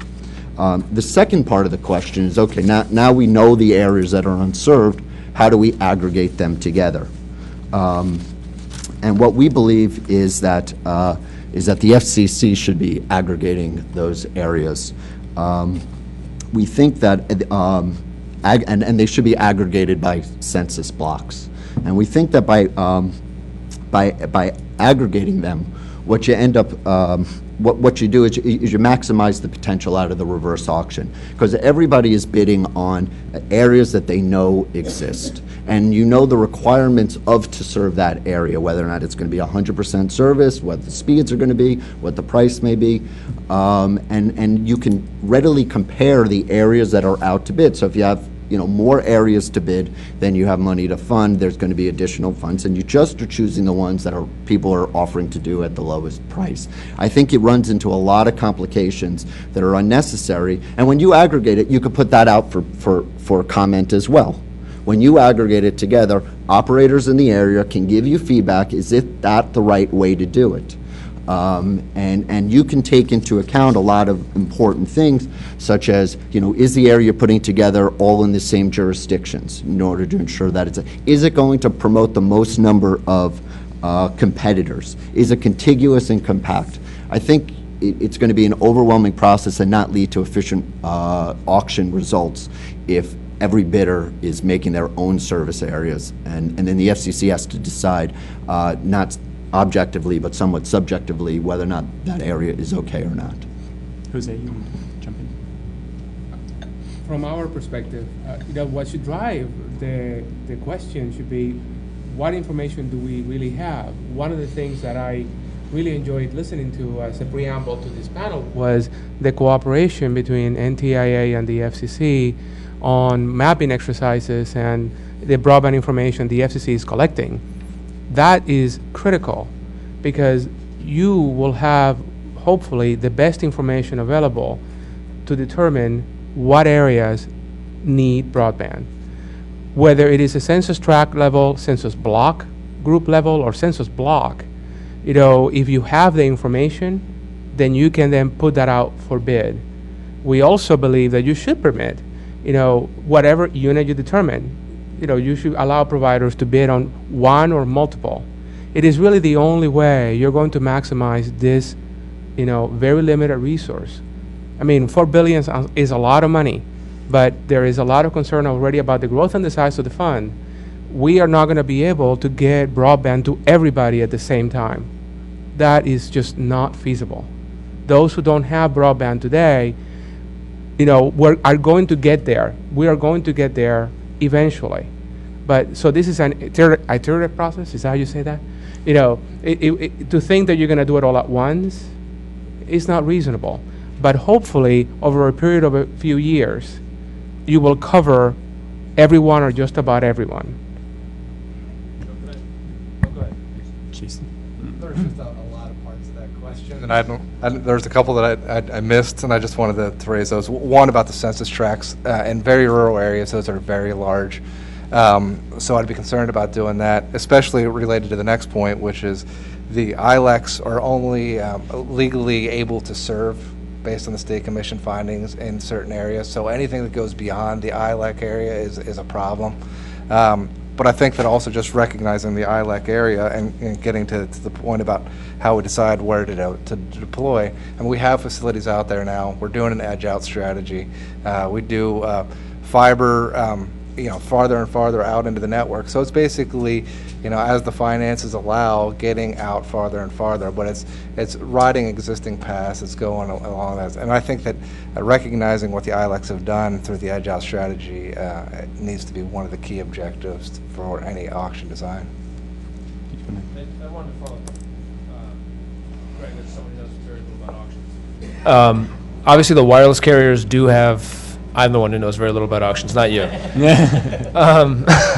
Obviously, the wireless industry and the carriers have experience in bidding for spectrum, whereas some at the table have much less experience in bidding. And you mentioned that there's package bidding software and technology out there that makes what you were talking about, the 71 economist model, possible. Even if we made it the most technology neutral geography, we do hear some concern about, that some of the smaller companies will be disadvantaged. I'm curious in terms of your thoughts on the cost associated with bidding in this type of an auction, or for the software, or for the expertise. Will everybody be on a level playing field? Is it doable for everybody, first of all? And second of all, I actually am curious about the reaction. I think it was Jason, you said just doing the reverse auction in price cap areas, right, and not in the rate of return areas. I'm just curious, kind of maybe it's along the same lines as to what people think about that. So I think that's an important question, is to make sure that everybody can participate in these auctions. And I think one of the things that people have been moving towards in auction design, some of the auction designs have been trying to very, very much simplify the requirements, the information requirements on bidders, so that it's not an incredibly huge process, other than understanding your own costs and what you're willing to bid, and trying to minimize the amount of strategy that goes into the auction and making it more incentive compatible with truthful bidding. so that you get people who are willing to bid, to say, here's the minimum I'm willing to accept, but your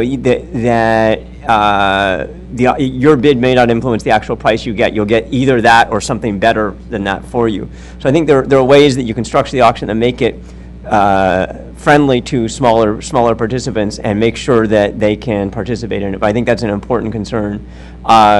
As to starting it with price cap companies or rate of return, I don't have any thoughts at all about that. What I do think is important is to test this and try to figure out a way to make sure that we can, that there aren't unintended pitfalls and that things work. Maybe trying it on a small scale. We suggested doing it on part of a country, or this is how the Spectrum auction started, was by using the simultaneous multiple round auction for 10 nationwide narrowband PCS licenses first, and then moving to the big PCS auction after we saw that could work. So I think there may be ways to structure this where there's some part of the country or some segment that you could break off that would allow you to have an experiment first to see if it does work and to make sure that it does work. Sure. Let me offer one comment on package bidding. If you were talking about a system where you're going to take 6 census blocks in West Virginia and package them with 16 census blocks in Indiana and 32 census blocks in eastern Washington state and put them up in a package bid, I believe that adds immense complexity to the bid itself. And Sharon's shaking her head no here. That's not, no, it's What do you explain what package bidding is? Users can say, gee, I want to serve these 10 census blocks in West Virginia together. And somebody else may say, well, I'm willing to do those 10 census blocks and another 13 that are adjacent to it. And so these two guys would both put their bids in, but it's user defined what their packages would be, not the FCC saying, here are these packages. And then somebody else might be bidding in Eastern Washington, and you'd take together the package that got you the most optimal results in this. Well, I think we need to get some clarity on that, because that's not the way I read the NPRM notice. That's not how auctions are conducted in the Spectrum world. When you go there, you do have package bids that take multiple geographic areas across the country and package them together. And the second point I was going to make is when you do that, you not only add complexity, but you set up a system that tilts it toward nationwide providers. And we're strongly opposed to that. We're a Fortune 500 company, and I can tell you we're not equipped to deal with that kind of package bidding structure internally. And so I don't know how you're going to do it across the smaller companies in this country. If all you're talking about is 6 census blocks in one area, I don't know, and the next bidder packages 5 of them together in bids, I don't know where that's all going to go, but that's going to take a lot of work from the smart folks at the Auctions Bureau. Could we clarify what exactly, because I think, go ahead, Evan. Yeah, I mean, I think that by package bidding is just what Greg said, that the user could take whatever the building blocks, the underlying building blocks that are defined for geographic areas, and combine them in a way that's suitable for the user. And the simplest case would be of a package bid is that each bidder, can only make one bid in an area, which would be a package. It'd be like a user-defined, geographic area based on building blocks, and they put in that's what I want to serve, and this is the price, the minimum price that I need to be able to serve it, and that's a package. Which by package it means it's all or nothing. You can't just give me some pieces, some of the census blocks underlying and not the other ones. I want it as an all or nothing, deal, and that sort of, and then it can be more complicated. You can have, multiple bids multiple packages in the same area. But the simplest notion is that the user defines the area that they want to serve together. Well, and we can also, I mean, in the Spectrum context, we've also done predefined packages that the commission defined. So yeah, the idea is the all or nothing bid. Okay, I'm going to need to think through that a little bit, because I don't know how somebody bidding on 10 census blocks gets compared to somebody who only bid on 6 of those 10 census blocks. You know, the 71 or whatever economists, I mean, Greg really should be the one that explains it, since, but he can correct me. But just to give you my understanding of what was proposed there, the notion is that the objective should be to maximize the number of households that are covered for a given amount of money that the FCC has to spend. And in order to do that, in the simplest case, let's just take the simplest case that we can understand, suppose that bidders make offers and there's no overlap. So what we do is we rank all of these packages, these offers to serve some area, by the number of households served per dollar, or equivalently, the cost per household covered is the same thing. Okay, so in either case, you want to get the most bang for the buck. So you think about, I want to get the most households covered per dollar. So we have this ranking, starting from wherever it may be. They're all unserved areas. So somebody has the maximum, some highest number of households served per dollar, all the way down to the lowest number, and then we have a certain budget to allocate to serve those, and we just cut it off when we run out of money. And that's the notion that was proposed by the however many 71 economists. No, and I get and I agree with the concept of weighing different areas against each other, and funding the most consumers, most bang for the buck. I get all that. I just don't know how you sort out those 2 wireless carriers and then the wireline provider that have got kind of similar bids, but they're not covering exactly the same geographic territory. Well, it's where I get lost in this. Well, I know they don't have to, but how's the commission going to rank those and sort them out? There's a single evaluation criteria under their proposal, okay? And one of the things that we should talk about is, considering more subtle approaches. But under that approach, there's a single criteria. That's the only thing. How many households you cover per dollar. That's the only factor. And what you do is you rank them in that order, and you pick, and by doing that, for the number of dollars you have to spend, you get the most households covered for those dollars. That's the end of the story. Except that leads me to the point about the fact that you may be lucky enough to live in a county where the wireless carrier wins, or you may not. Right. And that's going to lead to this patchwork quilt that I haven't really talked about yet. But you're going to have geographic areas of this country where the wireline provider wins, another where the cable provider wins, and a third county where the wireless wins. And the idea is that we have limited money. If we had an infinite amount of money, we would cover everything, and everybody except the ones paying for it would be happy. But to Commissioner Clyburn, I would say that the consumer outrage will be extreme when you go back to rural areas and explain that this half of the state got wireless and that half of the state got wireline. But it's a budget problem. Except keep in mind that what we're talking about today, as I understood it, was how do we cover those areas where there's no broadband right now? And I think the consumers will actually be ecstatic that they're getting broadband. I mean, hopefully, maybe it was Mr. Jimenez who said eventually we're going to get there, or maybe it was Ross who said eventually we're going to get there. So it's how much can we do now with what we've got and make all consumers, all 320 million U.S. residents happy that they have a broadband choice. And I'll shut up after this response to that, and I apologize to my fellow panelists.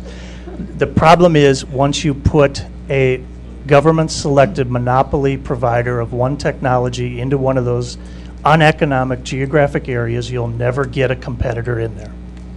I don't know that that's the case, actually. And I don't mean for this to turn into a debate of Angie Cronenberg against you, so sorry. But if you look at what the Universal Service Fund already accomplished with telephone service, and, you know, wireless service didn't start as a result of the USF fund, I think that we have to be really careful about making blanket statements about what will happen or won't happen, because I don't think we're going to really know. But what we're trying to do today is figure out what's the best scenario for getting people service who have no service today. Okay. Jose? Yeah. Is that there is already a model alive and well within the Universal Service Fund that works exactly like this, and it's called E-rate. Now, in the E-rate program, you have thousands of schools asking to get broadband service and advanced telecommunication services. And last I checked, and I just attended my very first USAP board meeting. You know, thank you. Thank you to the commission for nominating me. You know, the rate of subscription, I mean, the E-rate program, unfortunately, I suppose, cannot meet every school's demand for service. But last I checked, and I walked safely into the doors of the FCC, there are no protests from schools out there saying, we want our broadband and telecommunications now. There is an understanding that where you have none, then this is an effort to get part of the way there, and then we'll come back, and we'll come back in a way that makes sense. To try and do it all at once makes no financial sense. And unfortunately, I haven't read the 71 economy paper. I should do that. I guess call me a 72nd fan, because I think from a principal perspective, I mean, I think it makes sense. You cannot do it all at once. I just want to follow up on the discussion with Grant about, you know, how do you deal with the fact that different technologies have different characteristics. Because before I was just saying, 71 economists, they treat every offer as equivalent as long as it meets some minimum standard. You know, if you have a certain minimum speed, that's then everything is ranked according to the bang per buck in terms of number of households covered. But in fact, you know, different technologies, and even within a different technology, can have different characteristics. So just looking across technologies, you know, mobile is mobile, and fixed is fixed. And you know, do we want to take that into account in offer in deciding, you know, who to fund? I mean, likewise, satellite services, they have latency, but they may be a very inexpensive way to serve very low density areas.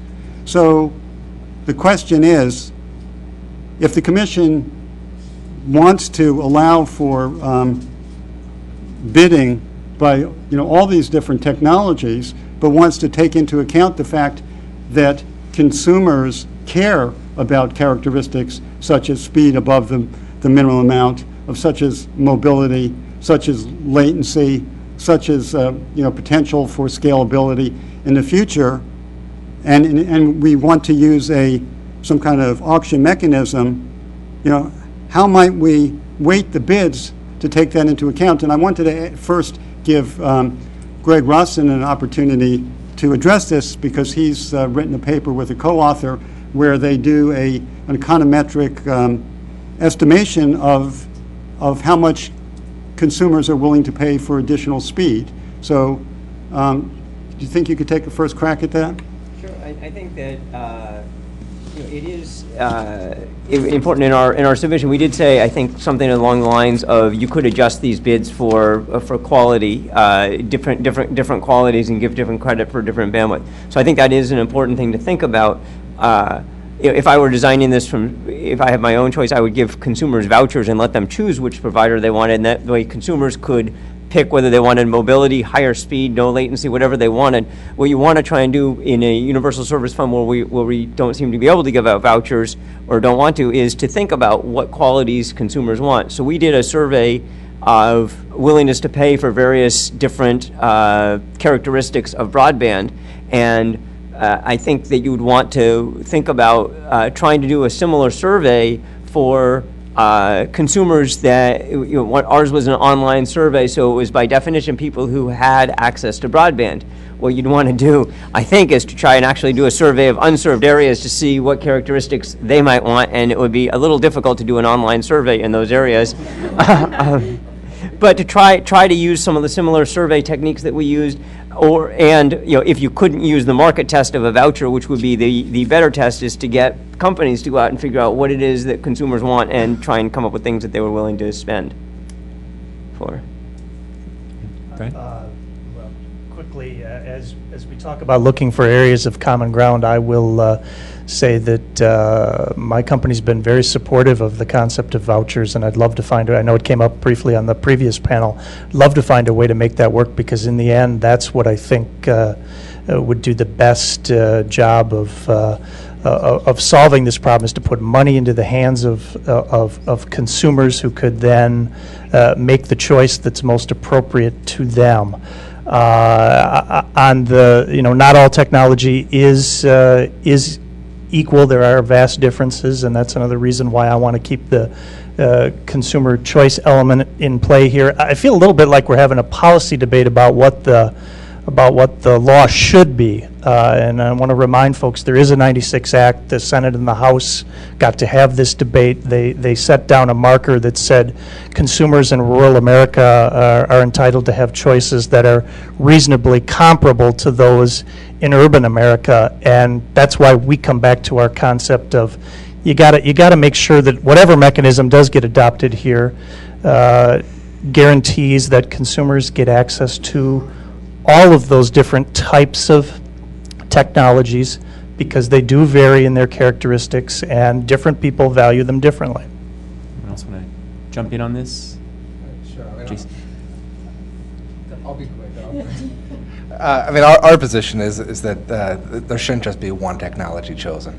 The FCC shouldn't be in the position of saying it's either wireline or wireless. They're complementary. Customers in rural America like both. They should have access to both. If you get into back to the previous question, if you're ranking them by lowest bid per household, first of all, you're going to be getting the cheapest households first. The areas, and this goes back to the previous panel, one of the previous panels. Those are areas that are going to be served by the market soon anyways. So if that's the first point of the auction, you're going to end up giving it to places that are already going to be given service anyways without the USF. And again, it favors the large carriers to go that way, which we talked about. And again, my previous point too is by doing that just by lowest bid and allowing the bidder to decide where it's going to be, you're going to be leaving a lot of areas unserved, and probably forever. Just because it's going to be much easier, for in our example of serving customers via the existing facilities, and then if somebody comes in and bids for a portion of that and just leaves the remaining portion unserved, it's going to be difficult to ever serve them. So, I understand the concept of weighing them, and there's some benefits, I think, to fiber, for example, versus wireless. The very problem of the whole thing is trying to just pick one over the other, and weighing the pros and cons shouldn't be up to the FCC, I don't think, on that. Just simply make wireless and wireline both supported. And how are you going to pay for this?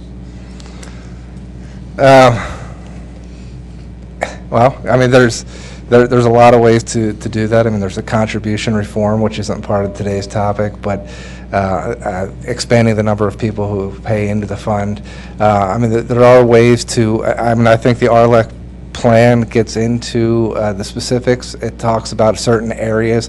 On the one question, if you're going to be ranking bids on highest to lowest, and we're going to give it to the lowest first, well, the RLEC plan that was submitted by the associations kind of takes care of that by saying that if this is your cost and this is your revenue, and the expected revenue is greater than the cost, and those areas shouldn't be funded.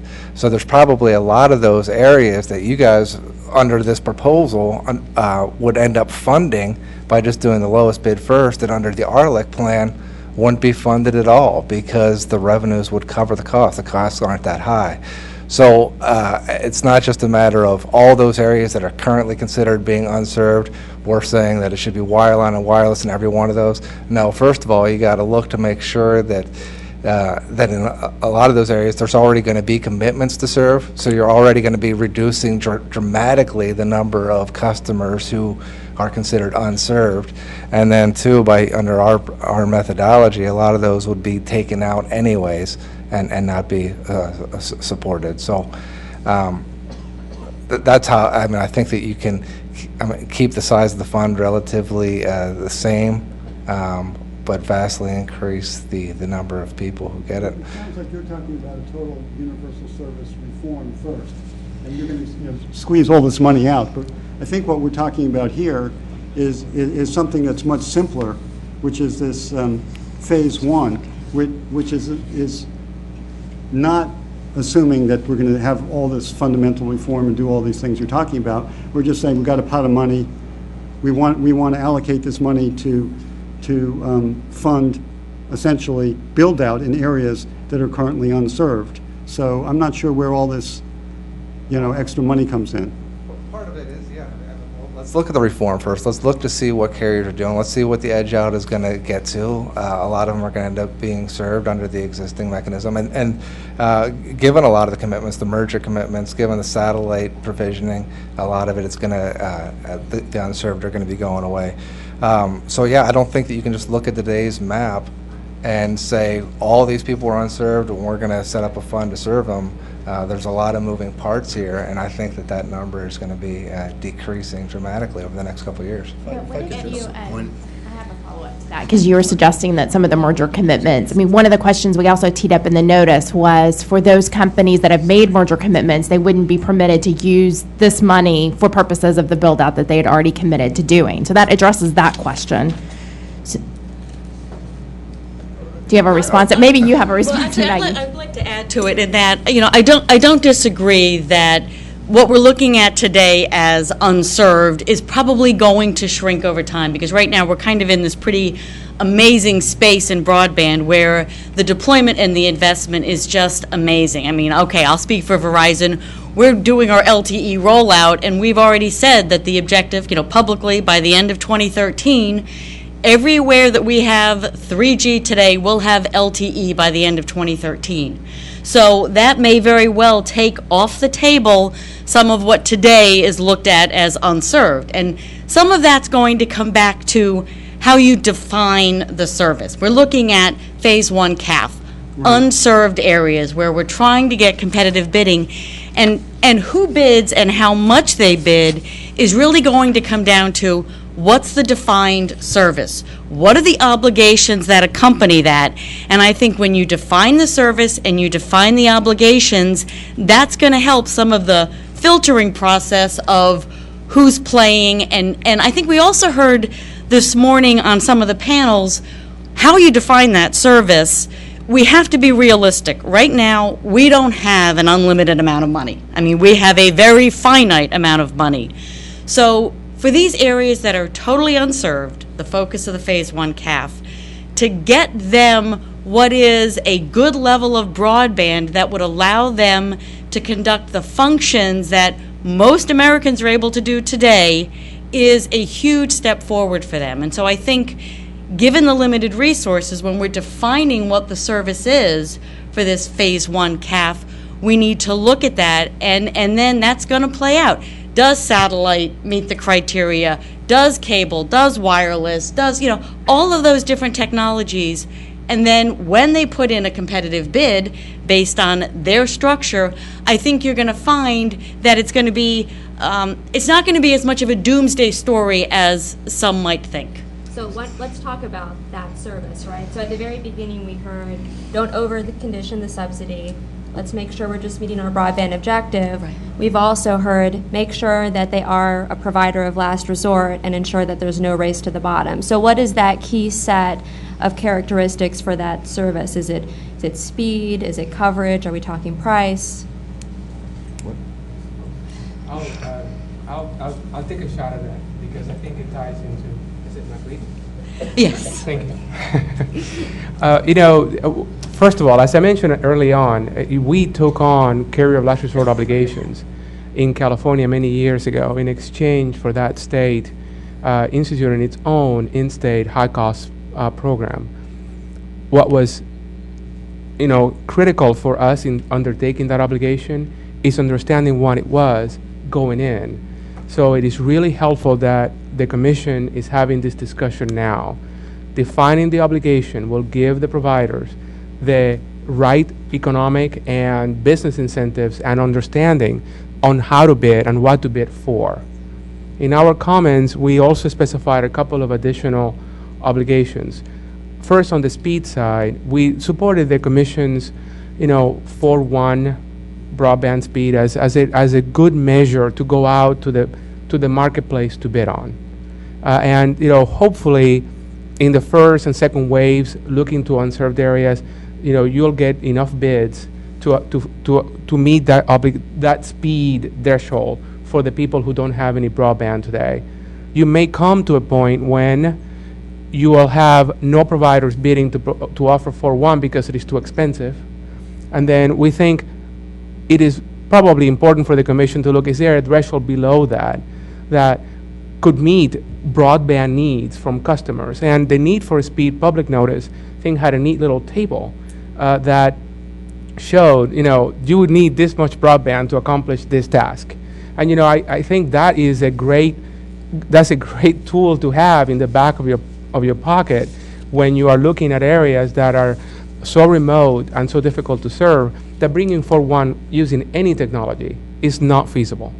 So, and we think that, if you, at the beginning again, establish what it is that you need to do, how much it is that you can charge. We also suggested, for example, that the Commission be specific and say, you cannot charge, when you prepare your bid, you cannot charge more than 150% to the prevailing rate or some other measure. I mean, we put out 150%, but the prevailing rate for the service either in that area or in the vicinity, assuming that there are. So look outside of that vicinity to find a retail rate because, I think that's important. You want bidders to go in to know this is how much money I'll be able to get from my customers.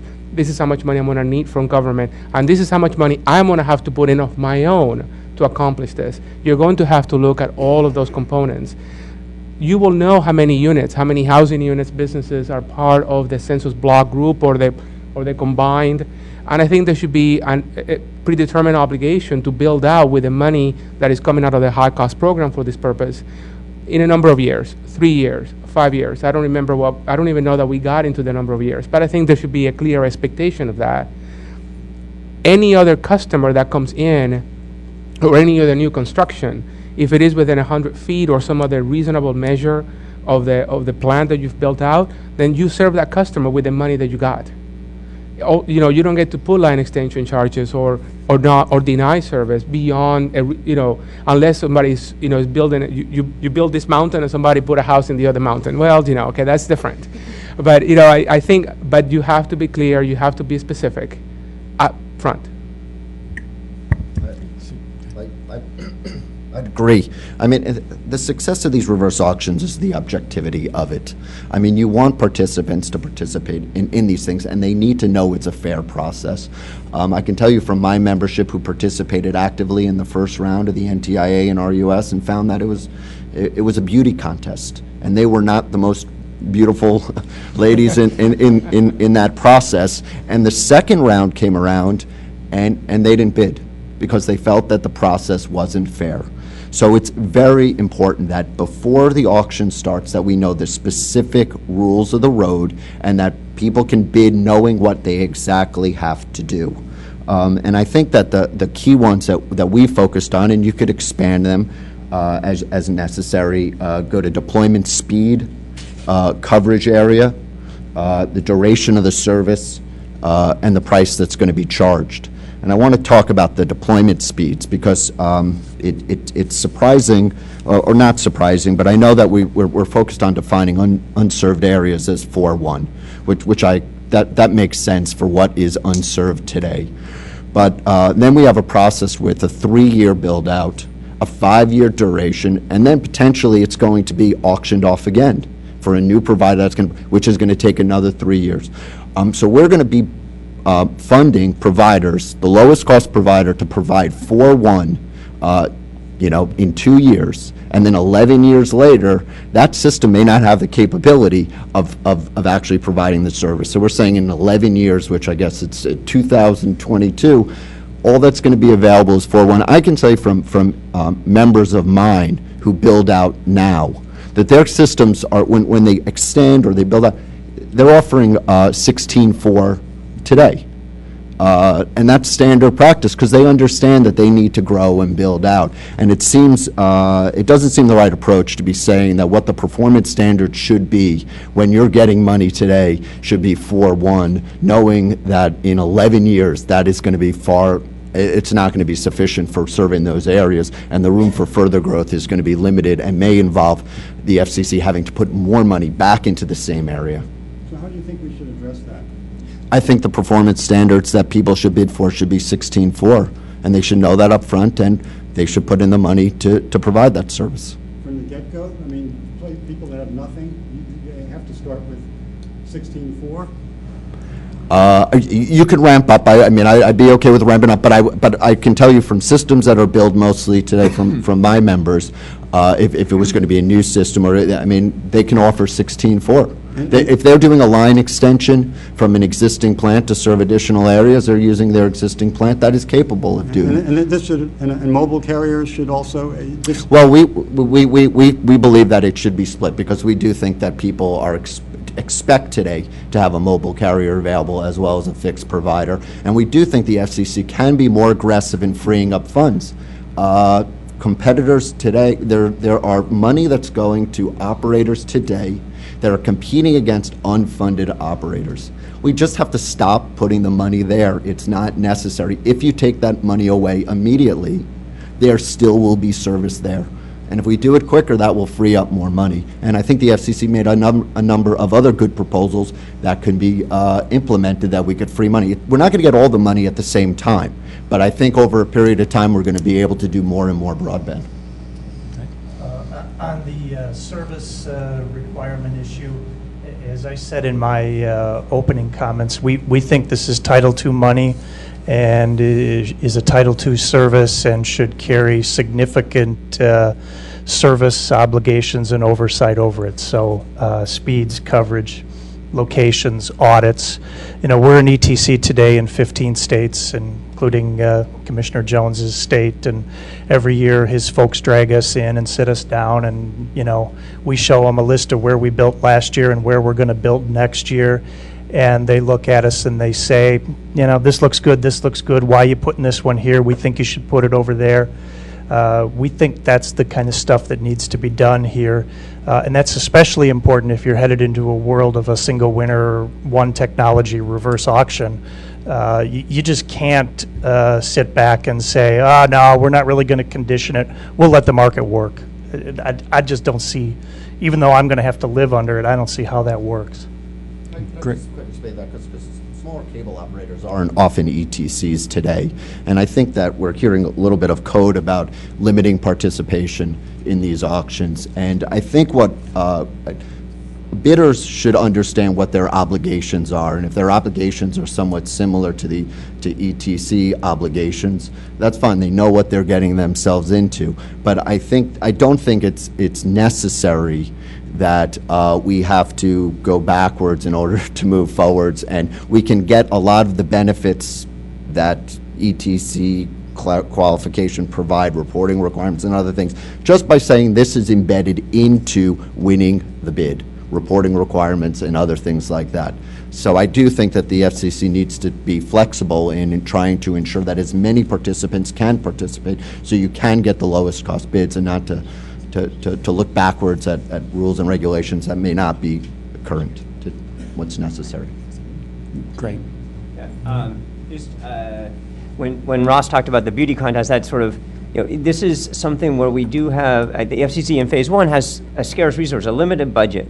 And if we go to something that's other than an auction with the clear rules set up in advance as to how you're going to select things, you're going to end up going to this beauty contest and having a complete, and trying to determine whether West Texas or rural North Carolina should get the money. It's going to be a fiasco. You're going to have political concerns and everything else. It's going to be incredibly difficult, incredibly frustrating, like the phase one of the BTOP program, where people were upset with it. And I think this is why we thought it was, let's have very clear rules and a selection process that allows you to maximize your bang for your scarce resource.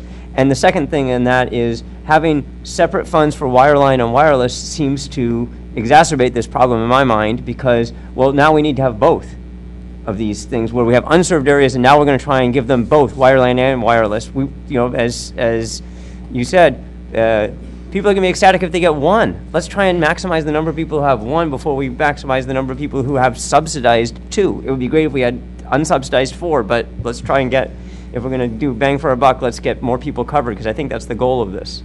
Jose? The discussion around whether you should be an ETC to participate in the bidding process or win a bid is an interesting one. We said in our comments that the Commission should consider not requiring ETC designation for the bidding process. But we are an ETC for high cost support, and we have tried to become an ETC for high cost in more areas. Our challenge is that the way sometimes a process works can present a barrier to certain, we experience a barrier, I'll say that. So without getting into the particulars, what I think is critical if ETC designation is going to be important or necessary for participation in this auction is for the Commission work with the state commissions to make sure that the ETC designation process is as open as possible.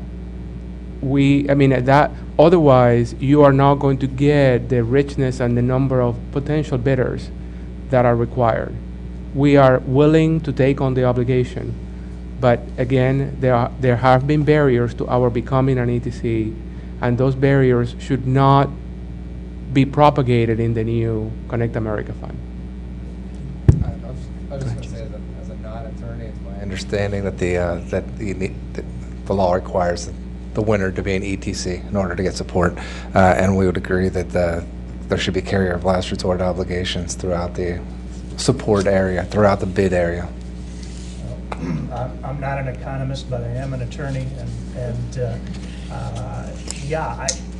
254 and 214 are very clear, and it's where this $4.3 billion pot of money is coming from, and you can't ignore that and turn around and try to seize all that and send it back out and ignore that statutory process. I mean, I don't want to see this commission.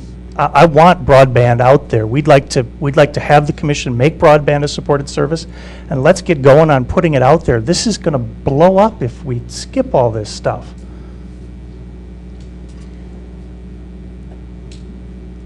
So, I'm sorry. Yeah, please.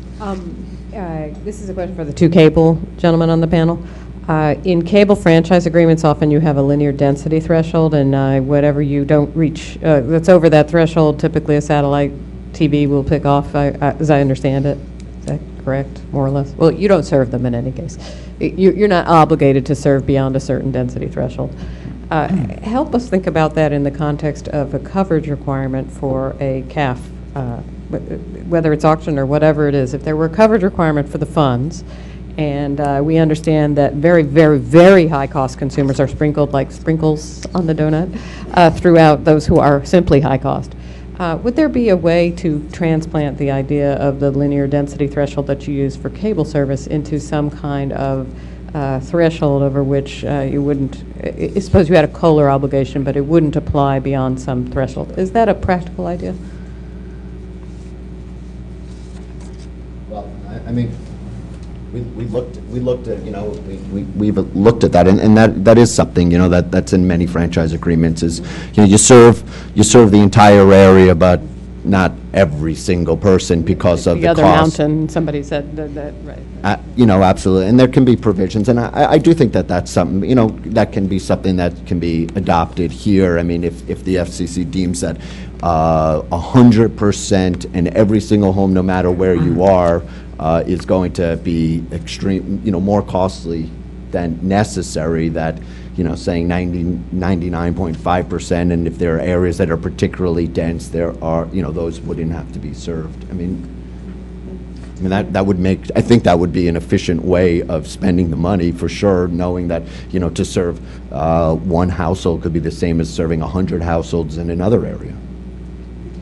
The concept of the obligation to serve, it's, and who you have to serve with the, at the rates that you have under your franchise, or if you're a telephone company under your CPCN, we have the ability under franchising agreements on the cable side to assess line extension charges, just like the phone companies have them in their tariffs.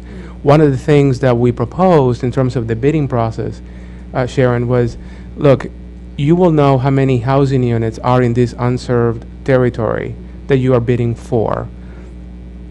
We understand it's a snapshot in time, so when you bid, you're committing yourself to extending facilities. You're going to get some subsidy from the fund, your own stake in the game, and the rates that you're going to be limited to collecting from the customers. If another housing unit or business comes up and builds within a reasonable distance of the plant you're building, then we believe it is reasonable for the commission to obligate that provider to also extend service to that particular business without any additional subsidy. It is only With a line extension charge? Or well, no, without a line extension charge, if it is within a reasonable distance. And we suggested 100 feet, 150 feet. I mean, it's, there is a reasonable distance, and I know that that's a wireline measure that may not translate through wireless, so we can talk about what that would look like for a wireless bidder. But if somebody builds in the other mountain, that's when you get to assess line extension charges. That's it. That, it's because it may be within the same bidding area you won, but it is not the snapshot that you agreed to begin to provide service. Can I? Oh, go ahead. Another question for you also.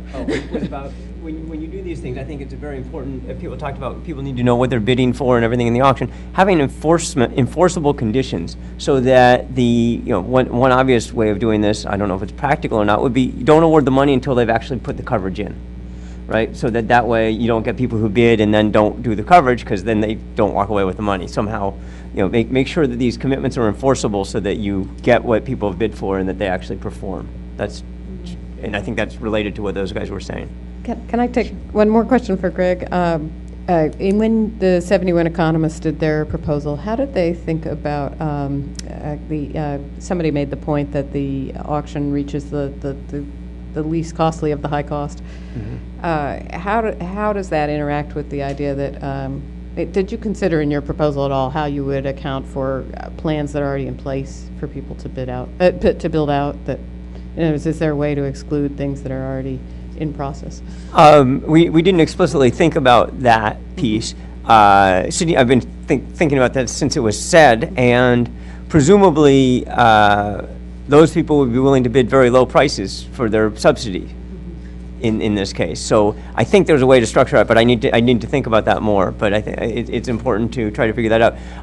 But just in general, if you were thinking, forgetting that people were, if you sort of divided the country into those areas that were served and those areas that were unserved and not planning to be served, then to me, you'd actually really want to have people build out to the least costly ones first, and that's where you'd want it, because you have scarce resources, and I'm not distinguishing between, are people who live in higher cost areas more valuable than those who live in lower cost areas. Right now, it's just you're comparing 100 people here and 100 people there, and we can get 100 people more cheaply. Let's do it that way.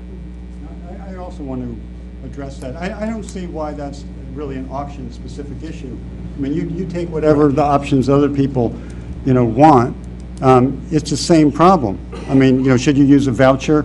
in one of these fringe areas. I mean, it's a question of how you define an unserved area. It's not an auction problem. It's a problem of subsidizing unserved areas by any means you can imagine.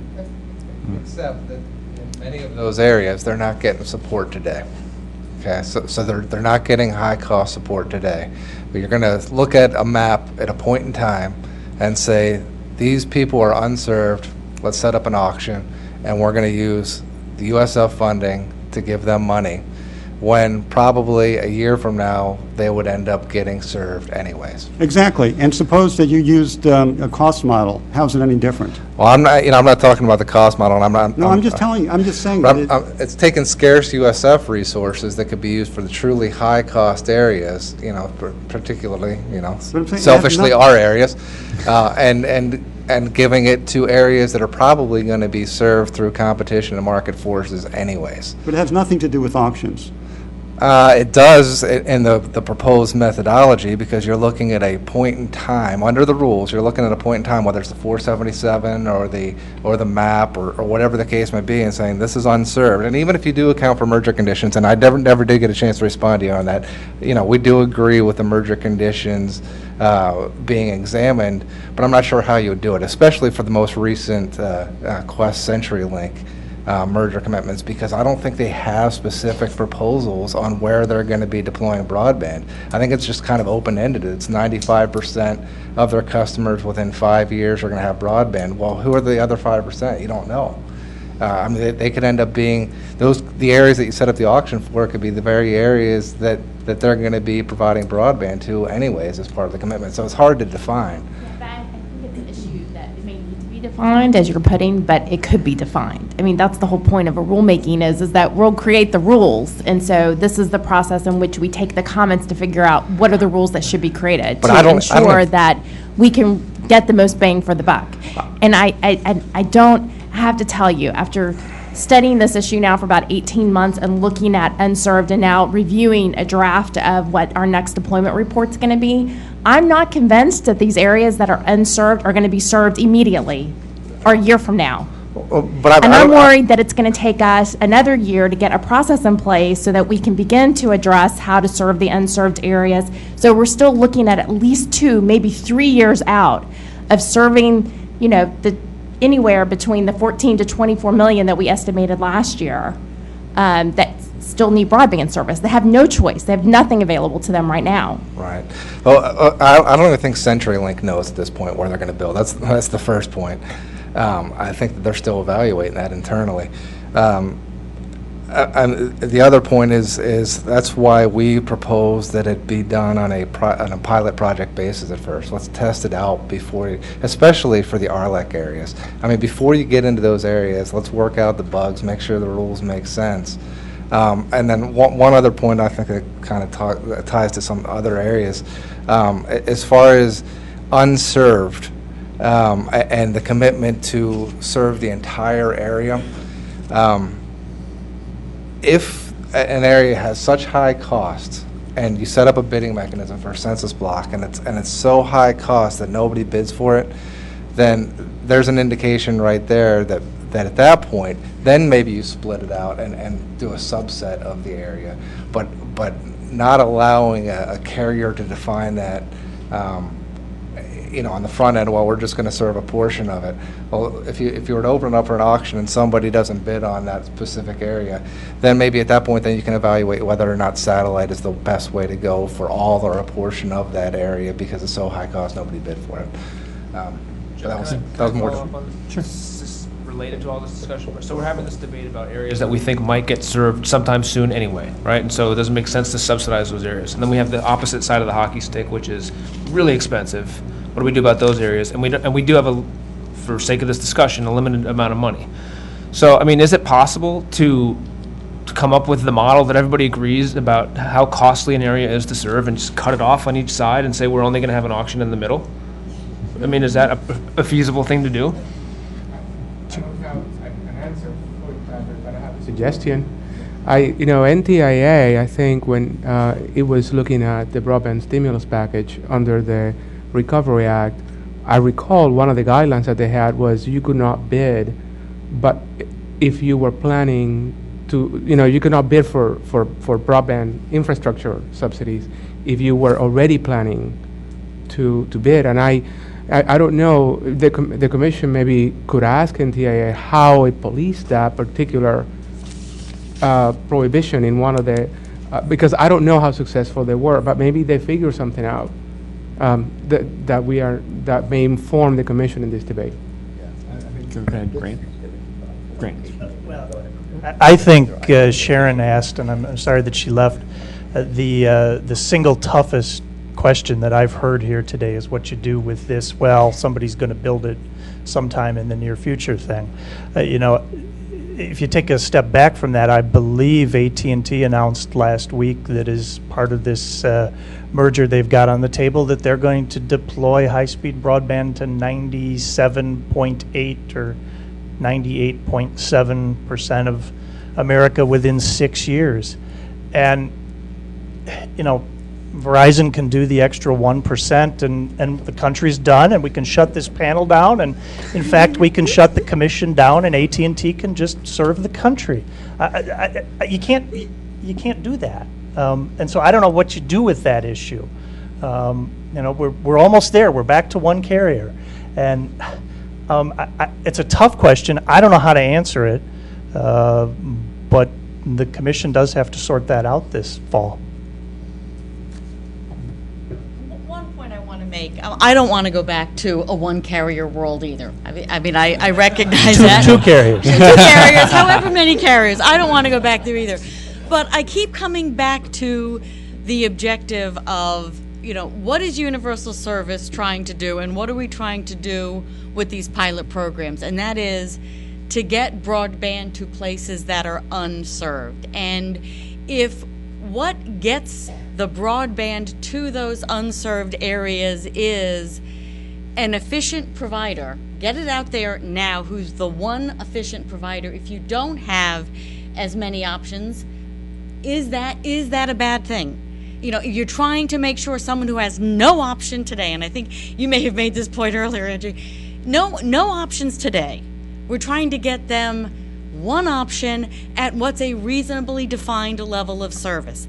And we're trying to do that by using the money that all the consumers in the U.S. are paying into this fund, use their money as efficiently as possible. And I don't want us to lose sight of the fact that the objective here of both universal service and I think of these pilot programs isn't about the carriers. It's about getting broadband to the consumers in those areas. And what's the best and most efficient way to get them those services? And maybe for the near term, it may end up being one provider in that unserved area. I don't know if it's a satellite provider, if it's wireless, if it's the nearest ILEC who can very efficiently extend their network out into that area, which if they could, it would be reflected in a low bid. There are ways I think you can get there, but I don't want us to lose sight of the fact that we're trying to get these unserved areas broadband, and I think we keep hearing the biggest bang for the buck. Patrick, to your question about can we do this in the middle? Is there a way to cut off the places that might be served and the places that are just so expensive? Maybe it's only can be done by satellite.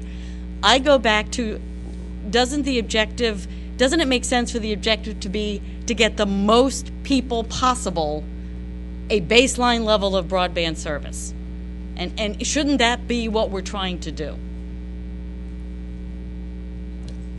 I was just going to say, going back to the question, how do you determine areas that might be served?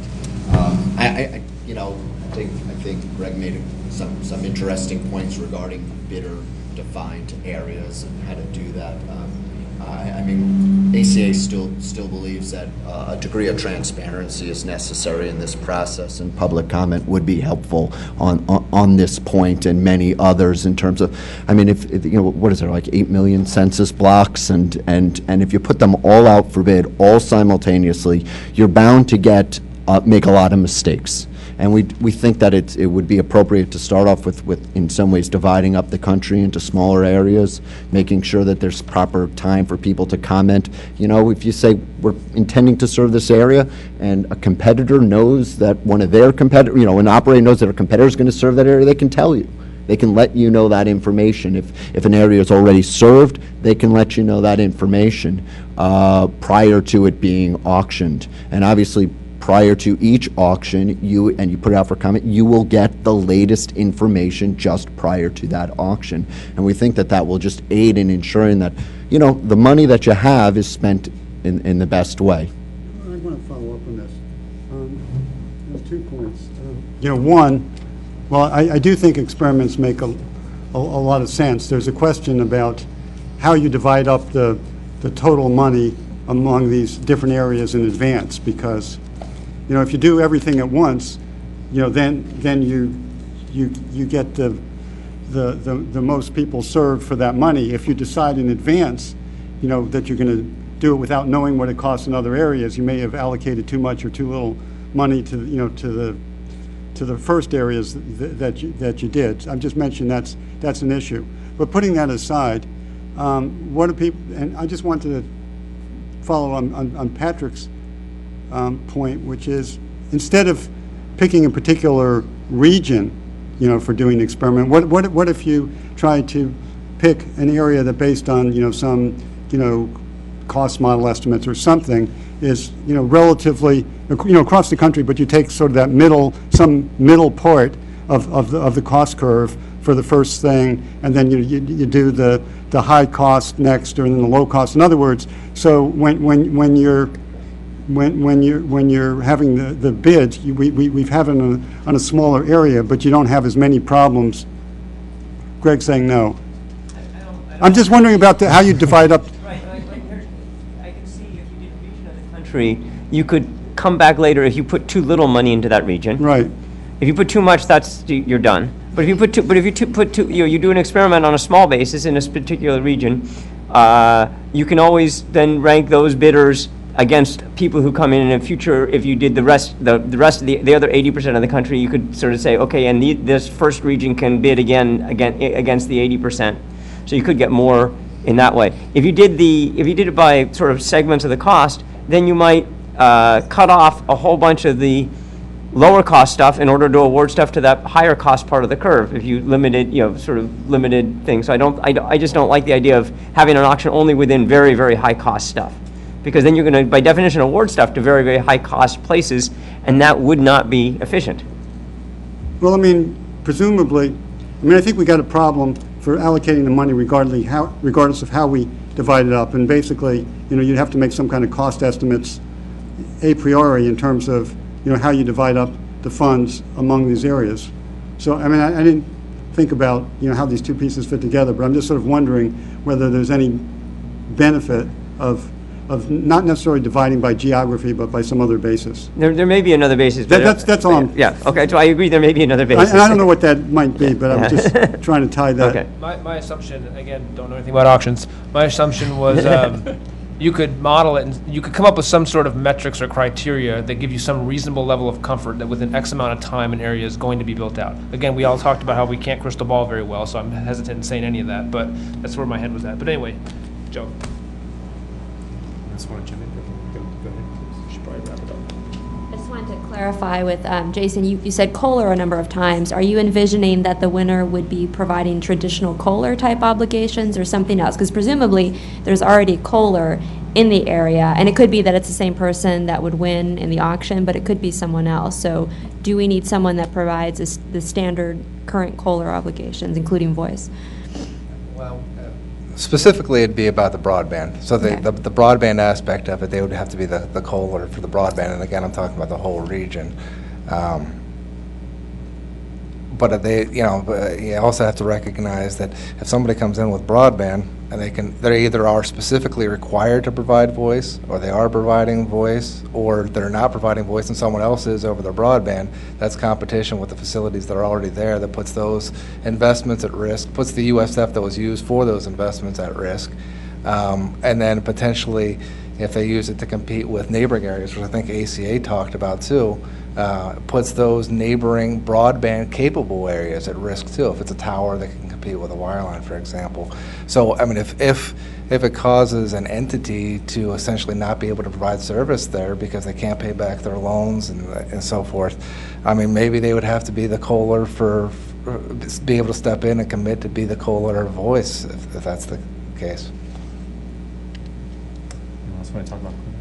Well, I think there's got to be a COLR obligation for voice and all those basic services that sits there. The only other alternative is to trust the winner to do it, and I don't think that model works. Jose? Well, the obligations that I already spoke about, like the obligation to serve, I mean, arguably, those are carrier of last resort obligations. I didn't call them that. But in a way, that's what they are. That's right. Yeah. I'd agree with that. I just want to follow up on this thing. So Greg, if we were to do the low-cost areas first, I mean, you know, would that make sense? In other words, that way you can't, I mean, it's the high-cost ones that are going to be cut off, you know, if you don't have enough money. But you did as a pilot, you start with the low-cost areas first, so that, you know, what you're doing is just having competition, you know, across low-cost areas.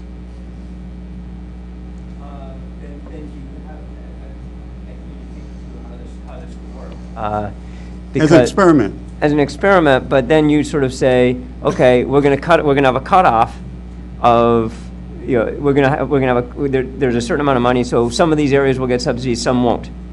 And then we're going to hold another auction subsequently, which starts out at medium cost, but excludes the low-cost guys? Not necessarily. No, I think you'd want to include. I think you'd want to include the ones. So you need to think about how that strategically affects your incentives to bid in the first auction. Right. Right. If you're a low-cost guy, do you sort of say, well, I'll put in a higher bid here, and I know that I can come back in the second auction. So you think you need. That's why I was thinking geography, and you give them one bite at the apple. But I need to think through how so do I, but strategy. But I was just trying to figure out so, how you divide this thing up. Yeah, no, we should think about other thoughts, but that's my initial reaction. All right. Well, I think it's very difficult to identify the low cost of the high cost. I think it's easier, may not necessarily be correct, to identify the high cost of the high cost, and the FCC tried to do that in the NPRM, as far as we're not going to provide support beyond a certain dollar amount. But then, you know, to get to your question on whether or not you want to have an auction for the middle amount, we have all our reasons in our comments, and I won't repeat them again, as far as why we don't think the auction is appropriate. But I think that for RLEC areas, through the build-out strategy, especially through the plan that we've proposed through the RLEC Association comments, the low cost and the medium cost are going to be taken care of through the strategy. There's not going to be, I mean, those are going to be taken care of through the edge out strategy. And then I think that there conceivably could be areas, certainly in certain parts of the country, where there is a high cost of the high cost, the hard choices that have to be made as far as how those should be funded. But for our areas in particular, I don't think there is a need for the auction. Again, I think that for the price cap areas, you know, if you could get past the areas that are already going to be served and get to the medium cost kind of a things, I think that makes more sense again on a pilot project basis for them, because I don't think that there is as much of a commitment to serve those areas for price caps as there are for rate of return companies. I think there is a practical political problem with carving off the high-cost areas and focusing on the low-cost areas. You know, when the 5 commissioners go up to the Senate Commerce Committee one day and sit in front of Senator Rockefeller from West Virginia and Senator Begich from Alaska and folks like that, and try to explain why none of the funding went there, there's going to be real pushback there. So it is a challenge. So what do we do in that case? Should we just go ahead and carve off some of the funding and have a satellite auction in the highest cost areas? I suppose that's an alternative. I don't know if you're going to be able to tell those senators that satellite's good enough for them. They don't get cell phones. For satellite that's already been deployed, I don't think there should be an auction for that. I mean, if they've already put it up or they have plans to put it up over the next 6 months or whatever the case may be, there shouldn't be, they shouldn't get support for it because they've already planned to finance it privately. But, you know, just listen to the satellite guy from earlier. I mean, if there's a need to send up more satellites to get to certain speed capabilities or whatever the case may be, or certain requirements down the road, you know, that's a possibility, but not for anything that they've already deployed or are planning to deploy with private financing. Well, thank you all very much. We really appreciate it. Thanks. Thank you. Who says talking about universal service isn't fun? All right, so I want to, again, a round of applause for our last panel. And thank you all for attending. And just a reminder, we put out a public notice today announcing the third workshop, which will be in Omaha, Nebraska on May 18th. Hope you can join us in person or online. Thank you.